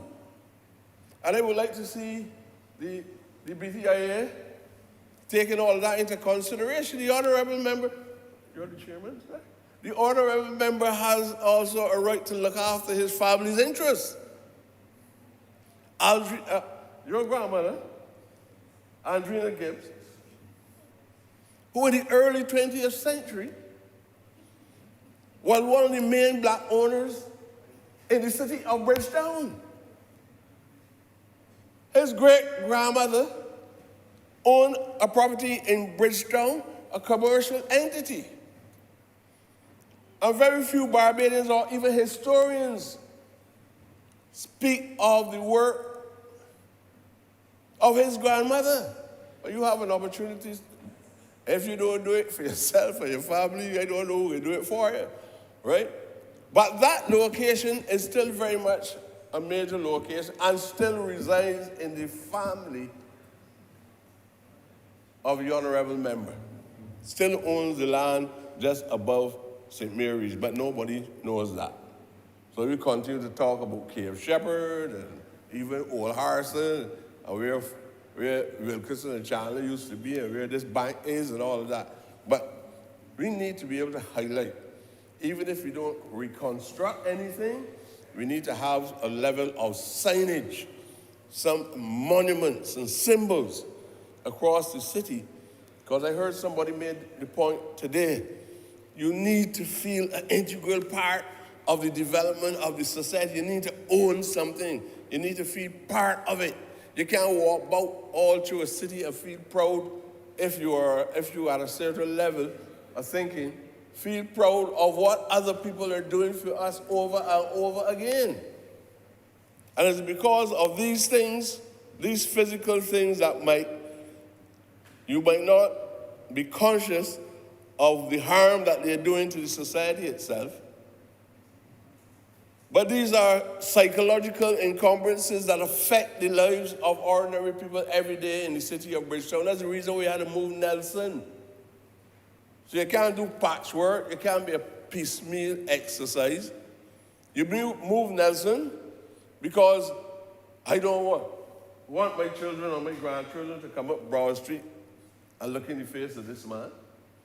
We went through an exercise before that where people felt they were making a progressive move and they turned the man around and they look so. But we now need to play our part as a government. And when you're talking about Bridgetown, I think I heard the honorable member for South Central made the point that it's not just the immediate surroundings, but you have in Bank Hall, a building which is the former home of Sir Frank Worrell. In prayer, apparently cut down a few feet of the wall so you can look off the playing field to see the house. But the state need to intervene. The National Trust went in and put on the plaque like it dropped off. The house now in a state of disrepair. Some of the agencies within the government must step in, help the family. You don't have to put the family back in the same position that they're in, but make life better for the family, because we need to have an interest in that house in Bank Hall. That is the home of Sir Frank Worrell. And we're not just calling names, just say Andrina Gibbs. She was a black woman in the early 20th century. Meant something to the black people in the early 20th century. She had a school and she taught black children. I was discussing the matter with the family, and they were trying to find out what is so magical or extraordinary about this woman, that she had a very sound education but never went to any formal secondary school or university or anything like that, but held classes for young people in the early 20th century, and they're talking about the first quarter of the 20th century. And likewise, the contribution of Frank Worrell cannot be ignored. The Jamaicans understood the importance of Frank Worrell to the development of the Caribbean, and they put a statue in Jamaica for Frank Worrell. We keep ignoring these things and believe because they don't have any money value, they're not important to the development of our people. But the Jamaicans understood what we did not, and still don't understand. Eric Williams was very clear at CLR James of the contribution of Frank Worrell to the development of the people of Trinidad and Tobago. Eric Williams said that when Frank Worrell became the first black captain of the West Indies cricket team, He said that is symbolic of the representation of the political party to which he led. He was sending a message. In just a few statements, he was preaching volumes of material to us about uplifting the quality of the people that everybody ignore every day. And that's why I say the workers, people is central to the development. You know what it is in the early 50s and that when little black boys were running about on cricket fields, a British game called cricket. And then we started to produce people like Frank World, a great of all times. And produced Gary Sorbers too. Go to the Bayline and see Gary Sorbers' house now. Go to the Bayline and see Sorbers' house now. And people about here talking about cricket. Go to the Bayline and see Sorbers' house now. I'm talking about genuine, unavoided transformation of the society itself. As long as we come clear, so look, we're at a different stage though. This is a republic. These are things we must do. Not debate all day and singing praise and bowing heads to the queen and a new king. I want you all to connect with the greatness of black men and women. This is a positive step when we decide that we're going to make sure we create that space in the city, and it is a bold step. It is not just positive, it is a bold step. Because I am hearing the debate already. Man, you want to put people to live there. So all the things about the nice things from ground floor 1 or floor 2, the people say, you putting people to live there, no? What's going on now in Barbados?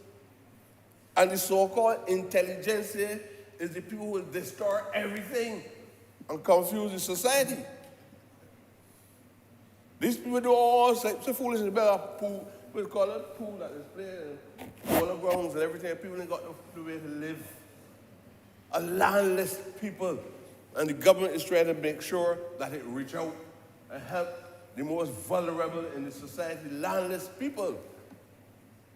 So whether we put it in the middle of the Broad Street itself or in Swan Street, there can be no issue more important than the lives of the people, especially people who build the city of Bridgetown.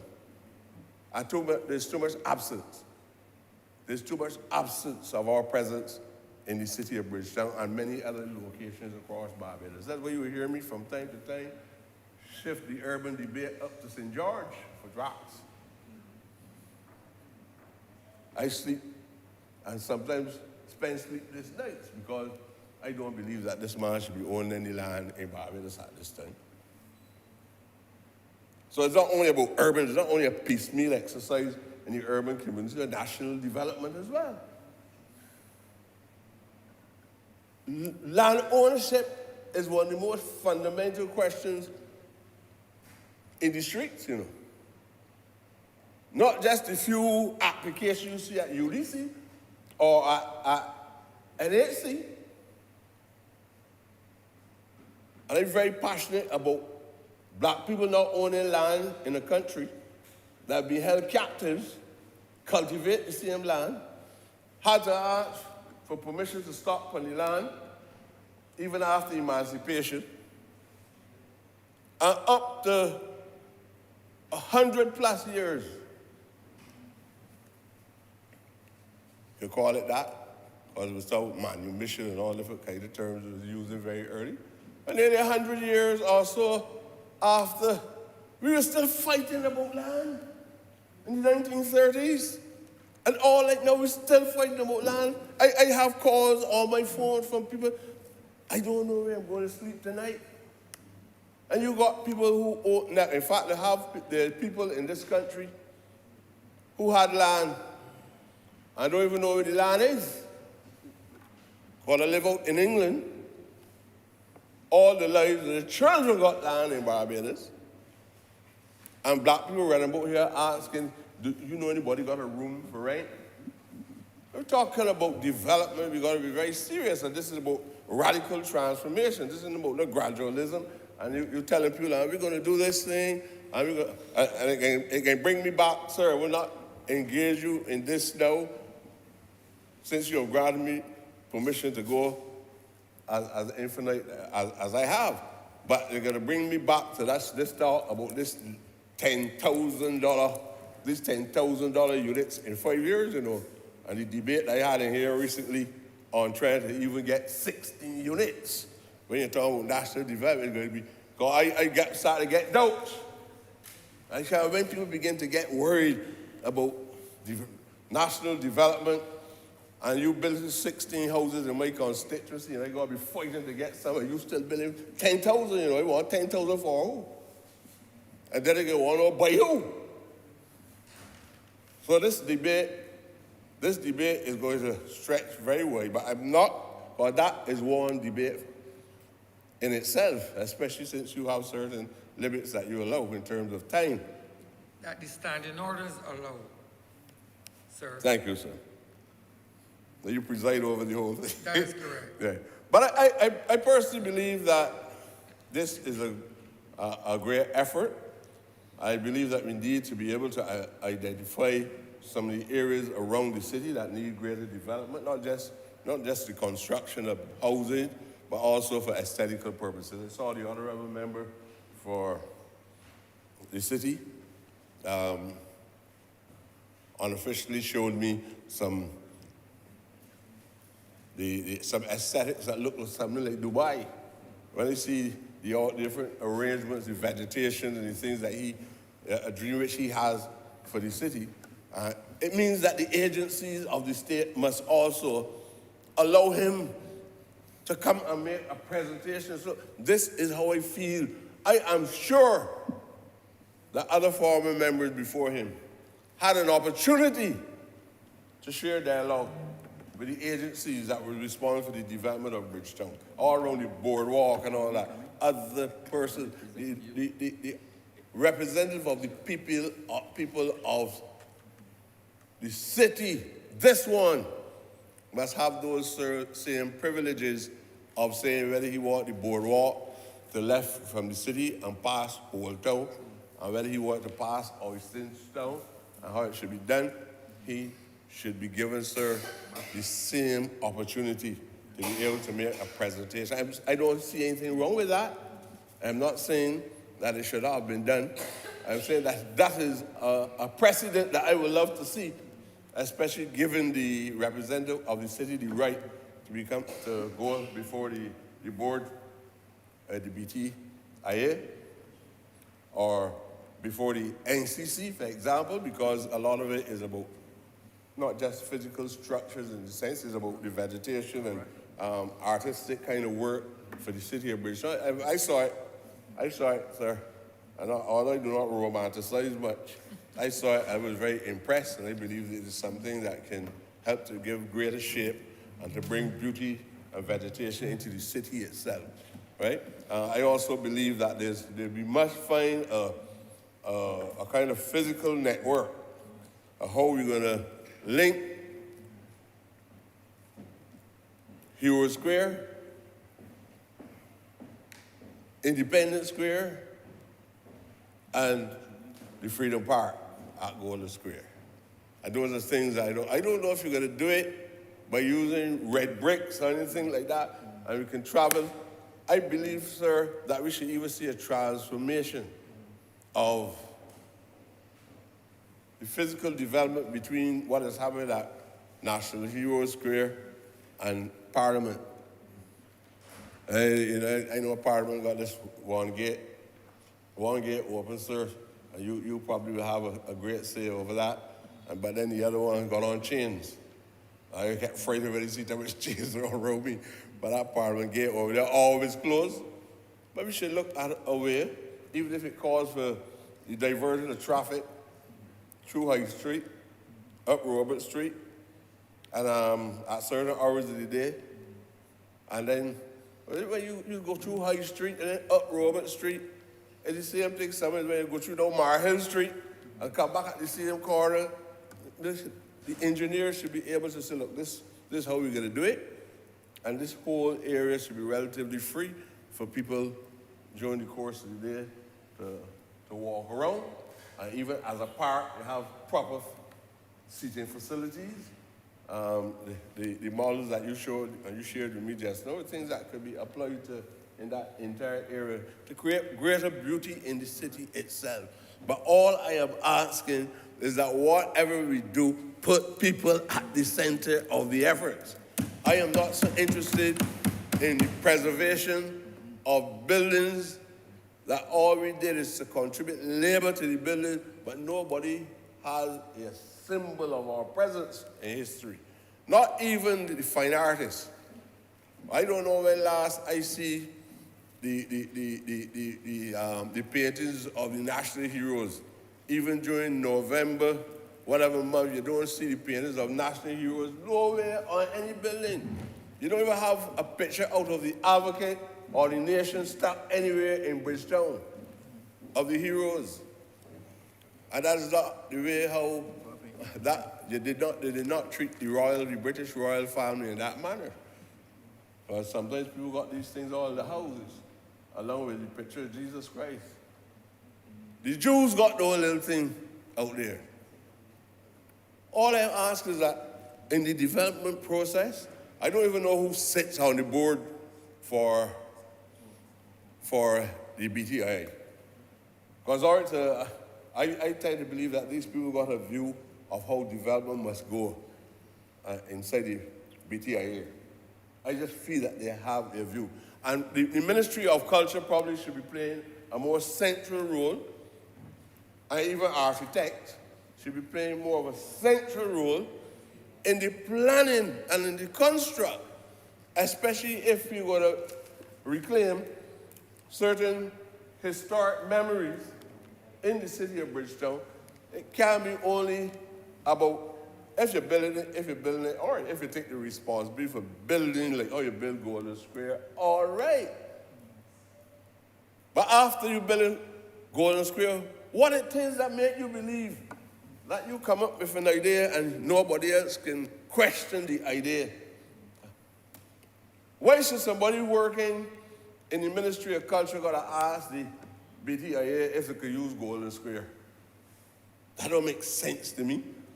Why should a Ministry of Culture not be participating in signage? That should be understood. That if there is a location, if there's in fact, we were together in recent times, and we were in Golden Square. I could not understand how the Ministry of Tourism could carry a walk about tourists, and people dress up real pretty. And this same ministry used to have signs of a fat woman sitting at a door somewhere in Nelson Street called Rachel Pringle. This is funny behavior, major contradiction. But nobody carried the walk through Nelson Street.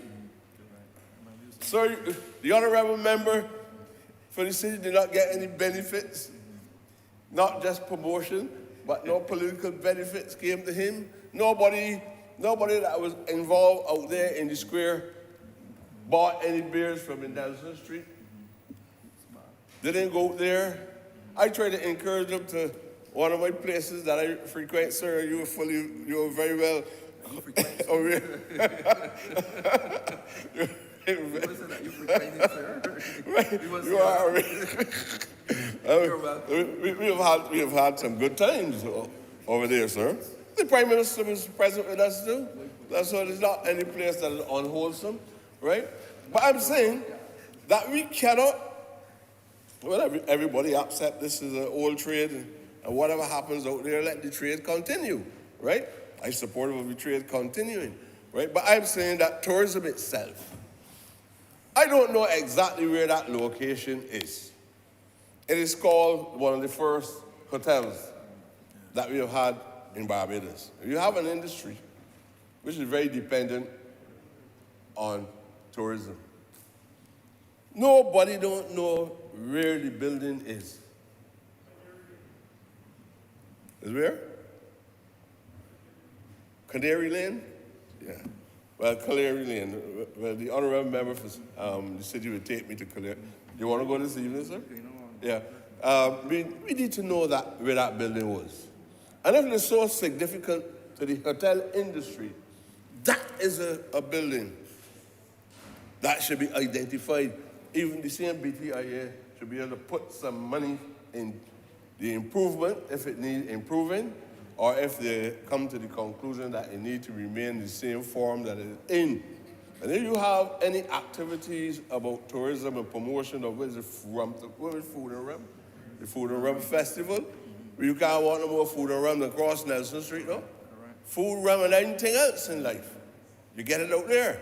And the tourist industry, they should have had some kind of program to include the people in Nelson Street in that program. A march through Bridgetown or whatever, or walk through Bridgetown and left out something wrong with the thinking pattern, sir. I really believe it. With those, I promise you, sir, that I'm going to babble one or two ideas spontaneously out of my head, and I hope that by making those few points, and I'm serious too, sir. It can't be that costly for us to even to have paintings of outstanding Barbadians at different strategic points across the city. Can't be that costly. Something wrong.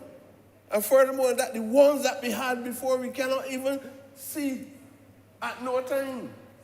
A painting of Clement Payne, the late Honourable Barra, Grant Adams, nobody, you cannot see anything like that in the city of Bridgetown, as though people reclaim the whole space for themselves again. And that can't happen in a republic. If you go in Havana now, you're going to see Che Guevara up on the wall, and you can see Fidel Castro's pictures on the wall of the republic. If you go to the United States of America, you see pictures of presidents, even artists.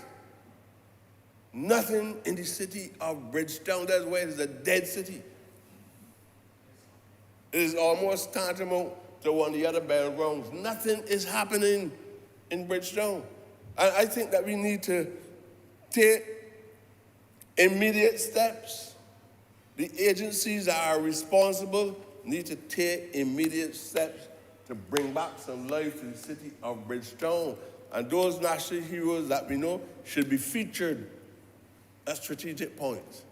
And another time, sir, we will have a discussion on this place called Queen's Park. We have the Daphne Haggett Theatre and those, we will have a discussion on Queen's Park. Although I believe it is really one that we need to have just now, but we would be polite enough to defer such a discussion. So I just want to make that brief contribution to the discussion on what I consider to be an effort to transform the physical environment and the aesthetics of the city of Bridgetown. And I hope that the government, this is one of the initial steps in 2022, making this effort to create a new urban Barbados.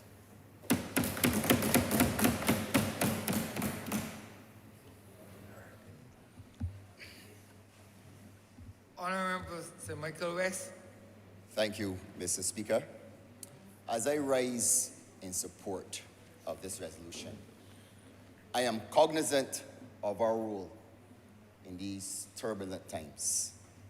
And as elected members of this honorable house, when dealing with these many challenges, I am reminded of the late Right Honourable Owen Seymour Arthur, when he said, "We must face it and fix it." And I'm sure that he would approve that we have faced these many challenges. And in the spirit of our guests who were here earlier, under the patronage of the honorable member from the city of Bridgetown, from the American Embassy, in American baseball parlance, we have stepped up to the plate.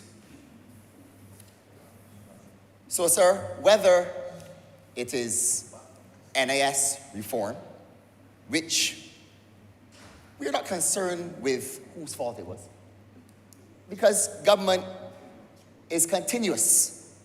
So we're not concerned with who dropped the ball or who didn't have the foresight before us, but we will face it and fix it. And we will make sure that Barbadians' nest eggs are protected, are safe and secure, and that when they plan to retire, that they will have a living that they can rely on. And sir, whether that challenge is climate change, and it must be remarked that the Honourable Prime Minister has been very spectacular and has a lot of foresight on this issue, where she has led the charge, putting Barbados on the map. Even before we came into government in 2018, highlighting that as small island developing states, we are the least offenders, but we suffer the most of the ravages of climate change. All it takes is to go down to the West Coast and see the beach erosion. And it's a serious problem. And we have led the charge, Little Bim, and it's something that we can be proud of. And earlier, the Honourable Member from Christchurch East Central and the Honourable Member from St. Michael South and the Honourable Member from Christchurch West Central, who coined his ministry, the Ministry of Turquoise, I believe, have highlighted that creative instruments like the debt to nature swap will allow us to raise the necessary capital without further burdening Barbadians economically. And this is very innovative, and I want to applaud those honourable ministers for leading that charge in whatever capacity that they did. Whether it be COVID-19, a freak storm, a hurricane, ash fall, we have stepped up to that proverbial plate. And we took calamities and turned them into opportunities for our citizens. And every honourable member in here benefited by allowing their constituents to go and work on the ASH program, to become a COVID-19 monitor, to do the bushing, whatever it is. I believe it adds up to about 3,000 jobs. And equally, I must applaud the ministry led by the Honourable Member from St. James Central for emphasizing financial literacy through the Literacy Bureau. And that is very important as well, because a lot of these young people, a lot of them in my constituency, never had a job before. And this will give them the opportunity to understand how they can manage their money to be able to make meaningful contributions to society. And I want to comment about jobs and investments that will be introduced to this country. The Honourable Member from Christchurch West touched on this. $2 billion, plus in investment that will be brought into this country via projects that are on the horizon, which will give more opportunities to our young people. But in order to capitalize on these opportunities, they have to be trained. And Mr. Speaker, through the National Training Initiative and the Construction Gateway Initiative, which was spearheaded by the Honourable Minister of Education, will allow us to train our young people to be able to capitalize on these opportunities, sir. And this is very important to take us forward, because it's all well and good to say that we have X amount of $1 billion in investment coming into the country, but we must be able to economically enfranchise our constituents and allow them to come along the ride, like the Honourable Member from St. Michael East has so eloquently said. We cannot leave anyone behind. So, sir, I want to further commend the Ministry of Education on the upcoming reforms that they're about to engage in. But I also want to comment on something the Honourable Prime Minister has said before about every Barbadian must know a second language. And I agree 100% with that. But I would like to add to that, every young Barbadian must learn the language of coding. That is a new frontier. So I would like to recommend to the ministry that in as early as first form in secondary school, that Beaver Primary School, as the Honourable Member from the City of Bishop has mentioned, I totally agree, that we have an introductory to computer languages. I can remember when I went over to university in Florida, and my first introduction to a language was when I was 19 years old, and that was C++. I was so clueless, and a lot of my colleagues who came up in the American system were already fluent in Fortran and all these other languages. And now it's so pertinent for us to be able to have our young people know a computer language so that they can take part in the global revolution that's already started, right, with software development and application design. And this is a way that we can earn more foreign exchange, sir. So I know that, and I want to commend the ministry again because they've already started in introducing robotics. I started with the Honourable Member from St. Michael Southeast in expanding robotics in our schools. And sir, that is a start. But it would be remiss of me as the chairman of the Barbados Tourism Investment Inc. not to comment on this resolution that we are about to prove here today in this honorable house. And this is but one project out of many that will contribute to the urban renewal of the city of Bridgetown. And I am very proud to be a part of this urban development project. Because along with Golden Square Freedom Park, along with Constitution River Phase 3, along with all the upcoming prospective projects at Fort Willoughby, the Hyatt we talked about earlier, these are going to bring many jobs to the city of Bridgetown. I know that the honourable member from the city of Bridgetown must be ecstatic, because all of this will add up to about 6,000 jobs.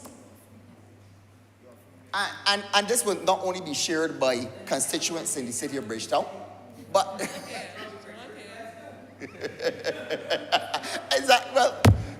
St. Michael West, Christchurch West, Phillip West, everybody will get a piece. That's a fact. And then add that to the jobs that we have coming from Sam Lords as well. 340 jobs, as the Honourable Member from Christchurch West said earlier, and 1,000 jobs at the end. Simple math will tell you that's 7,000 jobs right there. And everybody can get a piece. And at Sam Lords, I want to add that the Honourable Member from St. Philip South will be very pleased to hear that we will make sure that that hotel buys a lot of local produce from farmers in the east. And as a government, I want to add that we have been blessing the East too. Right? With the road works that are coming up. We ain't forgetting about East, we ignore the East. We're going to face these challenges head on. We're going to fix it. Face it and fix it. But I would like to reflect on comments made by the Honourable Member from St. Michael South. And as we engage, Mr. Speaker, in these urban projects, we got to take everybody along with us. We cannot be spending billions of dollars on these projects and forget about the people, the constituents, the city of Bridgetown, St. Michael Central, St. Michael South, St. Michael West, St. Michael West Central. We have to make sure that housing solutions are given to them. And as I reflect on the rising crime that is taking place in our constituencies, it really hit me hard. And honestly, there are certain things that we need to do to start to erase the scourge of crime. And housing is one. Because you can imagine, as we walk through the constituencies and we see the conditions that our constituents live in. We see 10 people living in a one-bedroom urban house. You know, we see these sort of situations. And we can understand that the frustrations must boil over. And those frustrations must relate to crime. So if we fix the housing situation, which I know we will, by the edict that the Prime Minister has laid down, that we aspire to construct, not just with the government of Barbados, but through partnerships as well with the private sector, 10,000 houses in 5 years. I look forward to that. And Mr. Speaker, I would like to quote a study that was done by the University of California, Irvine, which proves that crime is inextricably linked to housing. When we have affordable, dignified housing for our people, it has been shown that those areas that had benefited from those housing solutions have seen safer spaces for the children, grandchildren, grandmothers, grandfathers.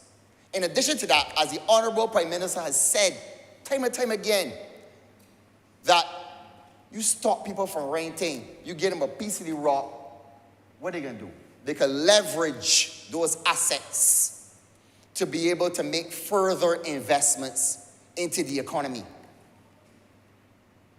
So, sir, in closing, again, I support this resolution wholeheartedly, and I look forward to the many housing solutions in addition to these other investments that will help to uplift our people.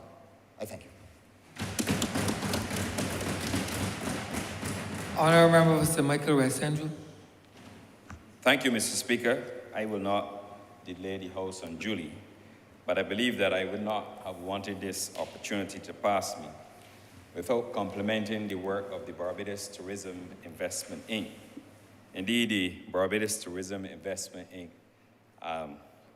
Was the vision of the late Right Honourable Member for St. Peter, Mr. Owen Arthur, who, in his vision to develop and his quest to develop Barbados, sought to have a number of what I refer to as investment and developmental vehicles in order to propel urban development and investment in tourism and related projects. And certainly, that vision continues to go on. And in executing the vision, Mr. Speaker, you can see the wonderful transformation that is taking place in Barbados. And the Honourable Member for St. Michael West has the distinction now of chairing that BTII institution. And I must compliment him and his board and his staff for the outstanding work that they continue to do in transforming national development. Indeed, Mr. Speaker, the redevelopment plans in St. Michael, South Central, the area starting from the James A. Tudor roundabout, coming all the way down to Halls Road, onto the, in front of Queen's Park, onto the Constitutional River, the Spikestown initiative that the BTII would have had a hand in as well, not only lend to the national beautification of this landscape, but what it also did, Mr. Speaker, is to assist with flood mitigation in Barbados. And we have had, especially in the area, Headley's and so on, a history of flooding, severe flooding, that would have compromised individuals and businesses in that area. But I want to stress, Mr. Speaker, and I believe the chairman of the BTIA, the honourable member for St. Michael West, touched upon this point.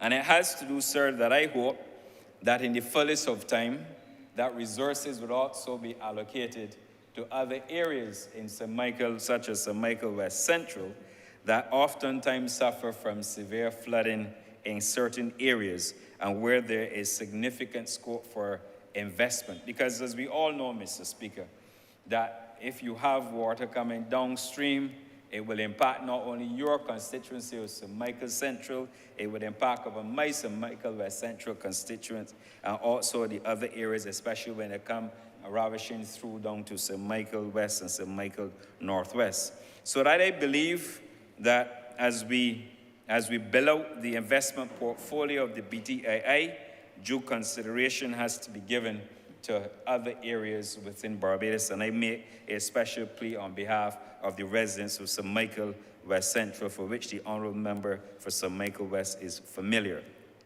Mr. Speaker, I also want to make the point that there is significant, and I'll stress the point, significant scope for development in the corridor leading from what you will call the Hilton Head, the Hilton area, going north all the way down to the Harbour Road. It's significant investment in that area.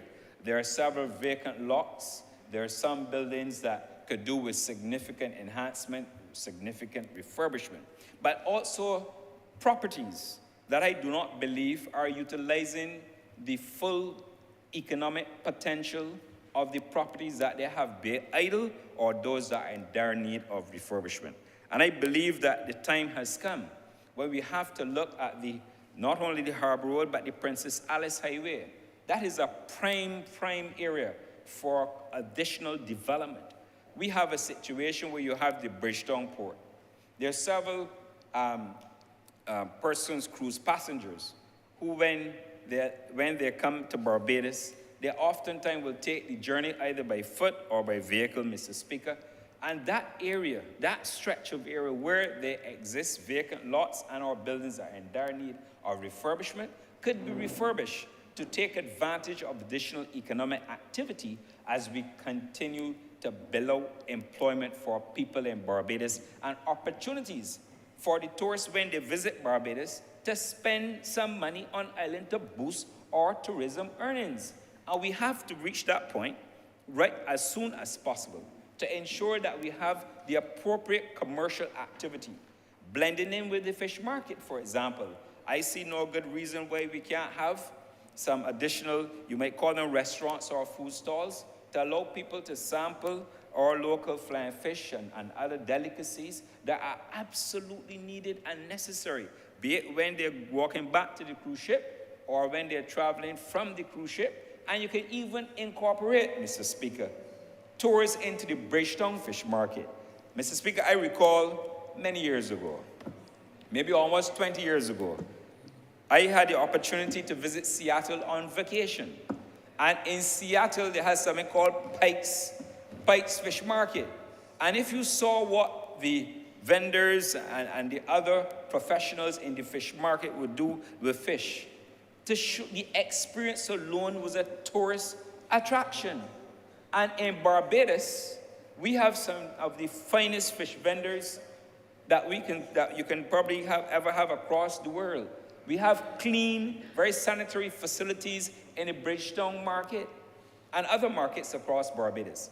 And I don't understand why, Mr. Speaker, we can't infuse that as part of the additional development for Bridgetown in that corridor. Mr. Speaker, for years, those assets remain on that corridor, as I referred to, lingering. And the time has come where I believe we have to make a significant investment.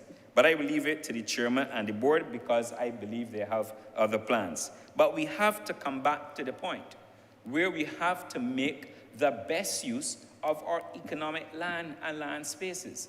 And the time has come when we could use the best economic value of land spaces to help us create more employment in Barbados. With redevelopment, Mr. Speaker, there are going to be jobs. There's going to be expanded economic activity. You'll get some more VAT in the Treasury so we can build out and do the things that we need to do.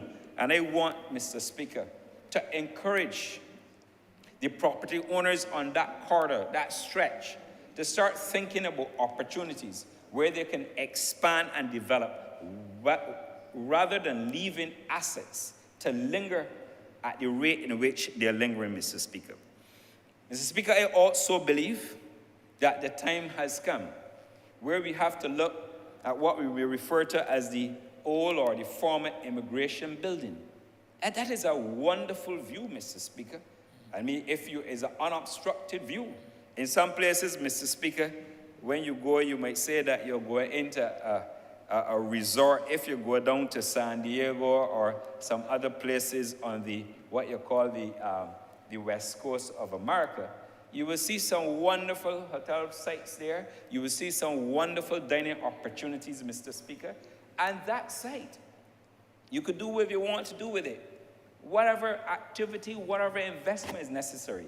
But that location, Mr. Speaker, is ripe for additional development in Bridgetown. And when you realize what the Barbados Labour Party did when they were in office, in terms of the broadwalk, what we call on the Carinage, and the opportunity that exists there for maybe additional dining and bar activity to inspire, again, increased investment, jobs, and further economic activity in that general area. Mr. Speaker, when you drive around in the same area with the Carinage, and you go around the corner, you sometimes see a building. I'm not going to call the building name, Mr. Speaker, but I drove there recently, and I had an opportunity when I turned the corner there by the car park to see plywood sheets, Mr. Speaker, on the ground floor of the building in historic Bridgetown, Mr. Speaker. But I can imagine where the former representative for Bridgetown, she would perhaps have been saying, well, what are we doing with Bridgetown, Mr. Speaker? Not the government of Barbados. Let me make it clear, because the property is not owned by the government of Barbados. It is clearly owned by private sector interests. And I'm calling on the private sector interests that they ought, maybe they have plans to build it out, but the plywood sheets have been there for far too long, Mr. Speaker. And I would like them, sir, to really start making amends there and to really make it a little bit more beautiful and make it a little bit more exciting and tasteful to the eye, Mr. Speaker, for especially those who live here and those who come to visit us. Because, you know, from time to time, we have people who come to Barbados as visitors and who will obviously take in some sightseeing. And we will want to see, Mr. Speaker, a beautiful boardwalk and a wonderful Carinage with all the catamaran and all the deep sea fishing and a nice car park to see a building with plywood sheets, Mr. Speaker. I believe it's an investment entity that owns it, and I believe they should find the resources to do it to help us continue to build out Bridgetown, Mr. Speaker. Mr. Speaker, I also believe that the Barbados Tourism Investment Inc. has a wonderful opportunity to continue to play the role of developer in Barbados. And I say that because I know there have some people in Barbados who believe that government can't do anything right. And there's some people who believe that perhaps government should not have the appetite for development. You hear them, Mr. Speaker, because they don't want the government to develop it. They would prefer to develop it to have the returns. But, Mr. Speaker, I believe that the BTIA has a significant role to play as developer, not only to excite investment opportunities, especially for projects that ought to be developed, Mr. Speaker, but also, Mr. Speaker, to flip them when necessary. The Barbados Tourism Investment Inc. as a vision was set up not only to facilitate transformation, but to step into where the government believed at the time it had a void in tourism-related investment. And the mandate was expanded to deal with the urban Barbados and to renew urban Barbados as we've heard today. And the time has come when we've got to look at the investment vehicle for BTII. I'm convinced, sir, with a few changes, it can make a substantial, even greater contribution to Barbados if it had to adopt maybe another form of a vehicle. I'm not going to go into details, Mr. Speaker, on that now, but I really believe that it is a wonderful opportunity. And I am not going to touch anything remotely connected to national insurance today, but I also believe that there are opportunities for partnerships. The national insurance has a rich history. They have done successful transactions. I'm not going to talk about it, Mr. Speaker, because I know there's a lot of propaganda and a lot of talk relating to that institution. But the time will come in here when there will be a debate. And I serve as a former chairman of the National Insurance Board. And I know, Mr. Speaker, that like the BTIA, National Insurance continues to do a wonderful job in Barbados. And I look forward to the debate when I'll be able sometimes to clear up along with my colleagues some of the propaganda that appears to be out there and people will want to perpetuate in a small society about national insurance. But I believe, sir, that if we have, perhaps we can look at how we augment the BTII as an investment vehicle. And, Mr. Speaker, open it up for wider public participation so that people who like to invest in projects, Barbadians, I'm not talking about all institutions now, Barbadians who could invest in a similar vehicle like BTII and get some wonderful returns. Because when you look and see what they're doing at Sam Lawrence, they're building out significant infrastructure, and the government must never be afraid, Mr. Speaker. I come from the private sector, I know it well. If somebody comes down and like somebody better than you, and they want to pay you a multiple of earnings for it, there's no harm, Mr. Speaker, because it's still here in Barbados, and that is how you earn money. And other Barbadian-based investment firms continue to do the same in Barbados and outside of Barbados. And we have perhaps to look at that. It is something we can look at down the road. But I really want to close by asking those property owners who own property on that stretch, see what they can do, undertake their feasibility plans, maybe they've already done so, but to see how best they can leverage and utilize their assets, starting from what I call the corridor by the Hilton Head, you might call it Bay Street, going north all the way down to the Harbor Road, which constitutes a wonderful investment opportunity for the country. And if the BTII is so capitalized and can afford to take on additional projects, because I understand the fiscal space we are in, it will be even a greater opportunity for Barbadians to own institutions, iconic as they could be in the future.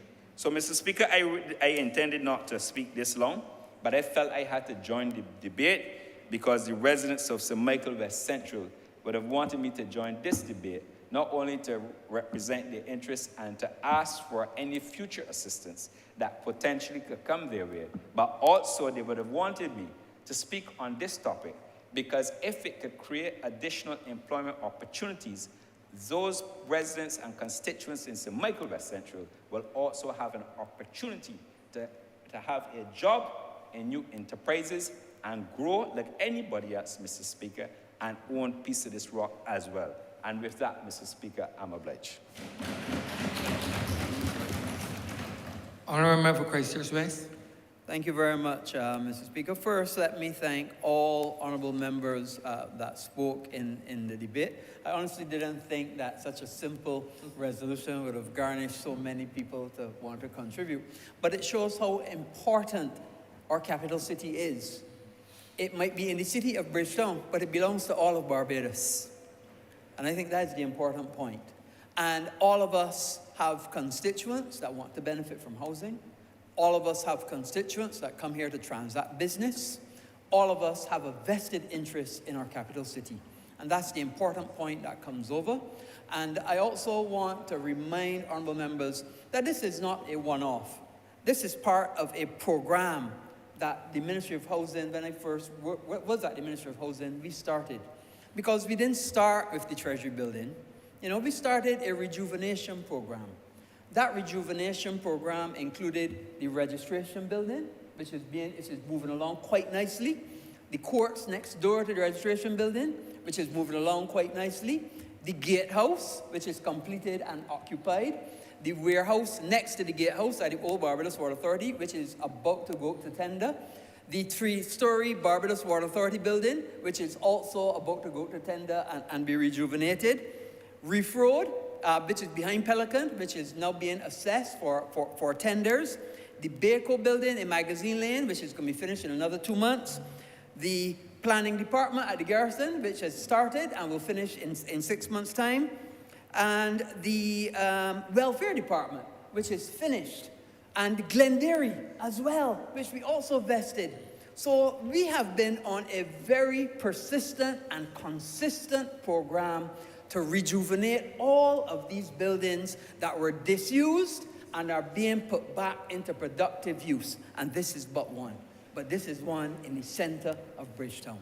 So I heard all honourable members. I appreciate that we have lots of work to do. Queen's Park is another one. The honourable member was Michael West. I guess he's suggesting whether it should be named Queen's Park or some other name. I don't know.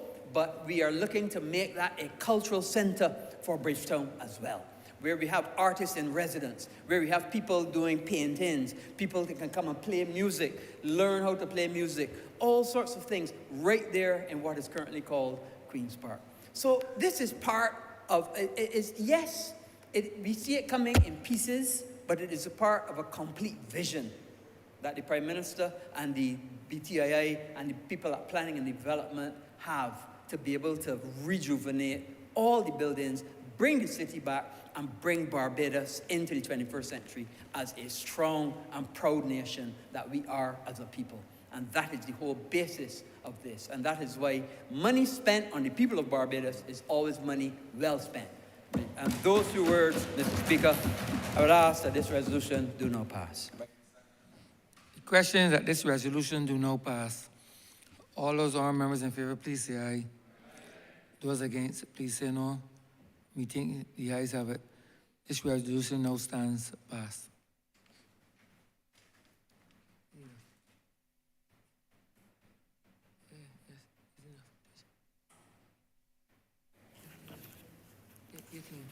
Mr. Speaker, order number 10, in the name of the Honourable Attorney General, to move the passing of a resolution to extend the public health emergency.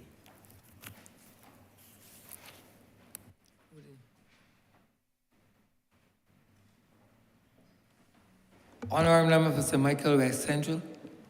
Thank you very much, Mr. Speaker. I rise to move the passing of this resolution on order number 10 of the order paper, which deals with the proclamation under Section 28(1) of the Emergency Management Act, Cap 160A. Mr. Speaker, as we are well aware, this proclamation will expire on September the 22nd, and the attendant directives and orders will also expire on September 22nd. Mr. Speaker, as you are aware, and members are aware, the COVID-19 pandemic in Barbados is on a downward trajectory.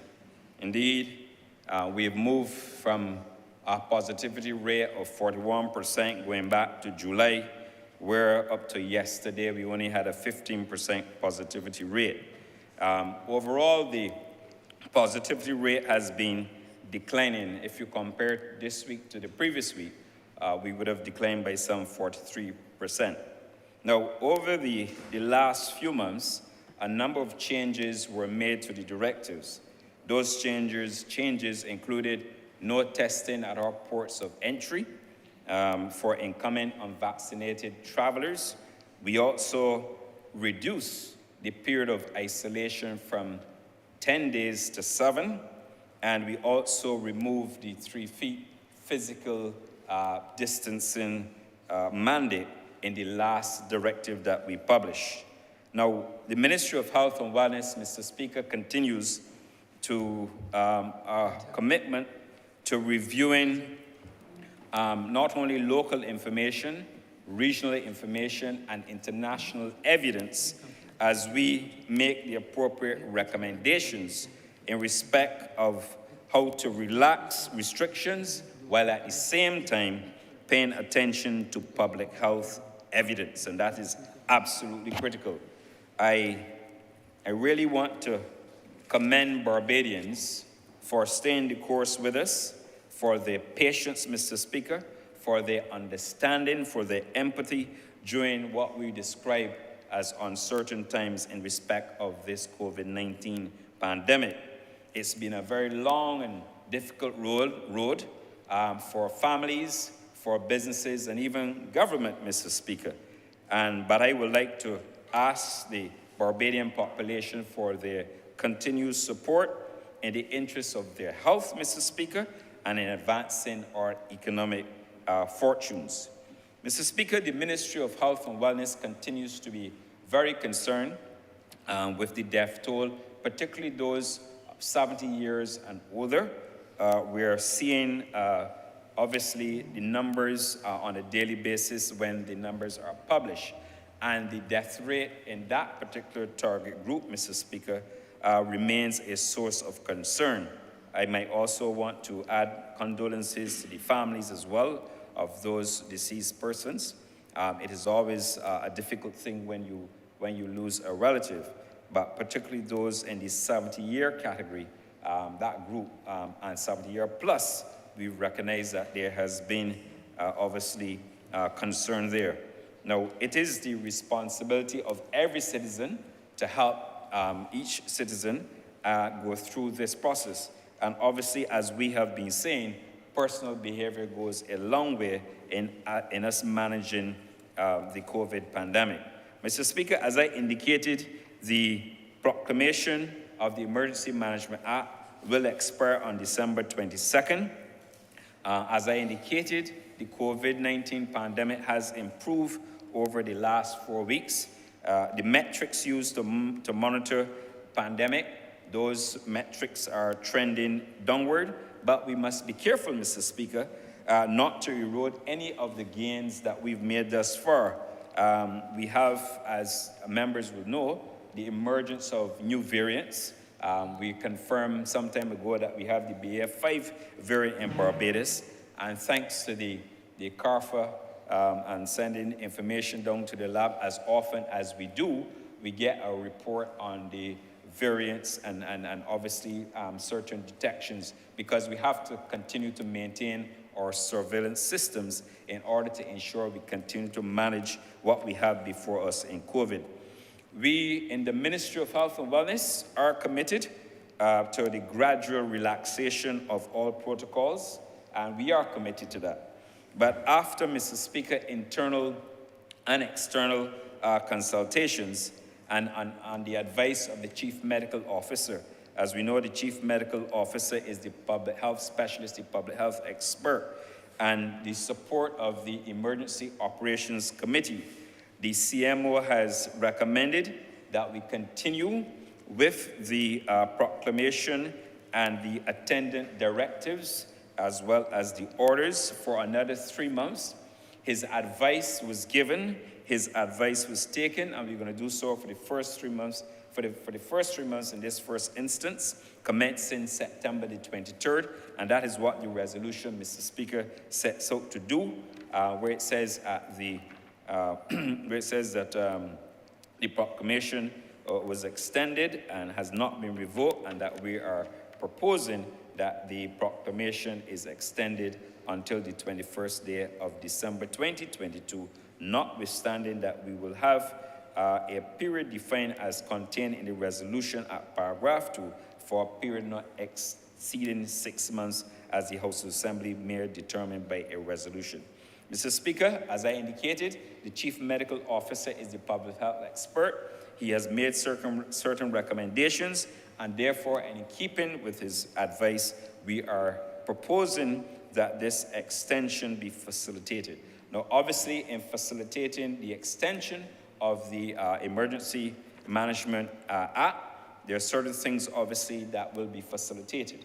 One, obviously, has to do with the indoor mask wearing, which we have to maintain at this point in time until further notice. The other issue, with respect to the visitation of healthcare facilities, both private and public, Mr. Speaker, as I indicated, we've had in the 70-plus-year-old group a number of elderly persons who have succumbed to obviously complications, and therefore we have to manage that because we have to care about the elderly in this society. We also have to manage the visitations to the healthcare institutions, Mr. Speaker, because oftentimes you have outbreaks in these institutions, and even though we are very good at managing the outbreaks to reduce significant death, we have a duty, Mr. Speaker, to protect the elderly in this population, and particularly, sir, we have a duty to protect those elderly persons who are living in our elderly care institutions. Mr. Speaker, the mandate, the extension of the Emergency Management Act will also continue to facilitate the work of the COVID-19 monitoring unit. That unit has done the country proud. It has been able to help us in the ministry manage the spread or reduce the spread of COVID within the community, and therefore that unit will continue to be operationalized. The other issue is that we've had, because of our memorandum of understanding with the government of Cuba, we have some Cuban professionals who are here, who work tirelessly, Mr. Speaker, in the COVID-19 response and continue to do so. And it is critical that we retain those persons, those medical professions from Cuba, and to continue with those medical professionals from Cuba, the Emergency Management Act would allow such. Mr. Speaker, I know that there are individuals who would be asking why we are extending the Emergency Management Act, but we have a duty to do so.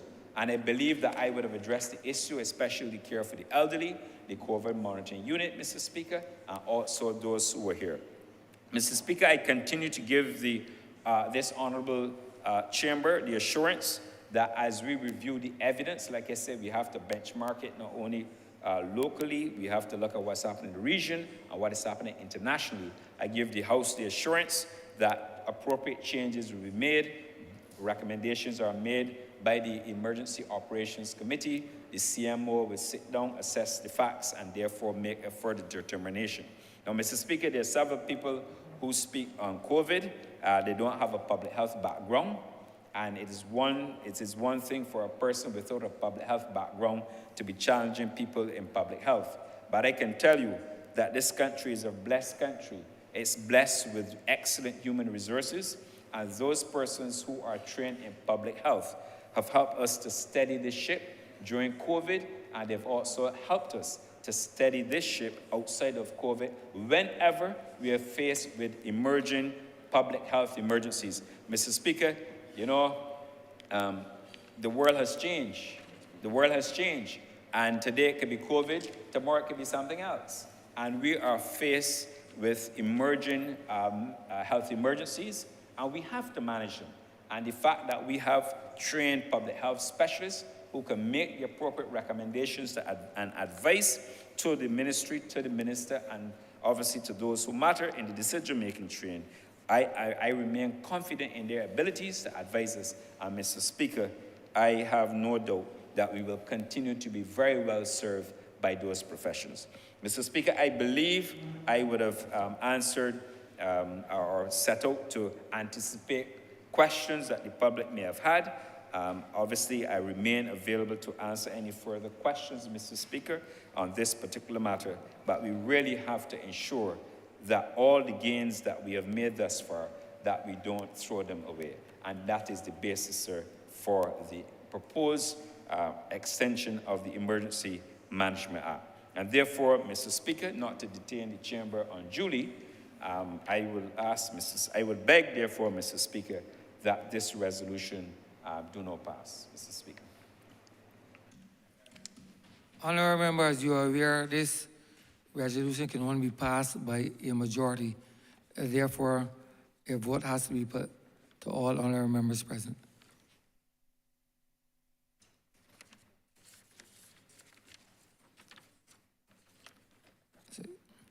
The question is therefore that this resolution do not pass.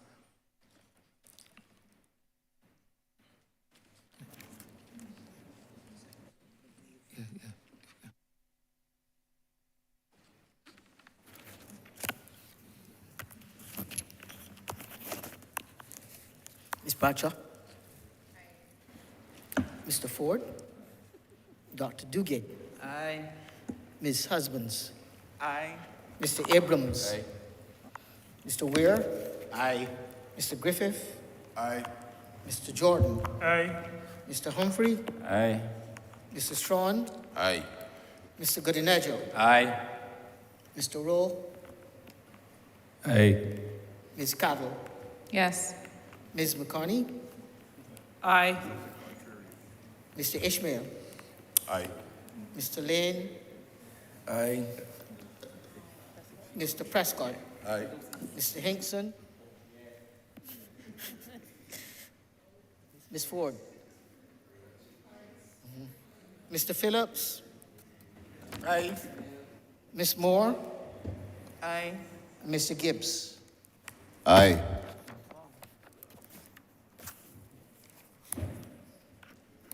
I shall have me read. 22 members.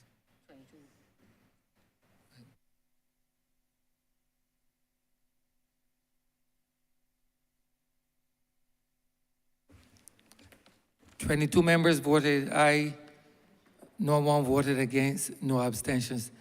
Therefore, as per the resolution, a majority of the House has been reached. This resolution therefore stands passed. Honourable Leader, Government Business. Thank you, Mr. Speaker. With that, we've come to the end of today's sitting. I therefore beg to move the adjournment of the House until Tuesday, the 27th of September at 10 a.m.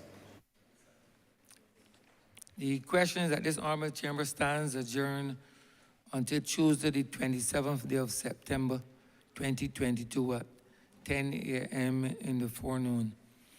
All those honourable members in favor, please say aye.